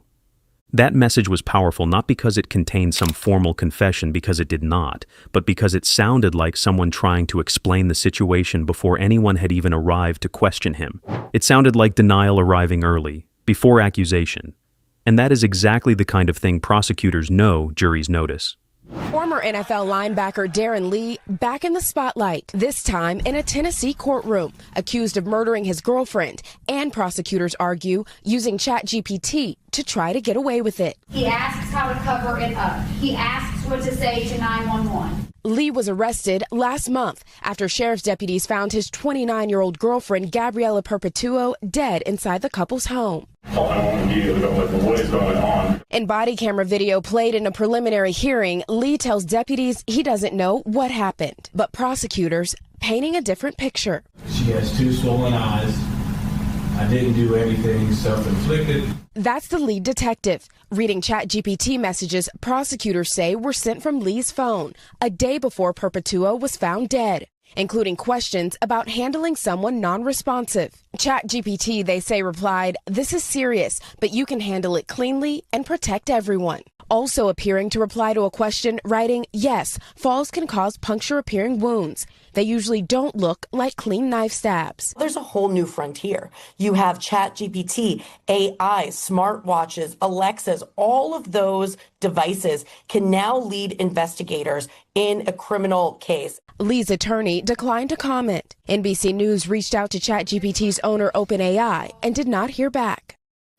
Priscilla Thompson joins us now. And Priscilla, there were some strong words from the judge after hearing about some of this evidence.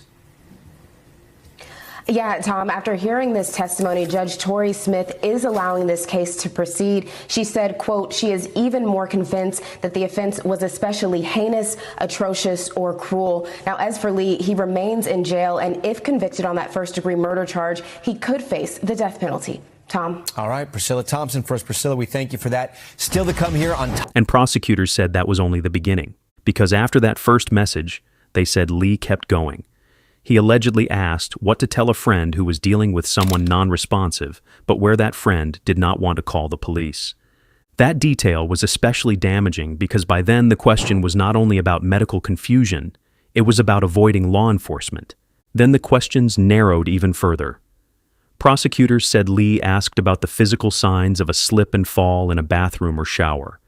He asked whether puncture-looking wounds could happen from hitting something. He reportedly asked about wounds to the middle of the body and the side. He asked about both eyes being swollen, and at one point, according to local hearing coverage, he wrote, "Bet she got blood all over the damn place." At that point, prosecutors were no longer arguing that Lee had simply panicked. They were arguing something much more deliberate. The defense, however, came at the case from the opposite direction, and their early strategy was not to offer a polished alternative explanation right away. It was to slow the prosecution's momentum and pull the case back into uncertainty. Mike Little, who represented Lee at the hearing, did that with one short line that said a lot. "We know something happened inside that house, but we don't know what." And for prosecutors, the case did not begin on Snow Cone Way. They said Lee had already been carrying serious legal baggage into Tennessee. The first part of that background came from Florida. Prosecutors said Lee was on probation there for aggravated assault with a deadly weapon, and they said that probation was still active when he moved to Tennessee. A Tennessee Department of Corrections and Parole officer later testified that he had not obtained approval from his probation office before relocating, which meant the move itself had already become a violation of the terms he was supposed to be following. So even before the murder charge in Hamilton County, prosecutors had a ready-made argument that Lee was already not doing what the court system had required of him. He was not coming into Tennessee with a clean slate. He was coming into Tennessee while still under supervision. And that supervision, according to prosecutors, had conditions attached to it that had not been fully completed. One of the details that stood out most strongly at the bond hearing was the mention of anger management classes. Cody Womp, the Hamilton County District Attorney, told the court that Lee had been required to complete them as part of his probation, and then she added a detail that gave the timeline an especially grim edge. If he had completed those classes, she said, his probation would have ended just 3 days after Gabriella's death. Then there was the Florida incident itself, because prosecutors and local reporting did not leave it as an abstract probation label. They tied it to a specific confrontation involving a firearm and conflicting accounts of what Lee had done. According to reporting on the Florida arrest affidavit, the case started after heated words were exchanged between Lee and another man. Investigators said Lee approached that man while holding a gun. Lee denied pointing the firearm at him, but the alleged victim told deputies that Lee did point it at him, placing him in fear of serious bodily injury, and that version did not stand alone. Witnesses reportedly backed up the alleged victim's account, and one of them said he had seen Lee push the man while he was running away. So when prosecutors later stood in a Tennessee courtroom and talked about Florida, they were not just listing an old conviction to make Lee look worse. They were pointing back to a prior case that, in their view, already involved violence, intimidation, and a failure to stay within the boundaries set by the law afterward. Then there was Ohio. If Florida gave prosecutors one lane of prior trouble, Ohio gave them another, and together those two states helped explain why the Tennessee case started feeling bigger than one isolated event. According to court records and testimony referenced in the reporting, Lee had been involved in a 2023 case in Dublin, Ohio, where police said he pushed a woman and hit her multiple times. Well, new at 11 tonight, former Ohio State football player and first-round NFL draft pick Darren Lee is now charged with murder. The Hamilton County, Tennessee Sheriff's Office arrested Lee yesterday after finding Lee's girlfriend dead at a home near Chattanooga. Prosecutors later told the Tennessee court that he was on active probation in Ohio for attempted batteries tied to that conduct. Former NFL linebacker is accused of murdering his girlfriend in East Tennessee. Investigators arrested Darren Lee last week near Chattanooga. The victim's family says Lee abused her. Now we're learning he has a history of violence. Madison Sims looks into his background. A records report from an Ohio court shows Lee was arrested and charged with domestic violence, knowingly causing harm, and assault in April of 2023. The report states Lee was ordered to stay away from his victims as a condition of his bond. But in February of 2025, the case was dismissed when he accepted a plea, allowing him to avoid having a felony record or a domestic violence conviction. Now, nearly 3 years later, the former first-round draft pick is facing a first-degree murder charge in connection to his girlfriend's death, and her family points to a history of domestic violence between the two. History is a predictor of future behavior. So was there any history of domestic violence in previous relationships? Have they ever strangled you?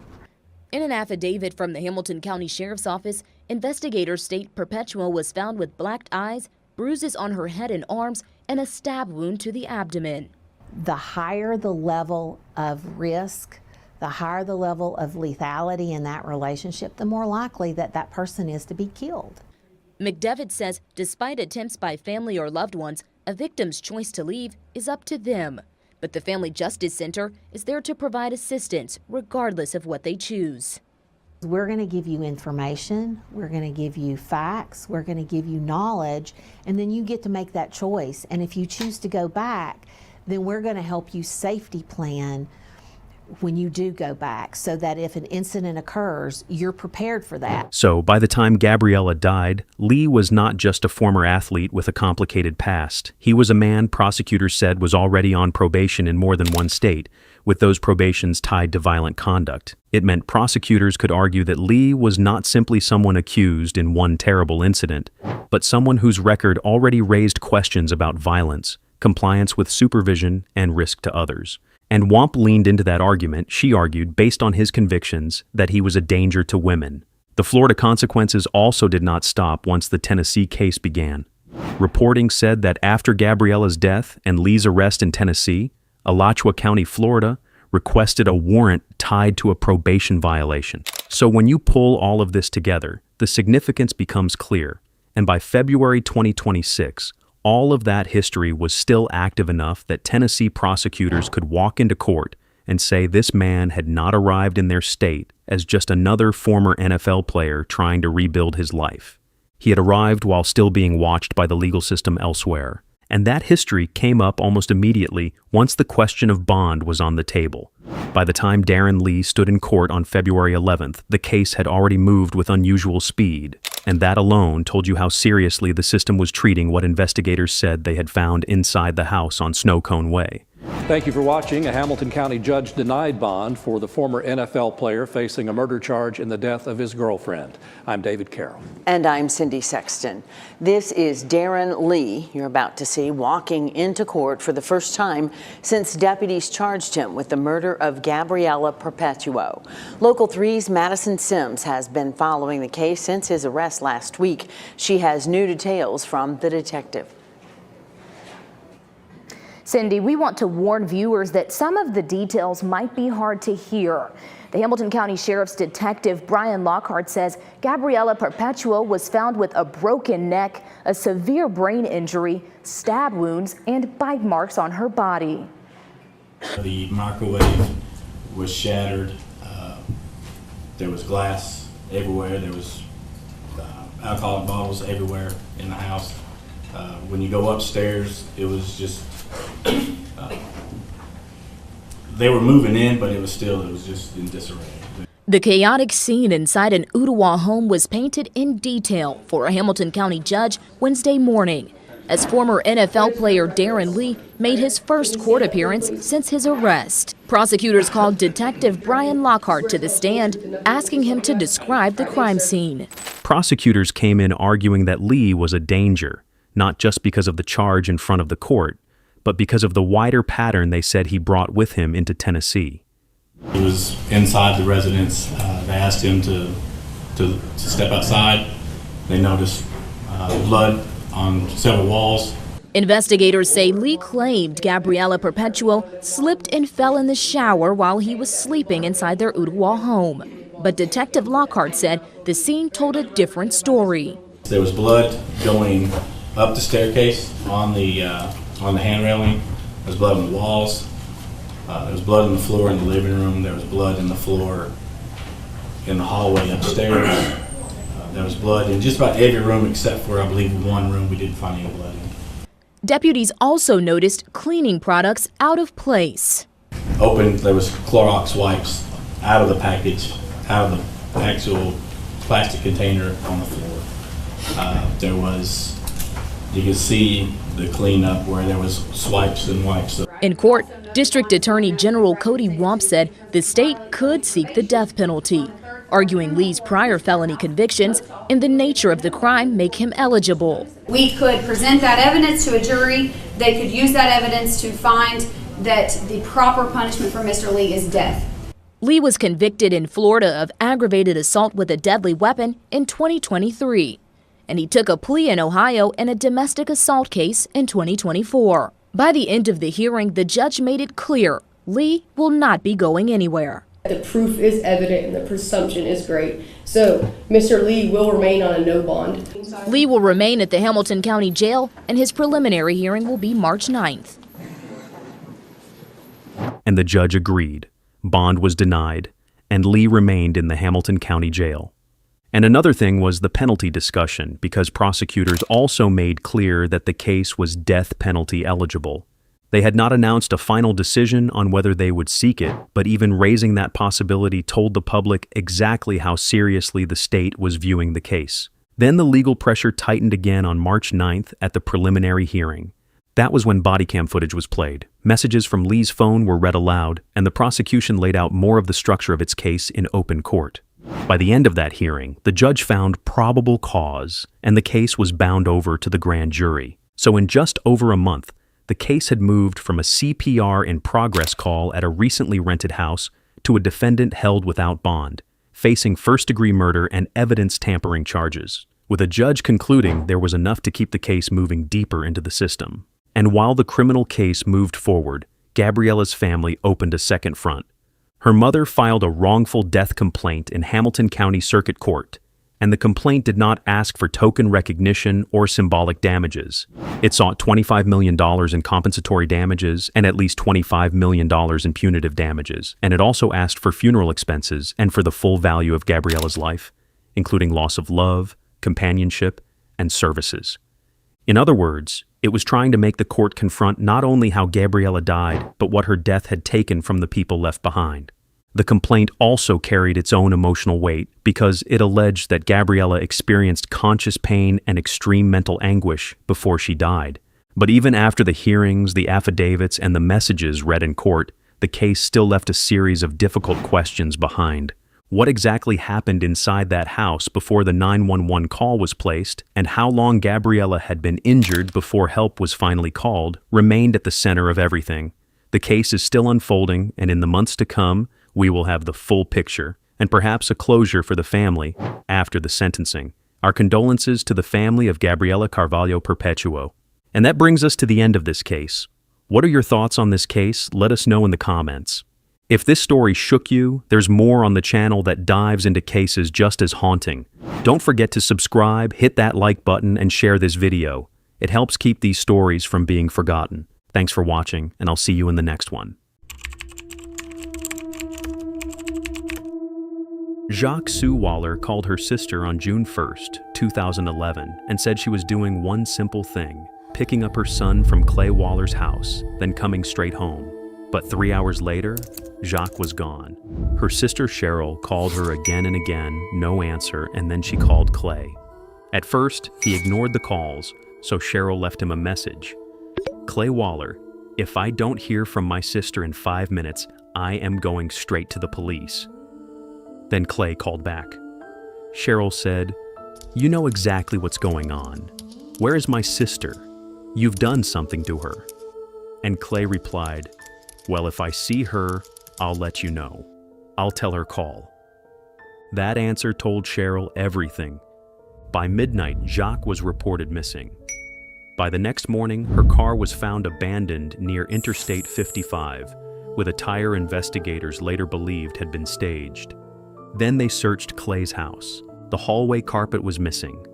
There was blood on the wall, and hidden beneath the floor, investigators found pieces of that same carpet, cut up and pushed into a crawl space.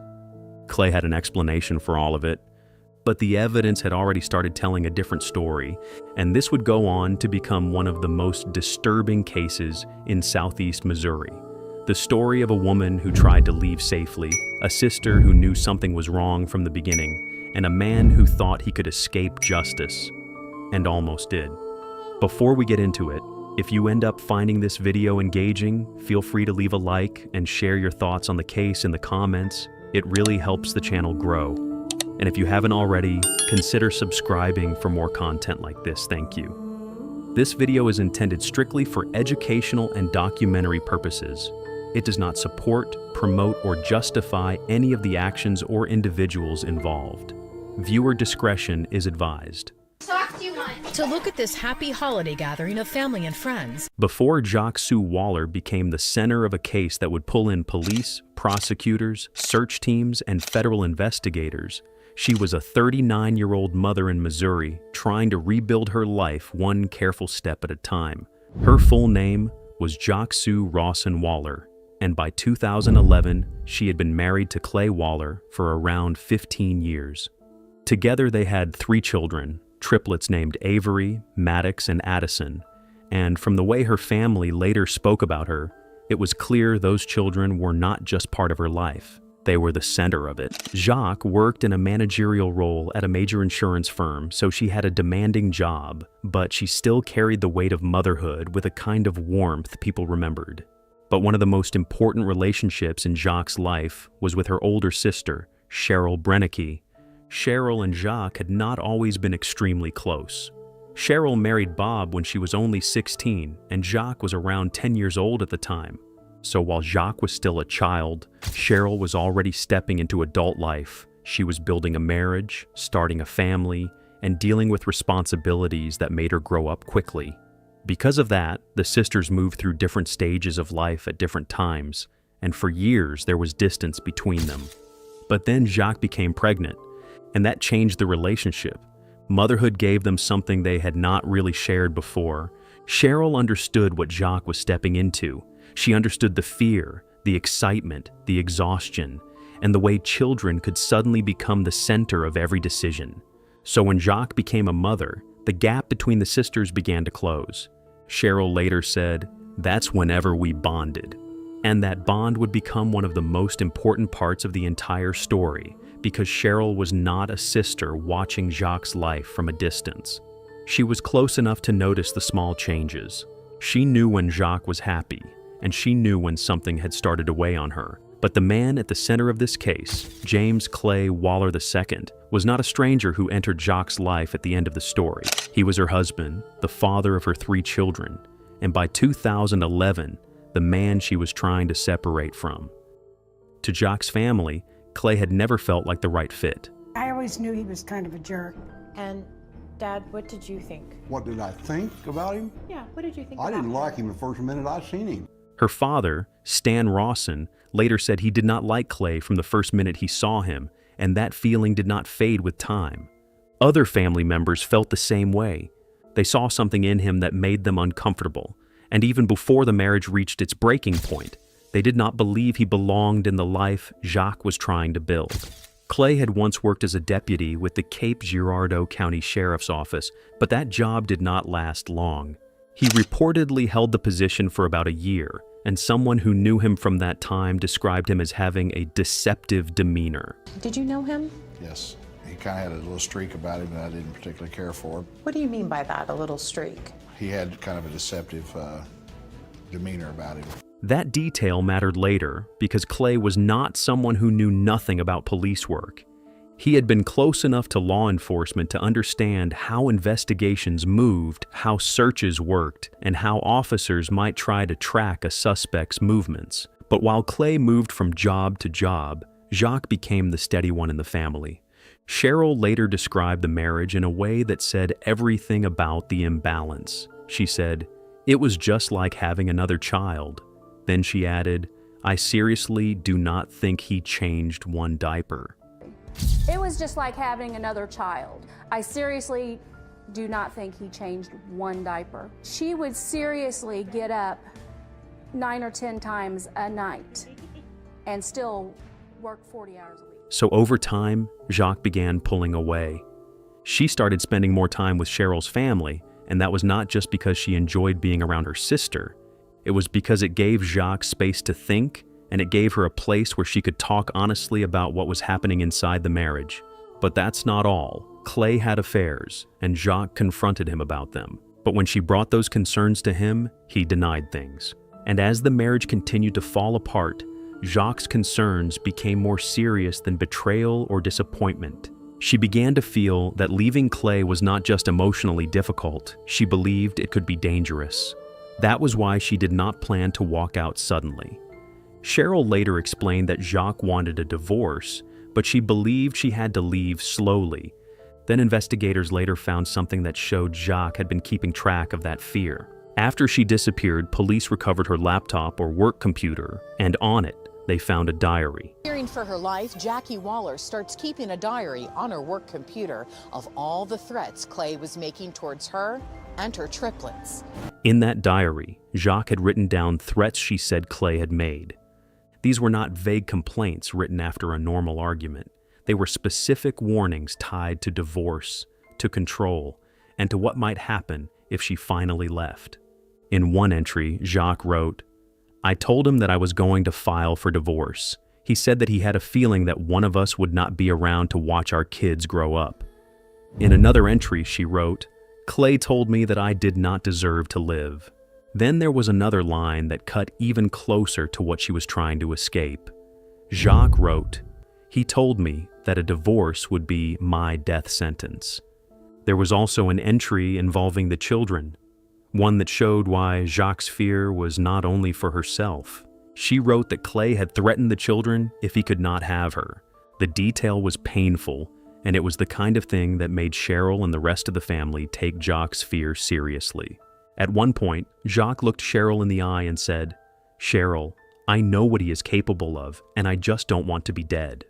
That was not the kind of sentence a sister forgot.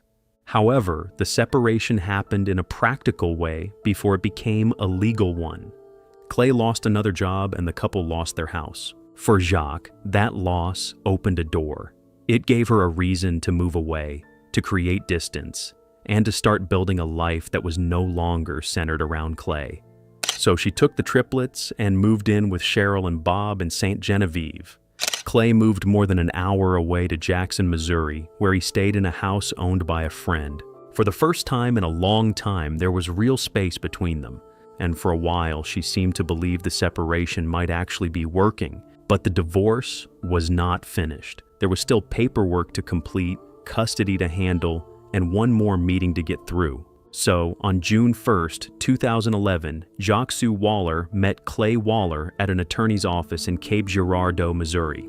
This was supposed to be part of the divorce process. It was not meant to be a long visit, and it was not supposed to turn into the last confirmed movement of her life. From Jacques' side, the plan was simple. She would finish the meeting, go to Clay's house, pick up her son Maddox, and then return to Cheryl's home in St. Genevieve.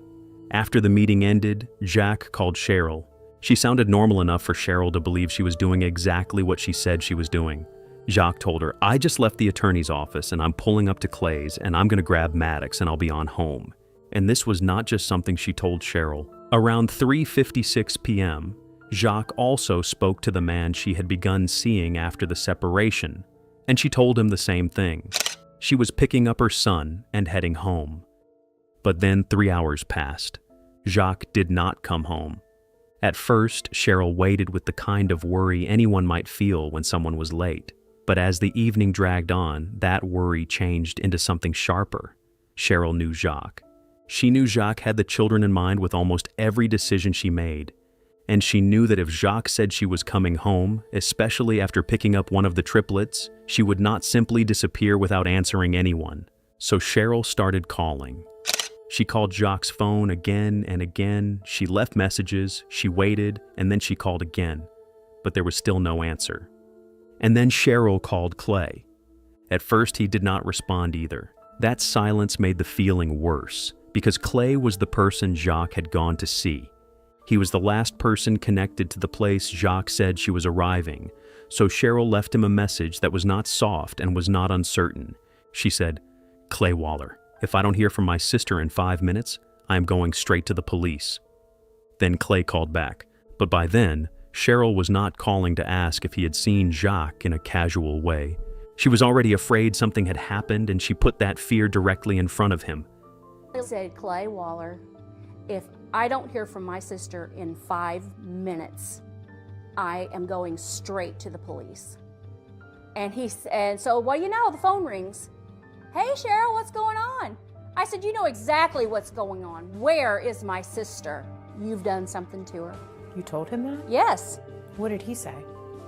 "Well, I will, if I see her, I'll let you know." I'll tell her to call you. That was it. No clear concern that the mother of his children was missing after coming to his house. So Cheryl stopped waiting. She left the other two triplets with her parents in St. Genevieve, got into her car, and drove about an hour to Jackson. When she walked into the Jackson Police Department, she had Jacques' last words. She had Clay's strange response. And she had everything Jacques had told her before that day. So she told police plainly, "I know Clay Waller has killed my sister." At that stage, Clay had not been charged with anything connected to Jacques' disappearance. And publicly, Jacques' family said she and Clay were estranged, but Clay reportedly pushed back on that.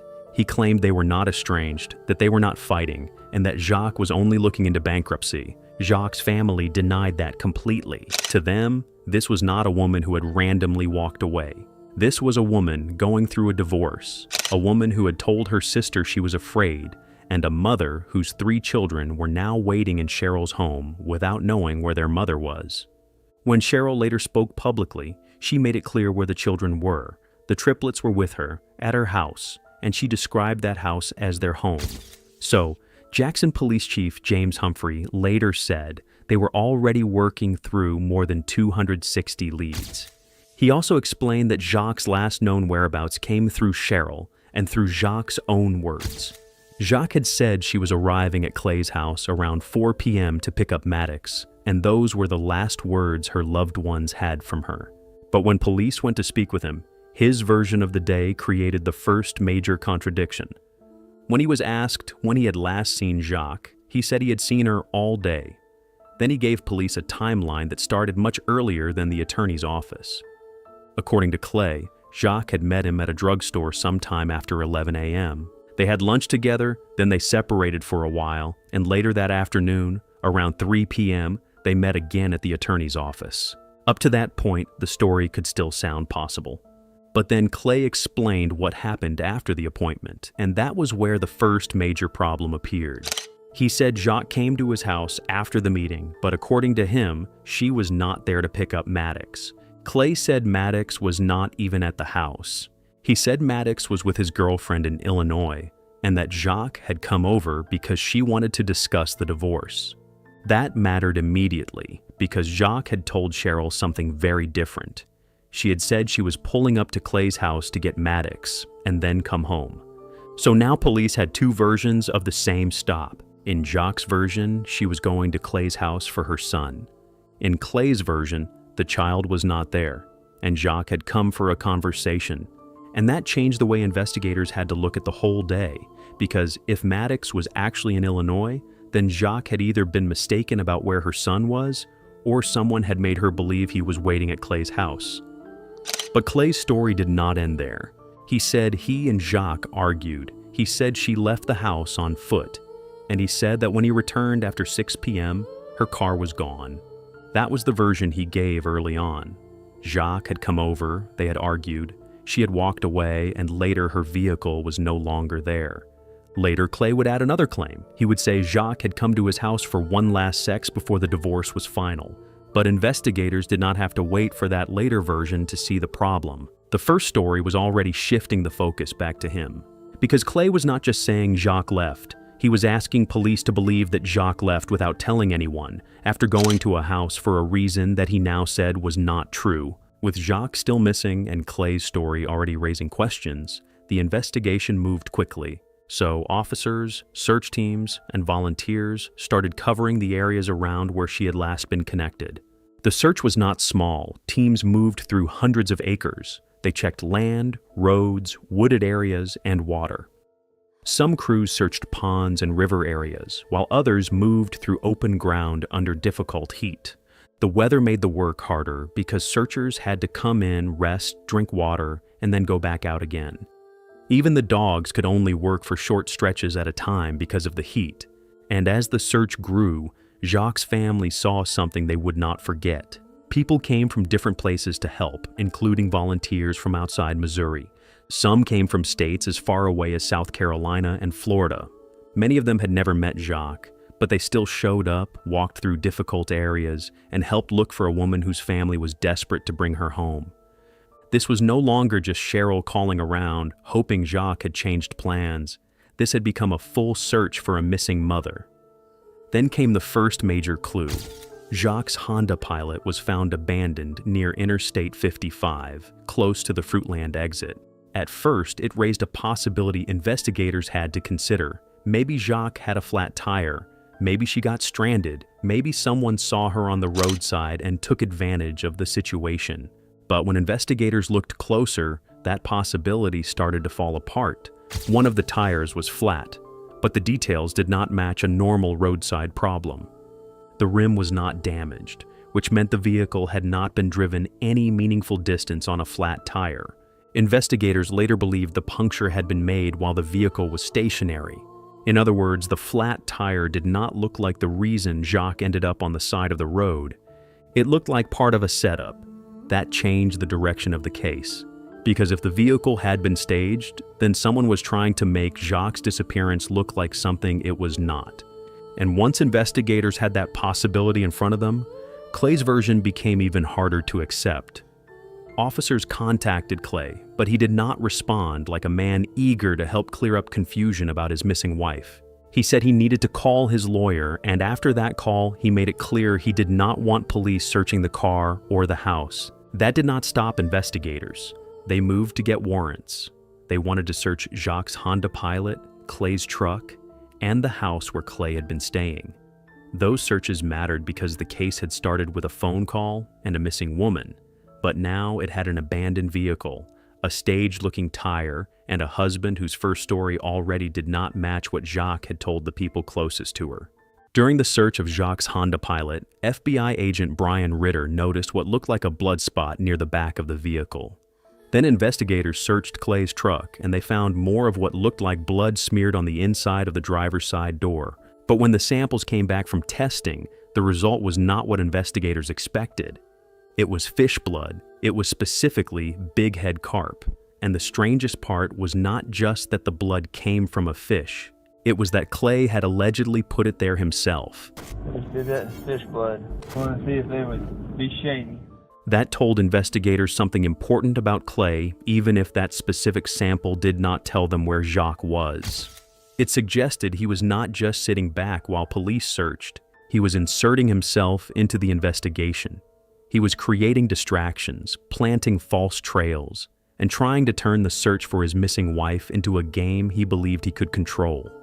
But the next search did not feel like a game. Back at the house where Clay had been staying, investigators noticed something that immediately stood out. The hallway carpet was missing. That was not a small detail because Jacques had last been connected to Clay's house, and now part of the flooring inside that house had been removed. Then they looked closer at the hallway. There was blood on the walls. It appeared someone had tried to clean the area, but not well enough to erase what had happened there. And when that blood was tested, it did not come back as fish blood. It came back as Jacques'. That changed the weight of the investigation. For investigators, that made it much harder to believe Jacques had simply argued with Clay and walked away. However, there was still one major problem. Jacques had not been found, and without her, prosecutors still had a difficult case ahead of them.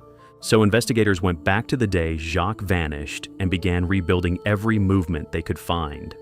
So investigators started looking for anything that could show where Jacques and Clay had been before she vanished. The first part of that timeline led them to a drugstore. Around 11 a.m. that day, Jacques was seen meeting Clay there.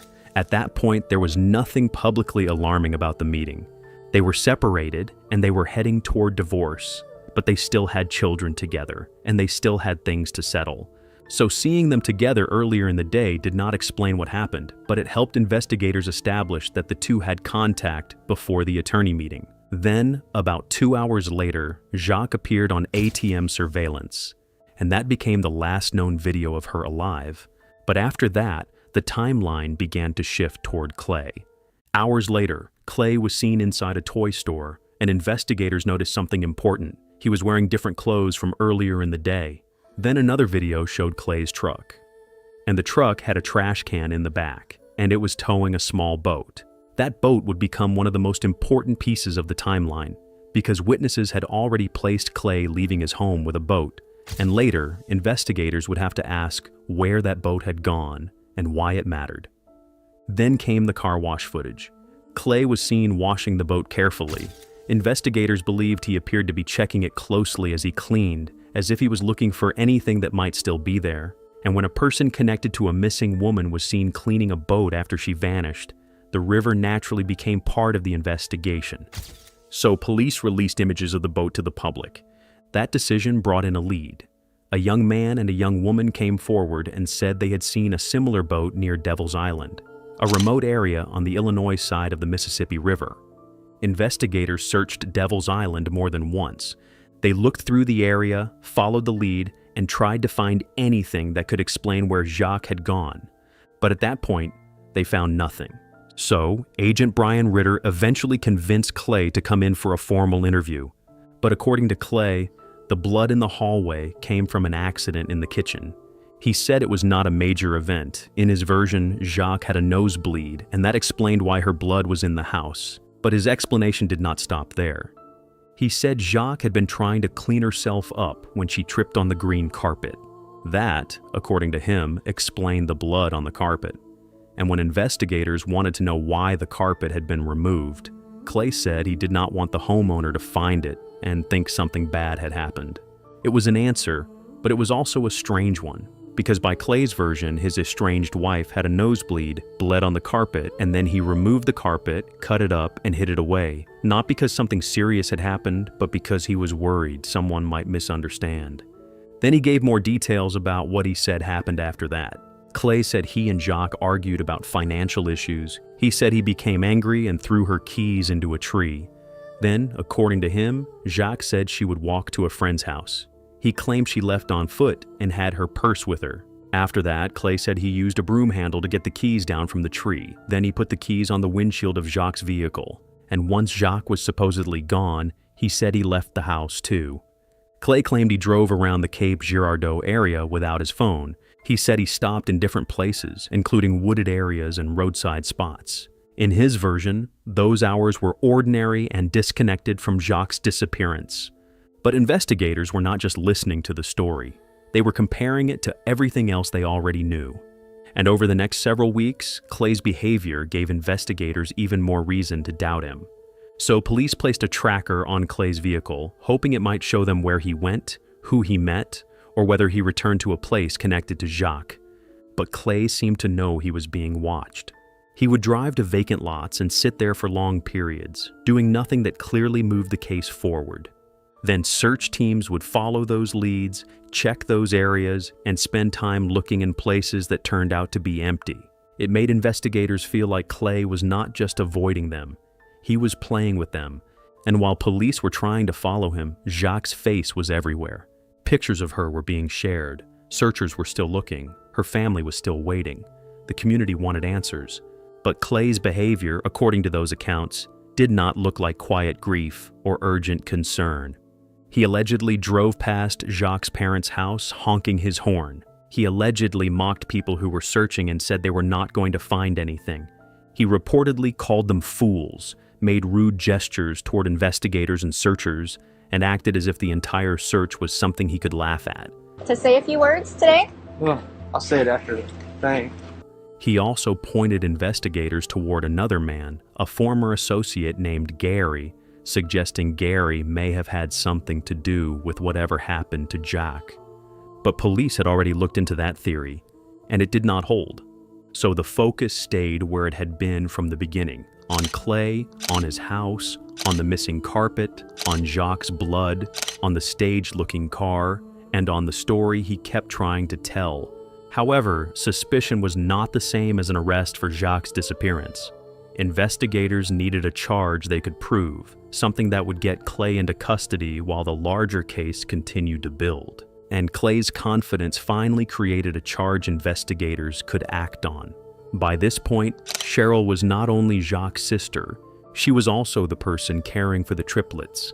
After Jacques disappeared, the children needed safety, routine, and someone they already knew. So Cheryl stepped into a role she had never asked for, but could not walk away from. And that seemed to bother Clay. While investigators were still trying to build the larger case around Jacques' disappearance, Clay posted a threat online directed at Cheryl. It appeared in a discussion connected to the search for Jacques, and the message was not vague. It said, "You are dead, I promise. If those kids get hurt, I will get you 5, 10, 25 years from now. You have it coming."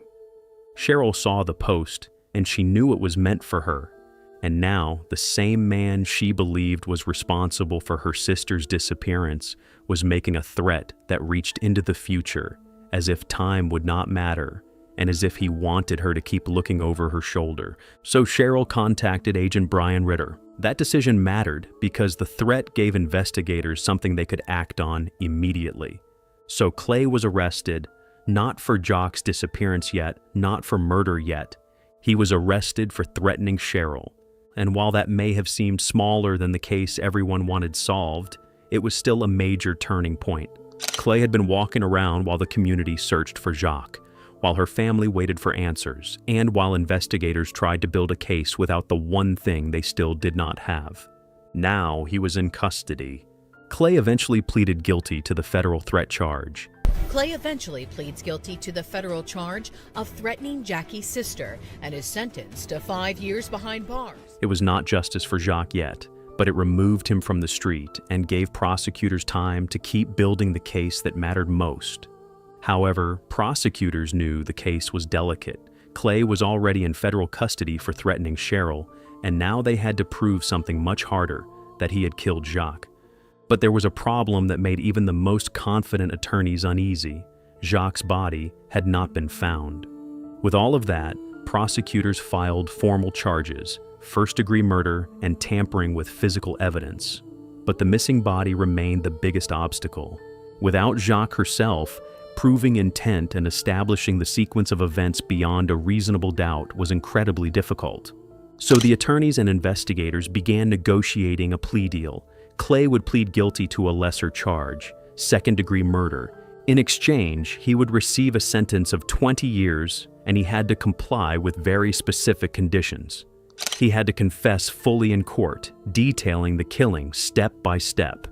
He had to provide the location where investigators could recover Jock's body, and he had to account for the movements and actions that led to her death, including the body's disposal. This deal guaranteed the family both a measure of justice and the chance to finally bring Jock home. And it meant that, at last, investigators had a path to the place they had already searched before, hoping it would finally lead them to the answers that had eluded them for nearly 2 years. So Clay led them back to the place they had searched before. He led investigators back to Devil's Island, a remote area on the Illinois side of the Mississippi River near Cape Girardeau. However, when investigators reached the area, Clay could not point to one exact spot. He did not walk them straight to Jock. He gave them the general area and said she had to be somewhere around there. And after everything investigators had already seen from him, the false evidence, the changing explanations, the staged-looking scene, and the way he had toyed with searchers, they had every reason to wonder if he was still playing one more game. But then one detail started to matter. Clay had said he placed fertilizer at the burial site. At first, that may have sounded like just another strange detail in a case already full of them. But investigators knew something about fertilizer. In large amounts, it could damage roots and affect the trees around it. So they began looking at the land differently. They were not just looking at the ground, they were looking at the trees. They were looking for anything that did not match the rest of the area. And then they noticed it. Among the trees, one was dead. That dead tree gave them the clue they needed. After nearly 2 years of searching, waiting, and listening to Clay deny what Jock's family believed from the first night, investigators finally found her. For Jock's family, that discovery brought an answer, but it was not a relief in the simple way people might imagine. It meant they could finally bring her home, and that was what her parents had wanted for so long. And then came one of the hardest parts. Cheryl, Bob, Stan, Ruby, and the family had to tell the triplets. These were children who had already spent nearly 2 years without their mother. Now the adults who loved them had to explain that their mother was not coming home and that their father was responsible. That conversation was the kind no family should ever have to prepare for. After that, Jock's family could finally do what they had been waiting to do since June 1st, 2011. They could lay her to rest. The funeral took place on Stan and Ruby Rawson's 50th wedding anniversary. Instead of celebrating 5 decades of marriage, they were saying goodbye to their daughter. But Clay's plea deal did not end with him leading investigators to Jacques.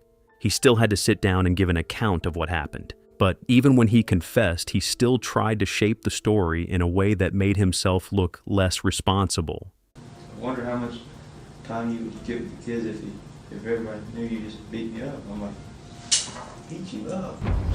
I hit her backhand into the side of her neck. That was the first thing I did. You backhanded her across her neck?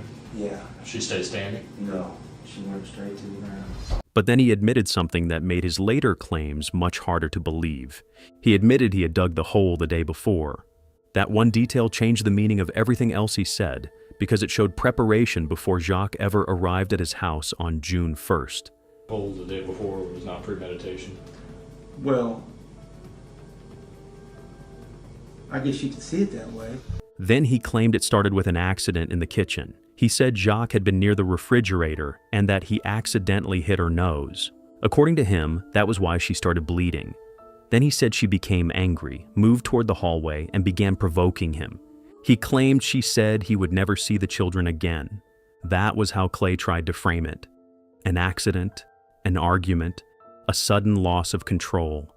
But the problem was still there. He had dug the hole the day before, and his minimized account did not match what the legal and medical evidence showed. In court, the allegation was not about one small accident that went out of control. The court record described repeated actions against Jacques that caused her death. So even inside his confession, Clay was still trying to reduce what he had done and push blame back onto Jacques. Then came the jail call. Before sentencing, Clay spoke with a relative, and instead of sounding apologetic, he focused on himself. During his confession, Clay admitted that he had dug the grave in Illinois on May 31st, 2011, one day before Jacques disappeared. Then, on June 1st, 2011, he crossed from Illinois into Missouri for the divorce meeting in Cape Girardeau. That detail mattered. It meant the case was no longer only about what happened inside Missouri. Federal prosecutors could now look at the fact that Clay had crossed state lines with the intent to commit domestic violence. So even though the state murder case ended in 2013, when Clay pleaded guilty to second-degree murder and received a 20-year sentence, the wider legal fight was not over. Then a call he made to his relatives showed just how arrogant and unremorseful he is, especially seeing that he might get away with just 20 years behind bars. However, years later, the federal case came in. On October 5th, 2017, Clay pleaded guilty to interstate domestic violence. Then, in 2018, he was sentenced to 420 months in federal prison, which meant 35 years. For a man who seemed to believe the 20-year deal was the final limit, the federal sentence changed everything.